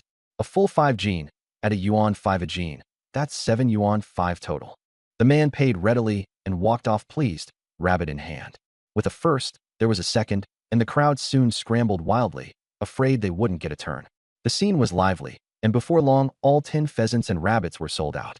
Brother, give me a pheasant and a rabbit. Sorry, sold out. The remaining people couldn't stay calm. Ah, how's it gone so fast? I haven't bought yet. I didn't get any either. Brother, when are you coming back next time? Depends when I bag game. Maybe a few days, maybe a month. Those who'd hesitated earlier were full of regret. Sigh, I shouldn't have wavered. I should have just bought. I really want to slap myself twice. Seeing I was out of stock, the crowd dispersed. I took out 5 mao and handed it to the old man who'd lent the scale. Sir, thank you for the scale. A man of his word. The old man took it, beaming. I tucked the sale money into my coat. Really, transferred it into the system space. The space showed 130 yuan total, minus the 10 from my mother-in-law. This trip selling game had netted 120 yuan. Now that I've got money, time to ask about the gun. That's the main point of this trip. Ordinary people didn't have guns, and even if someone sold them, they wouldn't display them openly. Where do I buy one? Oh, right. The black market manager surely knows. I headed out at once, on the way putting a pheasant from the space into the sack. At the door, I smilingly handed the pheasant over. The doorman swallowed. What's this for? Brother, I want to buy a gun, but don't know where I can get one. The two of them looked me over. We heard earlier there was someone inside selling pheasants and rabbits. That'd be you? I didn't hide it. It's me. The village militia hunted them and had me come sell. The man looked the pheasant over, then spoke. If you really want to buy a gun, I can take you to a place. Just don't know if you've got the nerve to go. What's there to fear? Since you dare run a black market, you surely keep your word, or you couldn't have built this scale. The two looked at me, surprised and rather pleased. Fine, follow me. One stayed at the door, the other led me away from the black market. On the surface I was calm, but inside I was on guard. The moment anything fell off, I'd whip out the rifle from the space. The man wound this way and that, and stopped in front of a courtyard to knock. The man who opened the door was around 50 and clearly knew the black market people. Old Zhang, this kid wants to buy a gun, you two talk it over. Old Zhang gave me a once-over and nodded. The black market man said to me, deliver to the spot. I'll be off. Many thanks. No need. I took a pheasant off you two. At pheasant, Old Zhang's eyes lit up. After the man left, I looked at him. Best not to call him Old Zhang. Uncle Zhang, I've come to buy a gun. Come in. He led me into a locked room, and when the door opened my eyes went wide. A dozen-odd guns inside. Hunting rifles, Hanyang-made rifles, Type 38 Arisakas, and even pistols. Have a look, which do you want? I touched this and inspected that, and finally settled on the Type 38 Arisaka. In my past life, every Japanese soldier had one. I knew it intimately. High accuracy, low recoil, a fitting range, strong penetration, perfect for hunting. But I didn't rush to buy. Uncle Zhang, do you have any of our own Type 56 semi-automatics? Old Zhang was surprised. That gun had only gone into production in 1956, just 4 years ago. No, that gun's used by the army, tightly controlled. A bit disappointed, I looked back at the Type 38. How much for this gun? 150, firm price. My heart jumped. So expensive, and I only had 130. As I was calculating, Old Zhang added, of course, you can also trade game for it. He said this because he'd heard the black market man mention the pheasant. My eyes lit up. I'd been worrying the money wasn't enough. On the black market now, pheasants 2 yuan a gene and rabbit a yuan 5 a gene. How about those prices? Works. As long as you can produce game worth 130 yuan. To be honest, I've still got some game on hand. I didn't bring it all on my first black market trip. The rest should be enough to buy this gun. Only, how are the bullets reckoned? Bullets are easy. I'll throw in 100 free, and after that you buy with cash when you're out, a mao around. Sure, no problem. We agreed to make the trade in the afternoon. I left the courtyard, deliberately took a long, winding route, and found no one following.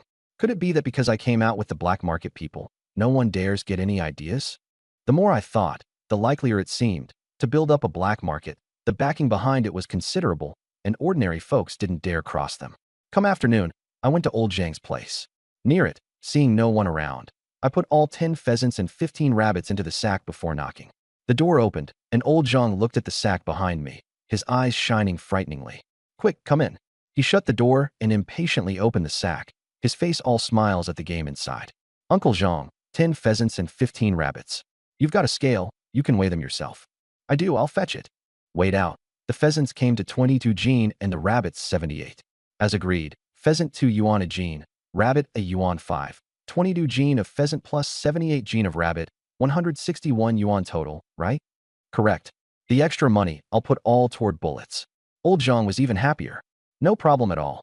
He let me to get the gun, and I picked the best maintained Type 38 Arisaka. Here are the 100 free rounds, and these are the 110 bought with that 11 yuan, 210 rounds total. I checked them over, no problems. Then I looked at the pistols, the Type 38 for hunting, a pistol for self-defense, just right. Old Zhang noticed and quickly pitched it. This is a fine Mauser pistol, perfect for self-defense. Want it? How much? You count as a regular customer, 120 plus 100 free rounds. I was tempted, and I happened to have 130. Gritting my teeth. Fine, I'll buy it. I took out 120 and handed it over.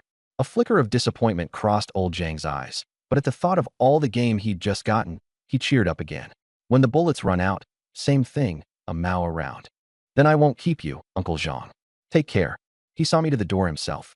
After I left, an old man came out of another room. Old Zhang, I get a share of this pheasant and rabbit. Don't worry, you'll get yours. Not bad, that kid, able to bag this much game. Old Zhang shook his head. Probably wasn't him who hunted it.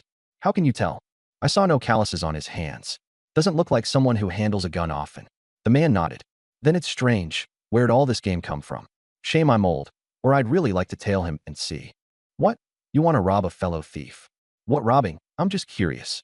Enough. At your age, just live out your years in peace. Haha, true enough. I'll go get the liquor. Let's have a good drink today. Meanwhile, having confirmed no one was following, I headed out of the county town, found a deserted little grove, and took out the Type 38 Arasaka. With truth in hand, I've got the nerve for anything. Shame there are no Japanese around now, or I'd love to cross bayonets with them. After mock-wielding it to my heart's content, I put it away and played with the pistol a while, without firing, since I was close to town and afraid the shots would bring police. Got the gun, now I need a firearm permit. The state had already begun banning guns, but hunters could carry them. You just needed a permit. I turned it over and over, and in the end I still had to work through my wife. I checked the space, only the last 5 rabbits left. After thinking it over, I didn't go sell them. Getting a firearm permit was sure to involve favors and social niceties, and these rabbits were perfect for gift giving. I went straight to the co-op, not wanting to wait until night. I wanted to know the outcome now. The moment I walked in, Li Xiaona spotted me first and looked excited. How come you're here? Beside her, Sister Hua was curious. Xiaona, who's this? Sister Hua, this is my husband, Zhao Weigua. Sister Hua paused. Didn't expect this fellow to be so good-looking. No wonder Xiaona's willing to be with him. So it's Comrade Weigua. Quite the dashing figure indeed. You must be Sister Hua. Xiaona mentions you often, says the co-op has a Sister Hua, beautiful and kind, who looks out for her. Sister Hua was overjoyed. We're co-workers. Helping each other is only right. Xiaona, you two go talk. I'll cover for you. Thank you, Sister Hua. Li Xiaona and I left the co-op. Watching us go, Sister Hua murmured, truly a talented man and a lovely woman. Luan, who'd just come in, heard it. What talented man and lovely woman. Xiaona's husband came to see her. That kept man pretty boy. Sister Hua wasn't having it. Watch your mouth. Don't forget about his pheasant. Luan smiled apologetically. Listen to my mouth. Don't tell Sis Na. Humph. Mind your words from now on. I gotta look at that Zhao Weigua. Handsome. No wonder Xiaona likes him. Luan got interested. Where is he? I'll go take a look. Get back here. The young couple's talking. What business do you have going over? Luan nodded, dejected. Outside, Li Xiaona and I had walked off. Out with it. What do you want with me? Out of money again. She was about to dig out money. I quickly stopped her. I'm not here for money. There's something else. What is it? Tell me.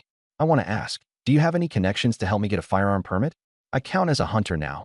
Having no permit all this time isn't right. She thought a moment. Sister Hua's husband is the deputy chief of the police station. I'll have her ask for me. I smiled.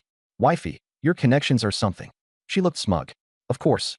You didn't bother to find out who Li Xiaona is. Wifey, you're so capable. What do I do if I lose all motivation to work hard? She rolled her eyes at me. I never saw you work hard before, either. I smiled awkwardly. Heh. Can't blame me when my wife's too capable. I'm counting on you for the firearm permit. If it works out, when I get home tonight, I'll reward you good. I waggled my eyebrows. How could she not understand? Pa, in your dreams, tonight, no matter what, you cannot touch me. Okay. As long as this works out, you call the shots. Enough. You head home first. I'll ask around for you. Thanks, wifey. I knew you were the best. I planted a kiss on her cheek. Are you crazy? Not daring to look around. She fled back into the co-op. Seeing her red face, Sister Hua smiled. Just saw your own husband. Why's your face red? Li Xiaona's face went redder. Xiaona, Sister Hua finally understands why you went for him. That kid really is good looking. He is good looking. Oh ho, listen to her singing his praises. The two chatted and laughed a while, and seeing no one around, Li Xiaona said quietly, Sister Hua, there's something I'd like to ask of you. My husband's a great hunter, but he has no firearm permit. I want to ask how he could get one. Sister Hua frowned. I can't give you an answer on that just yet. Tonight when I get home, I'll ask your brother-in-law and give you a reply tomorrow. Thank you, Sister Hua. Don't thank me yet. Whether it works out, I won't know until I ask. The moment the off-work bell rang, no one lingered a second. They grabbed their pheasants and raced home. Sister Hua got home and stewed half of hers, with no oil in the house. Having meat at last, she had to enjoy it. Her husband, Wang Jianya, smelled the meat the moment he entered the alley and couldn't help taking a few extra sniffs. Wonder whose place this is. Able to eat meat at a time like this, so fragrant. The closer he walked, the stronger the smell, and near home, he found quite a few neighbors gathered at his door. What's this, all of you? Deputy Chief Wang's back. Your family's stewing meat. Deputy Chief Wang really is capable, not like my man, who can't even get white flour. An old woman asked, Janya, where'd your family buy the meat? Can you spare mine a little? I'll pet. Others wanted to buy too. Sorry, everyone, I don't know where this meat came from either. Must be my wife's doing. It's getting late. You should all head home. Giving them no chance, he went into the yard and shut the door. The crowd didn't disperse, murmuring among themselves. His wife works at the co-op. No wonder she can get hold of meat. I've been there several times. Every time they say there's no meat, yet they get to eat it themselves. I bet all that meat's been pocketed by the co-op people. It really could be. Wang Jianya knew none of this and strode into the kitchen, where sure enough his wife was stewing meat. Where'd this meat come from? Xiaona's husband shot it. Xiaona? Isn't her husband a kept man, pretty boy? That was all a misunderstanding before. He's capable now. Xiaona brought 3 pheasants outright this time, one for each of us co-workers. He really shot them? Whether he did or not, getting hold of meat means he's genuinely capable. Wang Jianya thought that was fair. This meat smells wonderful. Tonight I've got to have a good drink. I cooked half. We'll eat the other half in a couple of days. Good things can't be eaten up all at once. By the way, when I came back there were a bunch of neighbors at the door. They'll probably ask later where the pheasant came from. Let them ask. My pheasant came by honest means anyway. Oh, Xiaona also said her husband's a great hunter, but has no firearm permit, and wanted to ask if you could help get him one. Wang Jianya frowned. That's not easy to do. Not easy means it can be done. Let me tell you, Xiaona's a dear sister of mine. Her business has to get done. Wang Jianya rolled his eyes at her. Easy for you to say. A firearm permit isn't something just anyone can get. First, you need a proper reason. Second, you need someone to vouch for you. Isn't hunting a proper reason? I'll do the vouching. It's not that simple. What if he uses the gun for something else, or even ends up taking a life? Then we'd be in for it too. Sister Hua was startled. That shouldn't happen. I met Zhao Weigua today. He looks pretty upright, not like a bad sort. Never heard. You know a person's face, but not their heart. Plenty of the criminals we arrest look perfectly respectable. Sister Hua thought a moment, then her gaze firmed. Dear, we still have to help with this. Meat's a hot commodity right now. Getting him a permit would be a big favor, and once he bags game, we can improve our meals too. Besides, there's Xiaona's family. Her father's a deputy director of the town textile mill. A man like that surely keeps an eye on his son-in-law, won't let him run wild and drag the whole family down. Wang Jianya thought that made sense. Fine, then we'll do it. Tomorrow have him come find me at the station. A smile spread across Sister Hua's face. My house. The family finished dinner, and the baby was fed too. Wifey, take the baby to mom's, don't let him get in our way. Let's not disturb the baby. She rolled her eyes at me. No way. No touching me today. You'll sleep nice and proper. Wifey, do you know why you've looked so good these past couple of days? She thought it over. It was true. Curious, why? I looked smug. This is the result of my efforts every night. She got in a flash. You're filthy. I've got filthier still. Want a demonstration? You go make a bed on the floor. No getting in bed tonight. Why? This is my home too. I'm the live-in son-in-law. Looking at my, I'm a live-in son-in-law and proud of it attitude, Li Xiaona gained a new appreciation for the thickness of my hide. The hard way wasn't working, so she could only coax. Dear, you've been busy shooting pheasants these days. You must be tired. Rest up tonight. No funny business. Be good. I'm not tired. You're tired. I really am not tired. Neither hard nor soft tactics worked, so she just gave up. Either way, I'm not taking the baby to mom's room. You figure it out yourself. You won't go, I will.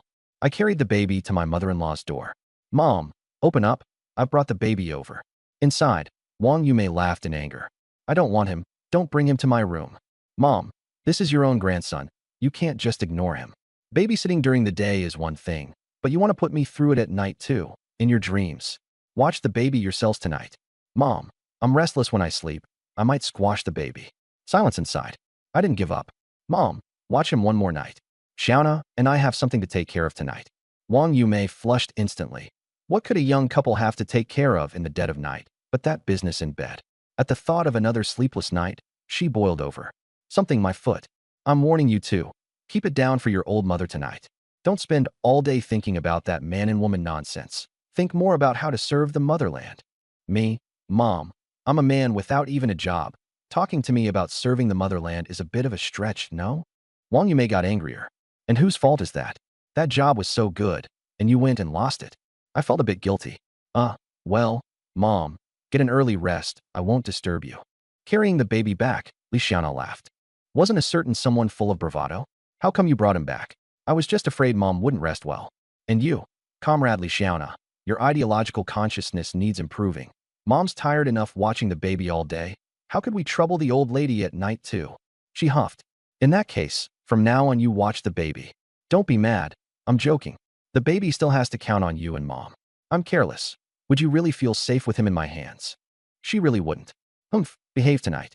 If you wake the baby, you're the one soothing him when he cries in the night. I quickly thumped my chest. Don't worry, I promise no funny business. As if I didn't want to be soothing a baby in the dead of night. To keep me from squashing the baby, Li Xiaona slept in the middle, on her side with her back to me, gazing at the baby full of tenderness. The moment she closed her eyes, she found a big hand settling on her chest. Not daring to be loud lest she wake the baby, she could only grit her teeth and whisper, Zhao Weigua, what's your meaning? Didn't you say no funny business? I'm not up to anything. I just have this habit when I sleep. Can't drift off unless my hand's resting on something. Take it off now. Shoo, keep it down. Don't wake the baby. Wifey, I'm so lucky to have you. Don't worry. From now on, I'll make sure you eat meat every meal, plenty of nutrition, lots of milk. She was a bit moved, though the words struck her as odd. She couldn't say how, but it felt like there was something behind them. Ding. Detected.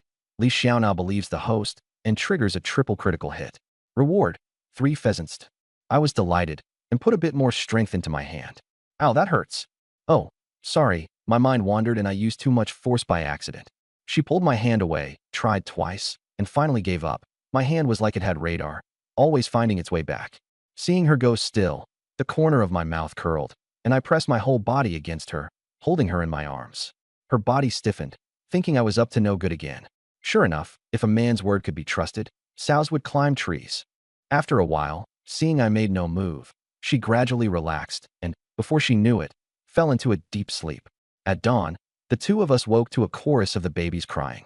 Wifey, the baby's crying. From my years of experience, either he soiled himself or he's hungry. Li Xiaona rolled her eyes at me and was about to get up when I spoke. You've got work later, let me do it. You? Can you handle it? She was dubious. I'd hardly ever tended the baby before. Who are you looking down on? Watching you all do it every day, I've picked up a few tricks. I got up to change the baby's diaper, fumbling for a good long while before finishing. Phew, this is more tiring than a job. Watching my clumsiness, Li Xiaona laughed, tasting happiness. Not bad. Learn a while longer, and you might be able to take care of the baby on your own. Then you can be a stay-at-home husband, and I'll support you. I shook my head wildly. Not even close. And besides, how could a grown man let his wife support him? Don't forget I've got my hunting skills. But I shoot you 2 more pheasants today. Ding. Li Xiaona believes the host. Reward, 1 pheasant. Yes, you're the most capable, all right. She went off to wash up, and seeing her mom awake, looking pretty good. Mom, did you rest well last night? The moment the words were out, she regretted it. Wasn't this just asking for a scolding? Sure enough, Wang Yumei laid into her. Humph, without you 2 scoundrels, I'd surely have rested well. From now on, the baby sleeps with you 2 for good. I'm locking my room. Don't even think about bringing him over. Li Xiaona nodded awkwardly. Don't worry, Mom. Watching the baby all day is tiring enough. We won't disturb you at night. By the way, where's the baby? Wei was watching him. Him? Can he even take care of a baby? Don't let him hurt the baby. She rushed off toward my room. Li Xiaona remembered something and quickly shouted, Mom, don't go in. Too late. Wang Yumei had already gone in, and a scream came from the room. Ah. Li Xiaona ran in to find me wearing nothing but underwear, while Wang Yumei covered her eyes and screamed, Hurry up and put your clothes on. I felt very wronged. This isn't my fault. Mom barged in suddenly. That one screech nearly made me drop the baby. Li Xiaona glared fiercely at me. You dare drop the baby, and I'll drop you. Wang Yumei came to her senses and ran out, red-faced. Li Xiaona said savagely, Hurry and get dressed. Wifey, take the baby. I'll catch a bit more sleep. Don't forget about the firearm permit. I'll come find you at noon. Remember to tell me the outcome. You really do live the life of leisure. She said it, but still took the baby. I'll ask about the firearm permit. No need to make a special trip. Telling you when I'm back tonight works the same. Heh, I'm just eager. Want to get it done early so there are no complications down the line. Right now I just wanted to get the permit and head back to my old home. There were so many rewards there. After eating, Li Xiaona hesitated but spoke up anyway. Mom, Wei was a bit lazy, but he's a good person at heart. Remember to leave him some food. Don't let him go hungry. Wang Yumei rolled her eyes at her. A married daughter really is like spilled water. I never saw you this concerned about me. Li Xiaona shook her arm and cooed. Heh, that's because I trust Mom to take care of herself, while Weigua can't. All right, off to work with you. At the co-op, Li Xiaona saw Sister Hua and immediately asked, the firearm permit, what did brother-in-law say? With your Sister Hua on the job, is there anything that can't be done? Don't worry, your brother-in-law will vouch for him. Have your man bring the gun over to register. Li Xiaonao was thrilled. Thank you, Sister Hua. I knew you were the best to me. Haha. Actually, I've got a bit of a selfish motive too. You know how scarce supplies are now. I'm hoping that when your man hunts more game down the line, he'll think of us. Don't worry, Sister Hua. When my man bags game later, he definitely won't forget you. At noon, I came to find Li Xiaona. In front of Sister Hua, she went over it all again. I wore a grateful look. Sister Hua, thank you. I, Zhao Weigua, will remember this favor. Sister Hua's smile deepened. Xiaona and I are good sisters. Her business is my business. Li Xiaona smiled. Dear, when you bag game, you mustn't forget Sister Hua. Don't worry. I won't claim much, but when it comes to hunting, I, Zhao Weigua, have never yielded to anyone. Sister Hua, your family's meat is on me from now on. Sister Hua's husband was the deputy chief of the police station. Building good relations was very necessary, so any hoodlums wanting to come after me would have to think twice.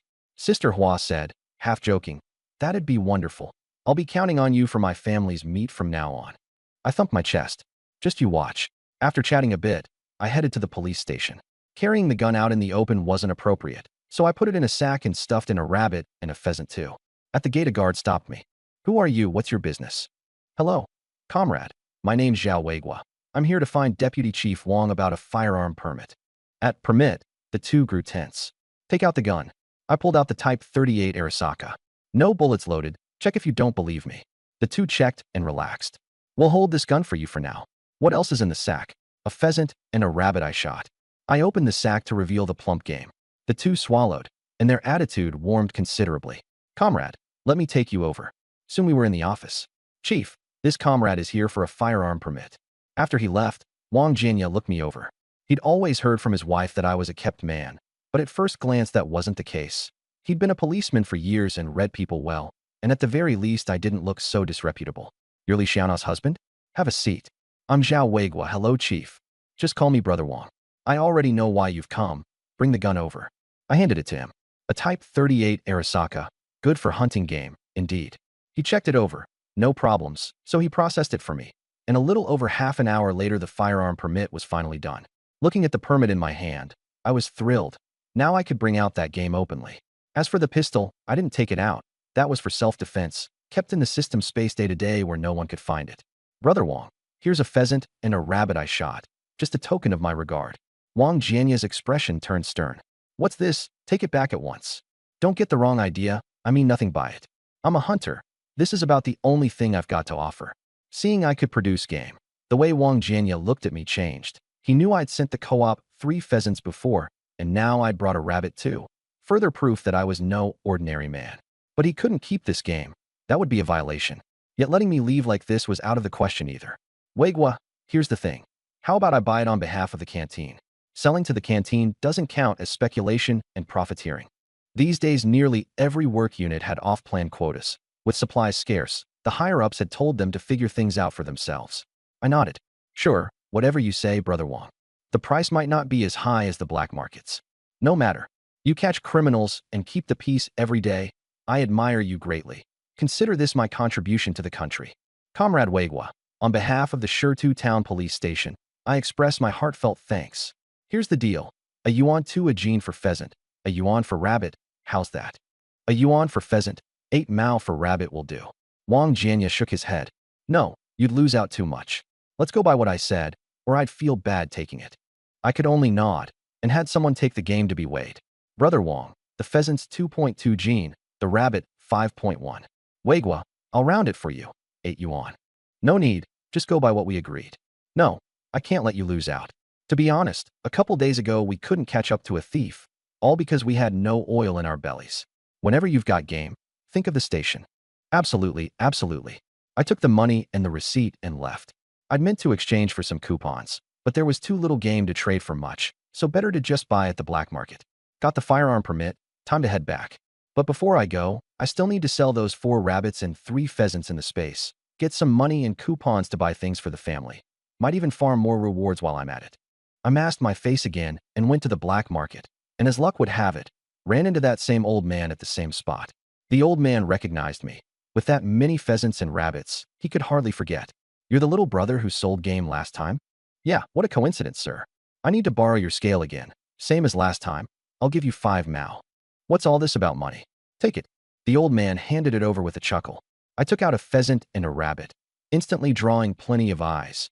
No one could resist the lure of meat. Before long, the stall was packed with people. Brother, what's the price? 2 yuan a jin for pheasant, a yuan 5 for rabbit. No haggling. I ignored them. After last time's frenzy, I knew sales wouldn't be a worry. Soon someone recognized me. Brother, you're finally here. I didn't get any last time. Sell to me first this time. I want pheasant. I want rabbit. In no time, I'd sold 2 pheasants and 2 rabbits. 2 rabbits and 1 pheasant left. Missed this village, missed this shop. The ones who'd hesitated scrambled at once. Give me the pheasant. I was here first, sell to me. In under 5 minutes, the 4 rabbits and 3 pheasants were sold out. All right, that's it. Done already? Too few. Can't be helped. Hunting's hard. Bagging this much is already incredible luck. Those who hadn't bought were full of regret. Brother, when are you coming next time? Whether my family gets any meat is all riding on you. I returned the scale to the old man. Sir, here's the money for the scale. The old man didn't decline this time, looking at me with envy. Your rabbits really do sell, gone in the blink of an eye. That's what happens when meat's scarce. I packed up my things. The 4 rabbits and 3 pheasants had sold for 43 yuan total. Plus the 8 from the police station and the 10 from my mother-in-law. I've got 61 yuan now. Shame it's still not enough for a bicycle. That only firmed my resolve to work hard. But I wasn't worried in the least. Next year, 1961, would be the truly hardest year. This year had only just begun, prices weren't high yet, and by the second half they'd shoot up like a rocket. Just as I was thinking about where to find a coupon seller, someone came to me. Brother, want coupons? What coupons have you got? This isn't the place to talk. Follow me. I had a gun, so no fear. I followed him to a corner. I've got cloth coupons, grain coupons, sugar coupons, all kinds. Big talk. You got a bicycle coupon? You want one? Give me a few days and I'll get it. I regarded him with new respect. What's the price? 50 yuan. That expensive? Not expensive at all. Bicycle coupons are rare, and without one you can't buy a bike at all. What about the others, grain and sugar coupons? Fine grain coupons are a yuan a jin, coarse grain 5 mao. Ordinary sugar coupons a yuan a jin. White rabbit's pricier, 2 yuan. I was at a loss. White rabbit milk candy was 2 yuan a jin at the co-op, and with the sugar coupon it'd be 4. Damn it, dearer than meat. But in this era, white rabbit counted as a nutritional supplement. Many women without milk after giving birth dissolved it to feed their babies. 2 jin each of ordinary sugar and white rabbit coupons. Anything else? Got cigarette or liquor coupons? Yes, ordinary cigarette coupons 5 mao. Grade A great front gate 1 yuan. Ordinary bulk liquor coupons a yuan. Bottled Matai 5 yuan. I was utterly speechless. Great front gate was only 3 yuan 5 at the co-op, and the coupon alone cost a yuan. Matai was priced at 2 yuan 96, and the coupon cost 5, nearly double. Got any Chenghua? You're joking, brother. That's for leaders only. Even if I had it, I wouldn't put it out to sell. Then 2 packs of Great Front Gate coupons, a bottle of Matai coupon, plus the 2 jin of ordinary sugar and 2 jin of white rabbit coupons you mentioned. Right away, 13 yuan total. That spent 13, leaving 48. Brother, want grain coupons too? I shook my head. I'm no fool. With grain coupons, you still can't easily buy grain. Otherwise, people wouldn't be buying high-priced grain at the black market. Leaving the black market, I immediately felt something was off, and out of the corner of my eye I caught 2 people following. I gave a cold laugh and headed out of town without showing a thing. I had a gun, but firing it in town would cause trouble. Seeing me head out of town, the 2 men's eyes lit up. Brother, this one's headed out of town. Must be from one of the villages below. This kid sold a lot of game these days. He's surely got plenty of cash on him. Today's the day we brothers strike it rich. You didn't forget the knife? Don't worry. One look at the knife and he'll wet himself, drop to his knees and beg.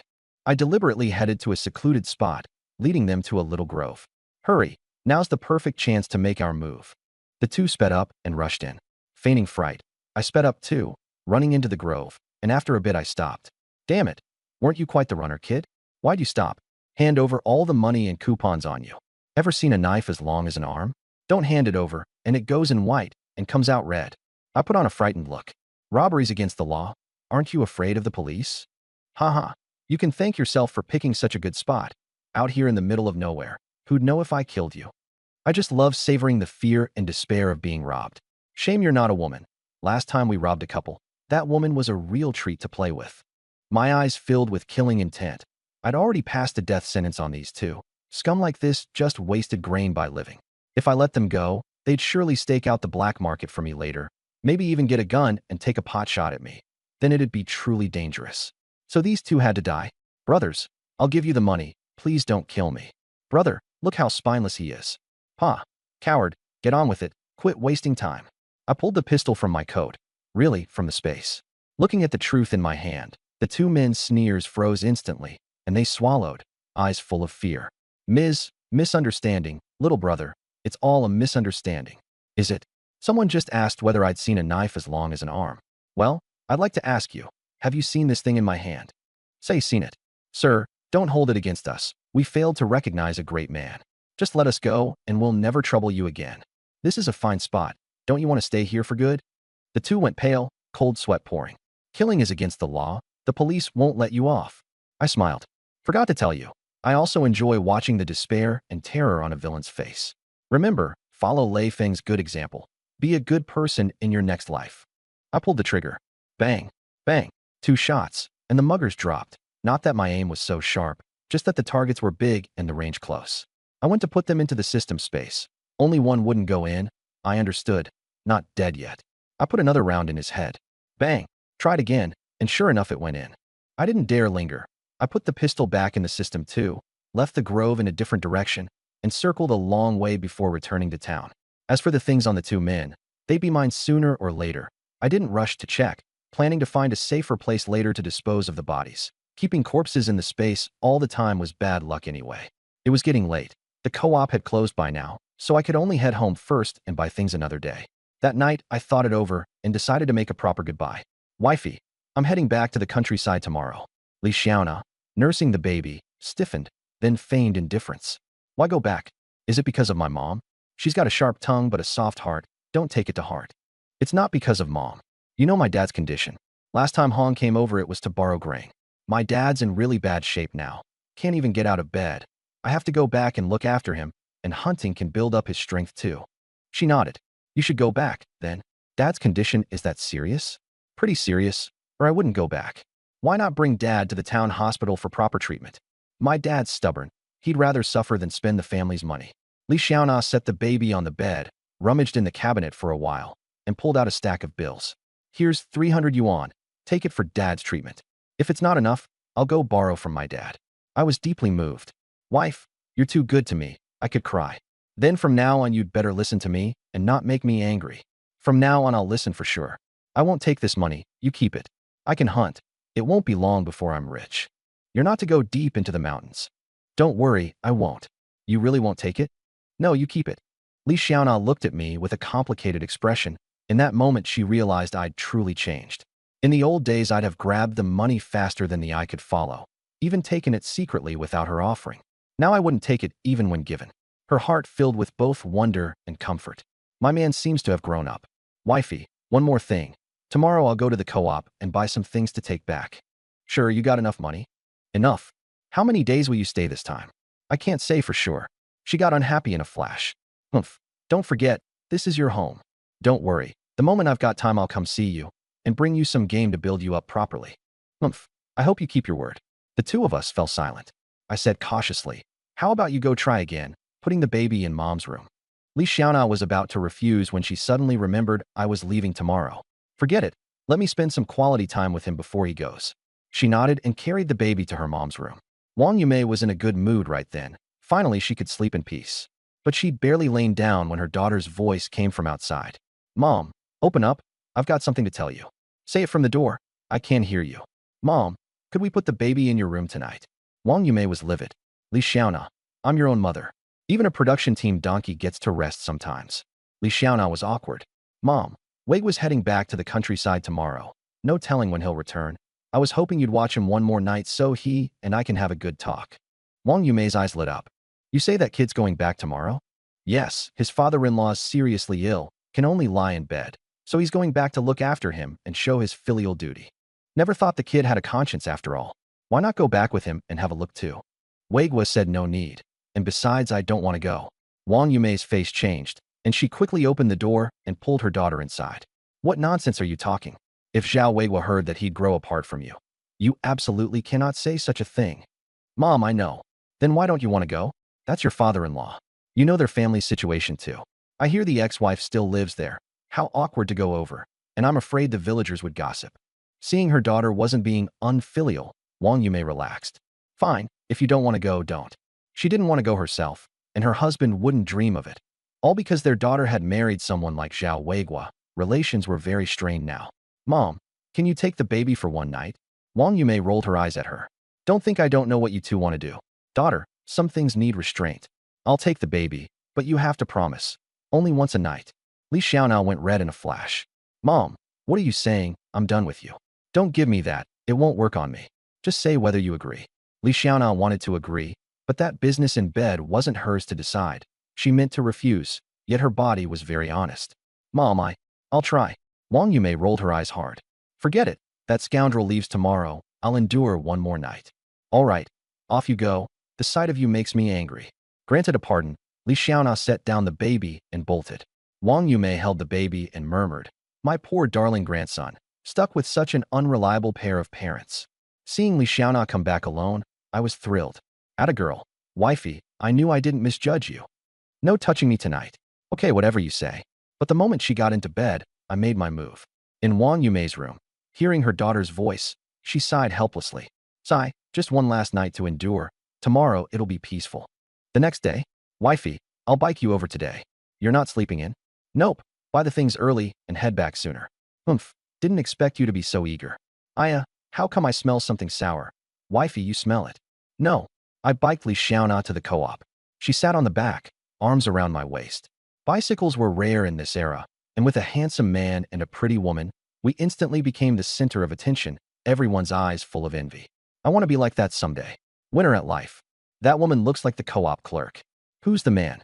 Must be her husband, or he wouldn't dare have her ride on his bike in public. I hear her husband's a kept man. Some men were sour. Uffed, a kept man, what good are looks? A man still got to earn money and support a family. The women thought differently. If I could find a handsome man like that, I wouldn't mind supporting him. Li Xiaonao enjoyed it, leaning on my back, that moment full of happiness. Wifey, we're here. So soon. She was a bit let down, not having enjoyed it enough.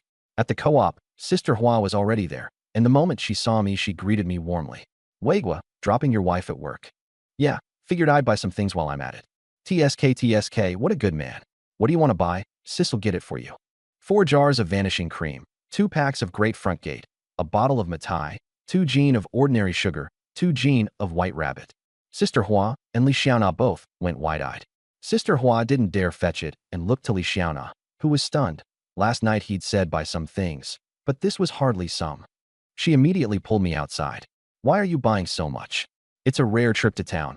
I've got to bring something back for the family. And what's with the vanishing cream? 4 jars no less. I looked at her guiltily.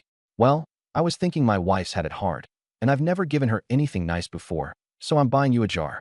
And the other 3? 1 for my mom, 1 for my grandma, 1 for myself. You expect me to believe that? A grown man. What would you use vanishing cream for? And grandma's so old. How could she possibly use it? Tell me the truth. Is there another woman out there? I quickly shook my head. No, absolutely not. Why can't a grown man use vanishing cream? Keeping handsome is all for you. So you find me easy on the eyes and reassuring to kiss. She blushed and spat. It had better be that way. If I find out, careful that one day while you're asleep, I take a scissors to you. A chill ran through my nether regions, and I quickly swore. Wifey, I swear, there's really no other woman. I'm more loyal to you than a dog. That's more like it. Seeing she'd let it go, I relaxed. Let me ask you, cigarettes, liquor, and sugar all need coupons, and coupons aren't cheap. Did you go to the black market? I thought about it and nodded. Couldn't hide it. Better to own up. I did go, but don't worry, I was careful. Nothing will go wrong. You? How many times have I told you not to go to the black market? Our family doesn't need you to bring food. I can support you for life. Worst case, the 2 of us live off my mom and dad. I was deeply moved. Wifey, I know you're good to me, but I've got family too. You can support me, but I can't have you supporting other folks back in the countryside. Soft living is sweet, but I still want to be someone you can lean on. Don't worry, the day I can't hack it anymore, I'll go right back to honestly living off you. She stared at me a moment, then sighed. Forget it. The man's grown up, has his own ideas. I can't rein you in. I just hope that from now on, whatever you do, you think more of me and the baby. Don't worry, you're always first in my heart, the baby second. In this era, many men put the baby first. Hearing she came first, her heart warmed. You got enough money? If not, I'll chip in. Enough. How could I let my wife spend? I didn't mind spending her money on my own food and use, but this wasn't for myself, and I genuinely felt bad about it. A man can be a scoundrel, but he has to have a line. Once inside, Li Xiaona prepared the items herself. Ordinary sugars, 8 mao a jean. White rabbit, 2 yuan 2. Great front gate, 3 mao 5 a pack. Matai, 2 yuan 97. Vanishing cream comes in 2 kinds. Tin box, 6 mao. White porcelain jar, 1 yuan 5. Which do you want? The 1 yuan 5. 2 jean each of sugar and white rabbit. 2 packs of great front gate. A bottle of Matai. 4 jars of vanishing cream. 15 yuan, 6 mao 7 total. Not far off from what I'd learned before. I readily took out 16 yuan. Keep the change. Seeing how warm your service is, the rest is a tip. She rolled her eyes at me. Why, thank you so much. I handed her another jar of vanishing cream. This one's for you too. She didn't stand on ceremony, taking the change and the cream. After seeing me off, Sister Hua smiled. I can tell you two get along really well. Li Xiaona blushed. He's a good man. Xiaona, don't blame Sister Hua for being nosy, but your man buying so much vanishing cream. It's probably not so simple. It's for his grandma and mom back in the countryside, and the last jar's for himself. Hey, you believe that? I believe it. Sister Hua, has he ever used vanishing cream before? Now that you mention it, no, he hasn't. Then that settles it. There's likely something fishy going on. You'd better be careful. Your man can hunt now, and he's handsome too. Some little vixen could very well try to seduce him. Li Xiaona panicked. Then what should I do? With this sort of thing, blocking's no good. You've got to channel it. Solve it at the root. What do you mean? Simple. From now on, when Zhao Wei was home, you take the initiative at night. Wring him dry for me. Once a man's wrung dry, even a fairy stripping bear wouldn't move him. That's solving it at the root. Giving the enemy no opening. That's a bit too, you know. Hey, old married couple, what's there to fear? In this world, there are only oxen worked to death, never fields plowed to death. We women have a natural advantage here. Just do it, and the man's guaranteed to be tamed nice and obedient. With that, Sister Hua burst out laughing. Sister Hua, what are you laughing at? Thought of my old man. To tell you the truth, back in the day I used this very trick and put your brother-in-law through the ringer. He ended up taking cold water baths in the dead of winter just to catch a cold and get a few days off. And then he completely caved, scared at the sight of a woman. His colleagues say he doesn't even dare interrogate female suspects. Sister Hua, you're amazing. Of course, your Sister Hua's got away with men. I'm only telling you this killer move because you're my dear little sister.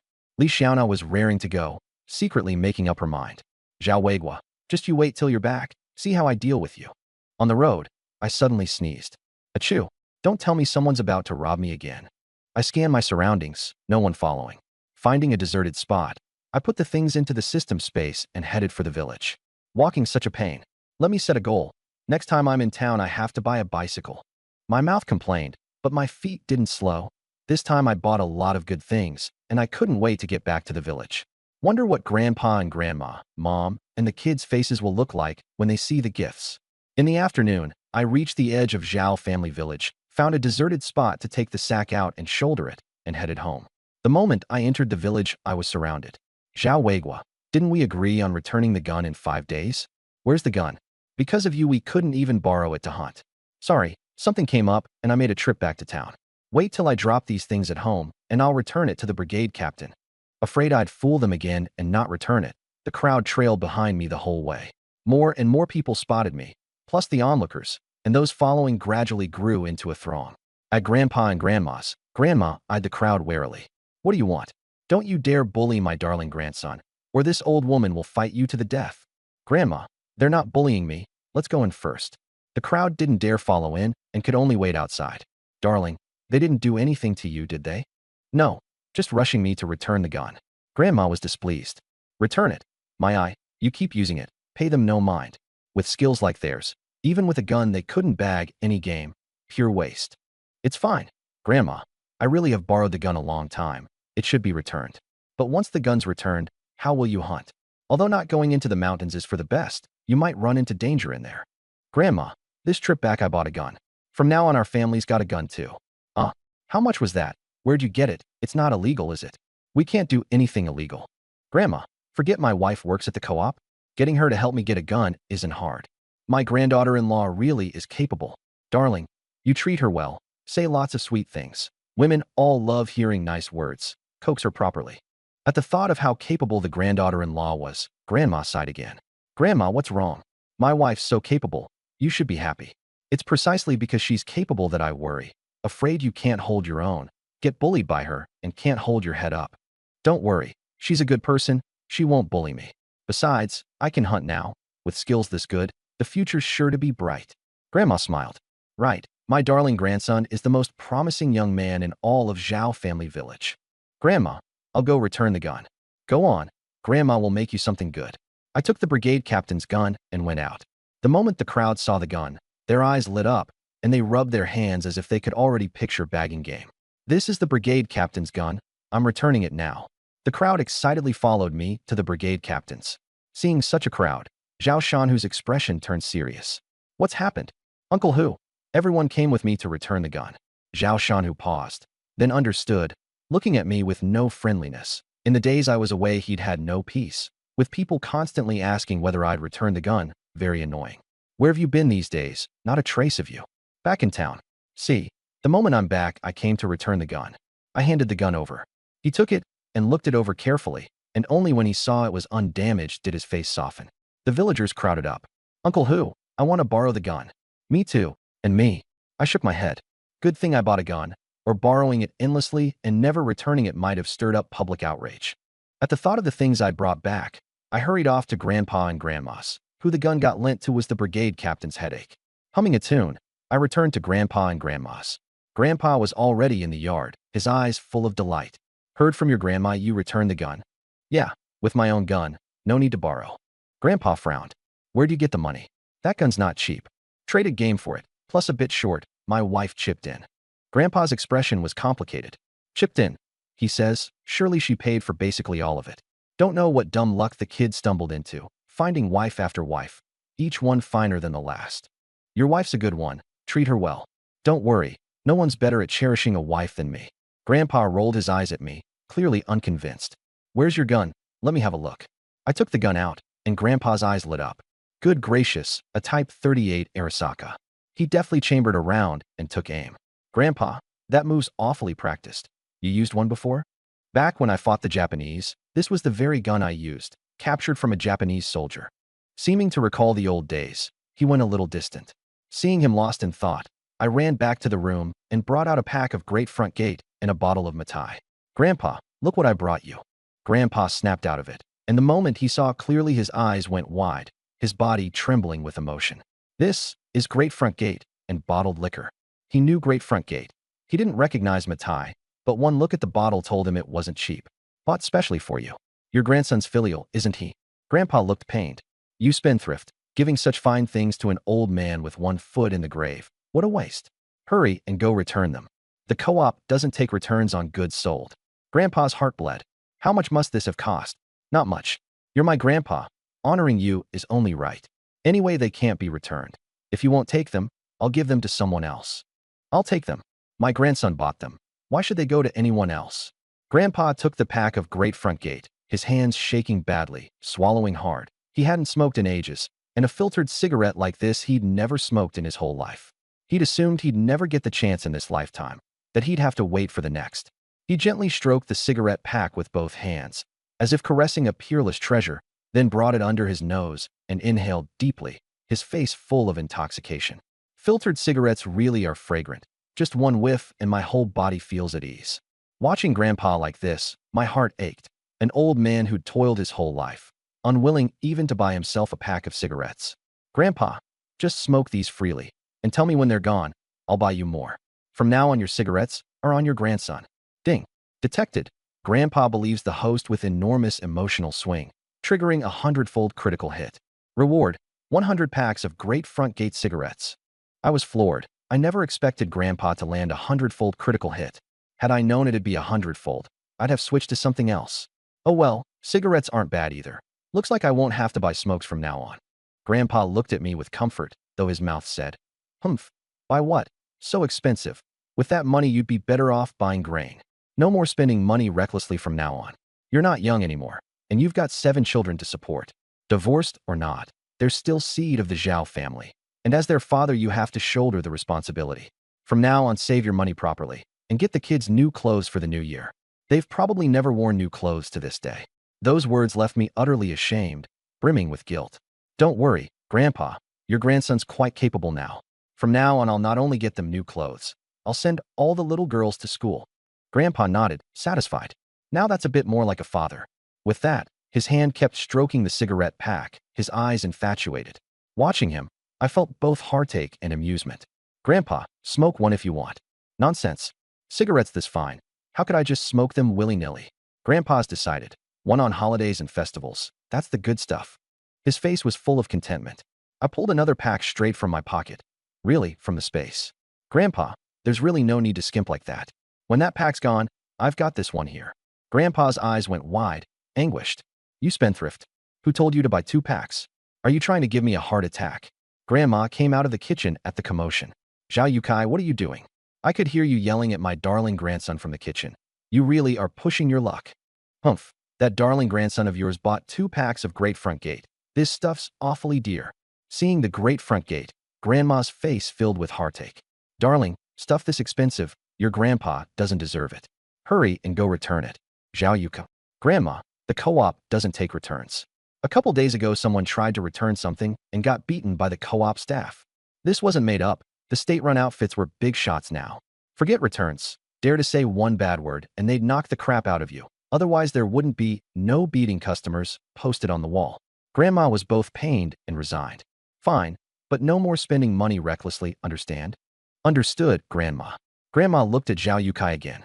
Humph, what a lucky break for you. See how good my darling grandson is to you. He thought of you first.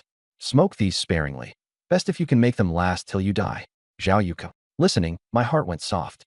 Grandma, I brought you a gift too. Grandma smiled at once. You child, spending money recklessly. What did you buy for Grandma? Wait a moment, Grandma. After a beat, I took out the jar of vanishing cream. Darling, what's this you bought? This jar doesn't look cheap, does it? Grandma, this is called vanishing cream. All the city women use it. It'll make your skin nicer, and it's got a fragrance too. From now on, when you go out, you'll be the #1 beautiful old lady in all of Zhao family village. You child, buying things so recklessly. Her mouth said it, but her hand had already snatched the vanishing cream, her eyes shining frighteningly. #1 beautiful old lady in Zhao family village had hit her right in the heart. No woman doesn't love beauty, no matter her age. When they gathered, besides gossip, they compared themselves to one another. She was certain that the moment this vanishing cream came out, it would utterly outshine every old woman in the village.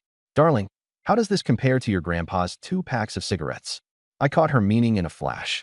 How could cigarettes compare to your vanishing cream? This jar costs 1 yuan 5, while a pack of cigarettes is only 3 mao 5. At 1 yuan 5, both grandparents sucked in a breath. Darling, too expensive. Grandma's old. Give this to your mom or to Wei Hong. Stifling her heartache, Grandma handed the white porcelain jar back to me. I found it a bit funny. Grandma, no need. I bought for them too. Use it with an easy mind. At this, Zhao Yukai couldn't hold back. You spendthrift. This stuff's so expensive and you bought this much. Besides, country women, what business have they using such things? Grandma's hackles went straight up. Zhao Yukai? What's your meaning? Do you look down on us country women? The great leader said women hold up half the sky.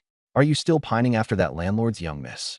Hearing there was juicy gossip, my ears immediately perked up. Old woman, that's ancient history. Why bring it up now? How is it the same? You just look down on country women. You must still be thinking of that old flame of yours. What old flame? The grandson's right here. Don't go talking nonsense. I quickly waved my hands. Pretend I'm not here. Go on. Don't stop. Zhao Yukai shot me a fierce glare, as if to say, just you wait, kid. Grandma wouldn't let it drop. Zhao Yukai, tell the truth. Are you still thinking about that landlord's daughter in your heart? Zhao Yukai changed the subject. What's that smell? Seems like something's burning. Grandma's face changed.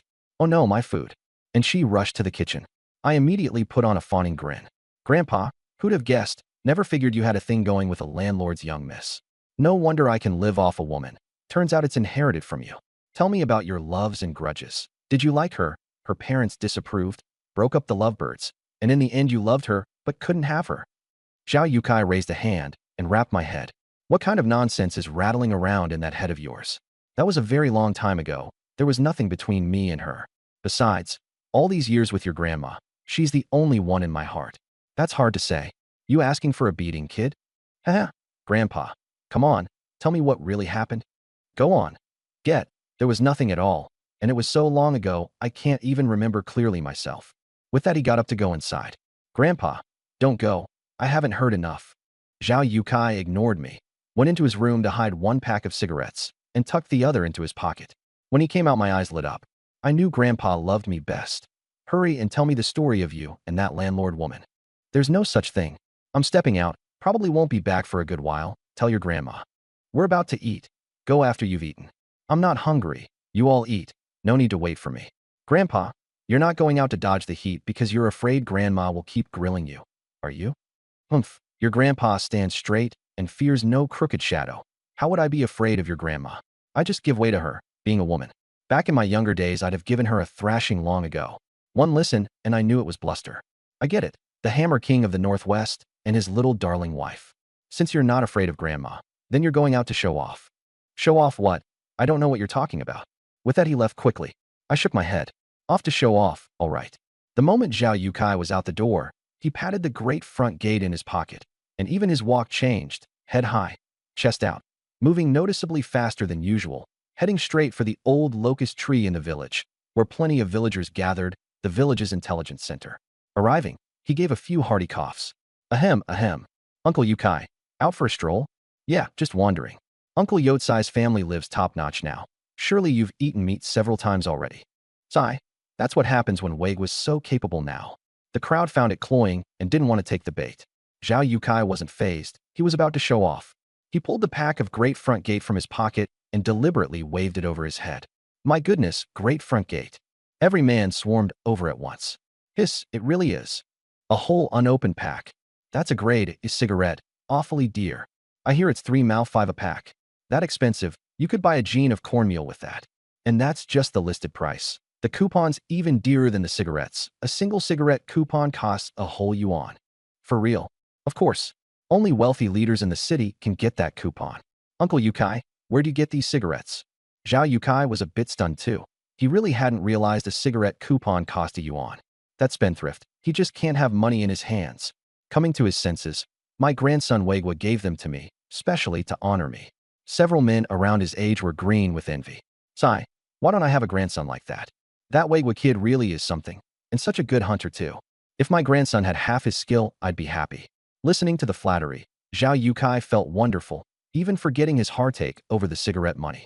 Uncle Yukai, I'm 40 and I've never smoked a cigarette like this. Give me one. Smoke what?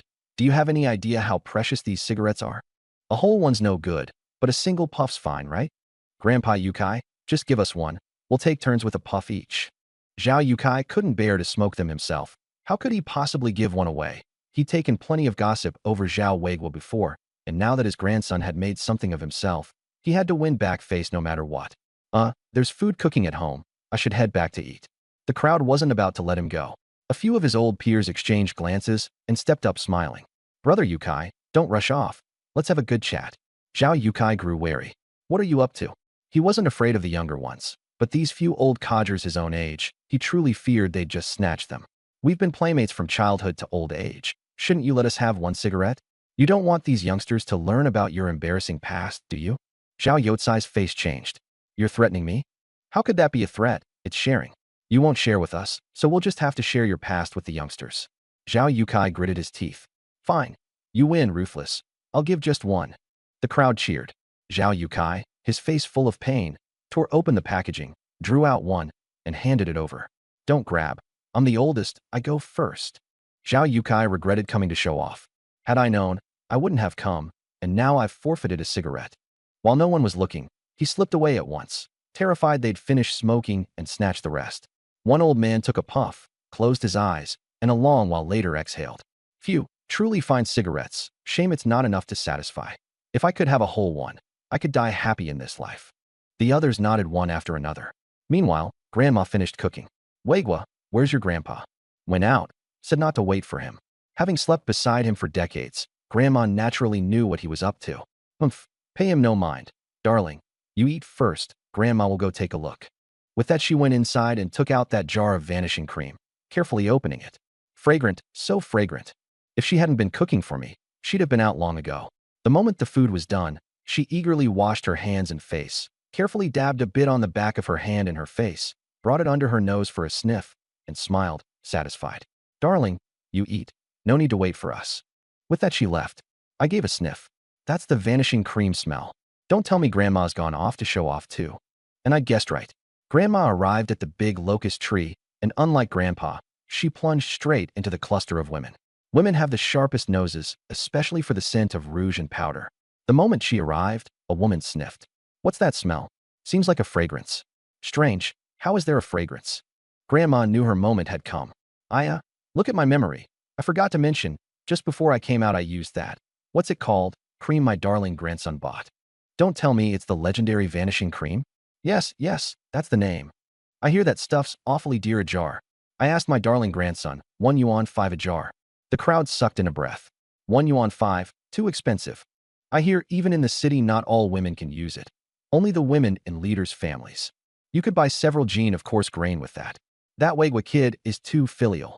Good cigarettes for his grandpa, and vanishing cream for his grandma. Sigh, why don't I have a grandson like that? Grandma was the picture of smugness. The kid's filial all right. He just doesn't know how to manage a household. What would an old woman like me need with stuff this fine? Guess what he said? Said using it is good for the skin, makes you age slower, and can even get rid of the smell people our age have. Thinking of the boy's filial heart, I reluctantly accepted it. The women grew even more envious. The young wives wanted to be prettier. The older ones wanted to cover the smell, but the 1 yuan 5 price loomed like a mountain. Even those with money couldn't bear to buy it. Usually everyone loved chatting under the locust tree, but today the shock was too great. The men shaken by the great front gate, the women by the vanishing cream, and one by one they dispersed in a sulk. Soon only Grandma was left. She looked around, baffled. Strange, why's everyone gone home today? Unable to make sense of it, she was about to head home, then stopped, turned, and walked toward the daughter-in-law's place, to let the daughter-in-law see, of course, that the darling grandson was closer to her. This urge to show off drove her on, as if by some unseen force. Mom, what brings you here? Came to see how my son's doing. He's eaten a lot of good things these past few days, recovered some. Good. Aya, do you smell a fragrance? Is there? I don't smell anything. Smell carefully. With that she thrust the back of her hand under the daughter-in-law's nose. Mom, what did you put on? So fragrant. Grandma felt great. This is what my darling grandson bought me. It's called vanishing cream, 1 yuan 5 a jar. That expensive. It is a bit dear. I told him not to buy it. But my darling's so filial, I couldn't stop him. Mother Zhao felt a tangle of emotions. Why you rotten kid? Thinking only of your grandma, forgetting your own mother. Don't let me catch sight of you. Mom, I've got things to do. I'll get busy. And she ducked quickly into the room. Only then did Grandma head home, fully satisfied. Inside, Zhao Laojin was suffering too. His father was off showing off the great front gate, and cigarettes that fine, he craved them too.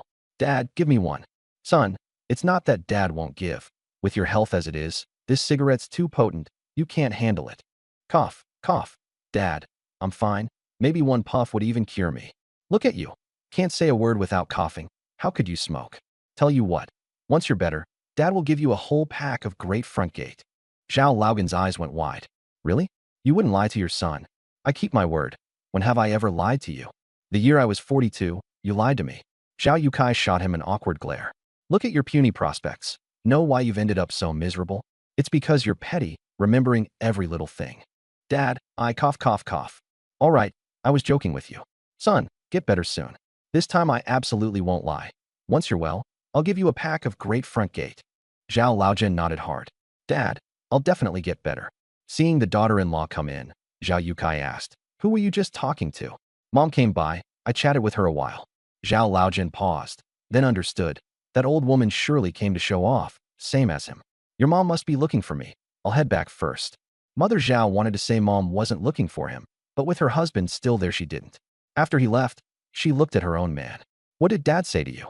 Dad brought a pack of great front gate today, fine cigarettes. I've never smoked them in my life. Never figured he was so capable, able to get hold of them. I asked him for one. He said I'm coughing and can't smoke, and once I'm better he'll give me a pack. How is Dad so capable, able to even get great front gate? The image of her mother-in-law's vanishing cream surfaced in Mother Zhao's mind. It's surely the son who bought them. Why you, Zhao Weigua, thinking only of Grandpa and Grandma, not your mom and Dad. Just you wait. Wife, what's wrong in a bad mood? It's nothing, thought of our son. Zhao Laogan's face darkened. Don't mention him from now on. Just pretend we have no such son. Okay. The daughter-in-law agreed so readily that Zhao Laojin was stunned. Usually she'd speak up for Zhao Weiguo. Tell me honestly, did that scoundrel divorce again? Mother Zhao was exasperated. No, the young couple's getting along just fine. Don't speak up for that scoundrel even now. To think I, Zhao Laojin, lived my whole life upright, loved only you my entire life, and ended up fathering a thing like that. What a curse. Mother Zhao blushed. Aya, what nonsense are you talking? She glanced outside. Only after seeing Wei Hong hadn't heard did she relax. Wife, from now on, when you see that scoundrel, you have to break his leg for me, or I won't close my eyes in death. Pa, what's all this about death? If you want to hit him, do it yourself. I believe you'll get better. Once you're well, hit him however you like. Even string him up in a tree and whip him. No one will stop you. Zhao Laojin got a bit worked up. Right, I've got to get better. I still have to thrash that scoundrel. At that moment, I had no idea that beating me had become my dad's will to go on living. Seeing Grandpa and Grandma return, I remembered Grandma hadn't collected her system reward yet. I couldn't very well say from now on I'll let Grandma use vanishing cream every day. Farming vanishing cream would be pointless. This time I didn't bring grain back. Perfect chance to farm a reward through Grandma. Grandma, this trip back I also bought some rice. Rice, the grandparents got anxious. Where's the rice? Afraid the villagers would see, so I hid it outside. Stuff that fine. How could you hide it outside? Quick, I'll go with you to get it. Don't worry, I hid it well. I'll bring it back after dark. Grandma, I told you not to worry about grain. Your grandson will make sure you eat fine grain for sure. Good. I knew my darling grandson was the most capable and the most filial. Ding. Detected. Grandma believes the host. Reward, 5 gene of rice. No critical hit, but I was satisfied. 5 gene of rice for free. Grandpa, Grandma, I'll make a trip over to Mom and Dad's first to give them the things I bought. Sure, go on. I didn't run into anyone on the way and relaxed. Thanks to the grandparents. Really, the villagers didn't want to go out now, afraid the two of them would corner them to show off Zhao Weiguo. At the gate, woof, woof, woof. Zhao Weihong paused, then ran out like mad, and the moment she saw me she cried, throwing herself into my arms. My body stiffened, and I gently patted her back. These days she'd been in a daze. After I came back I'd grown better and more considerate, filling her heart again. The moment I left, she had no appetite, terrified I wouldn't return. Now, seeing I really was back, she was naturally overjoyed. Don't cry. Cry any more, and you'll turn into a little tabby cat. I brought you something good this time. She let go of me reluctantly, and the two of us went into the kitchen. I took out the vanishing cream, and she was immediately drawn to the exquisite white porcelain jar. What's this? It's called vanishing cream. Put it on, and you smell nice, and it'll make your skin better, make you prettier. So this is vanishing cream. She'd never used it, but she'd heard the famous name. The mouths of the village women were no joke. How much does this cost? As long as you like it, I'll buy it for you no matter the cost. Her eyes went red again, the mood turning a little tender. Just as the two of us drew closer, a cough cut in. Ahem, ahem. Zhao Weihong stepped back several paces in a flash, lowering her head, not daring to look at anyone. I was awkward. Mom, what brings you here? Humph, if I hadn't come, who knows what would have happened. Zhao Weihong wished she could crawl into a crack in the floor. Thick-skinned, I said. Mom, I brought a jar of vanishing cream for you and Weihong. Mother Zhao was instantly drawn in. Guess you've got a bit of a conscience after all. I thought a certain someone only remembered his grandma and forgot his own mother. Mom, listen to you. I could forget myself before I'd forget you. I'd meant to give you one each, but the co-op was out. I'll make it up for sure later. The truth, I didn't dare say. I'd actually wanted to buy 4 jars, so I could give Chuanxiang one. But buying 3 I could pass off as one each for the grandparents and me. Buy 4, and I could hardly claim I bought one for my better than dad, could I? And buying for Wei Hong's 2 daughters, I certainly couldn't mention Li Xiaona. Mother Zhao shook her head. 1 jar lasts a long while. Don't waste money anymore. With money, buy more grain. In these times, having anything is no match for having grain. I knew my chance had come. Don't worry, Mom. This trip back I brought grain, hidden outside. I'll get it shortly. It's snow-white rice. Mother Zhao was thrilled, then chagrined. Silly son, you should have traded for coarse grain. It'd last much longer. If nothing else, take it back and trade it for coarse grain. Mom, don't forget your son's a capable man now. It's just some rice, easy to get hold of. Ding. Detected. Mom believes the host. Reward, 5 gene of rice. Haha, another 5 gene in hand. Next up is Hong. Capable or not, you can't eat fine grain every day. It's too extravagant. Zhao Weihong chimed in. Being able to eat one's fill of coarse grain is already the happiest thing in the world. Don't worry, Hong. From now on, I'll let you eat your fill of fine grain every day. Ding. Detected. Zhao Weihong believes the host and triggers a double critical hit. Reward, 10 gene of rice. I paused. I hadn't expected Hong to land a critical hit. If Mom hadn't been there, I'd really have wanted to plant a kiss. Truly my Hong. Zhao Weihong said gently. I believe you. Still, I prefer eating coarse grain. Inwardly I sighed. It was all a lie. Who likes eating coarse grain? She said it so I wouldn't waste anything, so I wouldn't feel pressured. By the way, where are Xin and Huan? I brought them gifts too. The two girls are probably asleep by now. What gifts? Give them to me, and I'll pass them along. How could that work? Give them over, and how would I collect the reward? And besides, I wanted to see their reactions. Mom, go call them out. I'll give the gifts myself and build up the father-daughter bond while I'm at it. Mother Zhao hesitated, but went to call them. Soon the two girls came in, very excited, especially Huan, who ran up calling Daddy. Daddy, Grandma said you brought me a gift. Where is it? I stroked her little head. These few days I was away, did you miss Daddy? I did. Huan missed Daddy so much. Truly Daddy's good girl. Daddy missed you too. Then I looked at the eldest. Xin, did you miss Daddy? Xin looked conflicted and said nothing. Zhao Weihong quickly sidled up to her. Xin, tell Daddy you missed him too. Xin kept her head down, silent. Weihong wanted to say more, but I stopped her with a smile. As the saying goes, silence is consent. Looks like our Xin missed Daddy a lot too. Since you all missed Daddy so much, look what I brought you.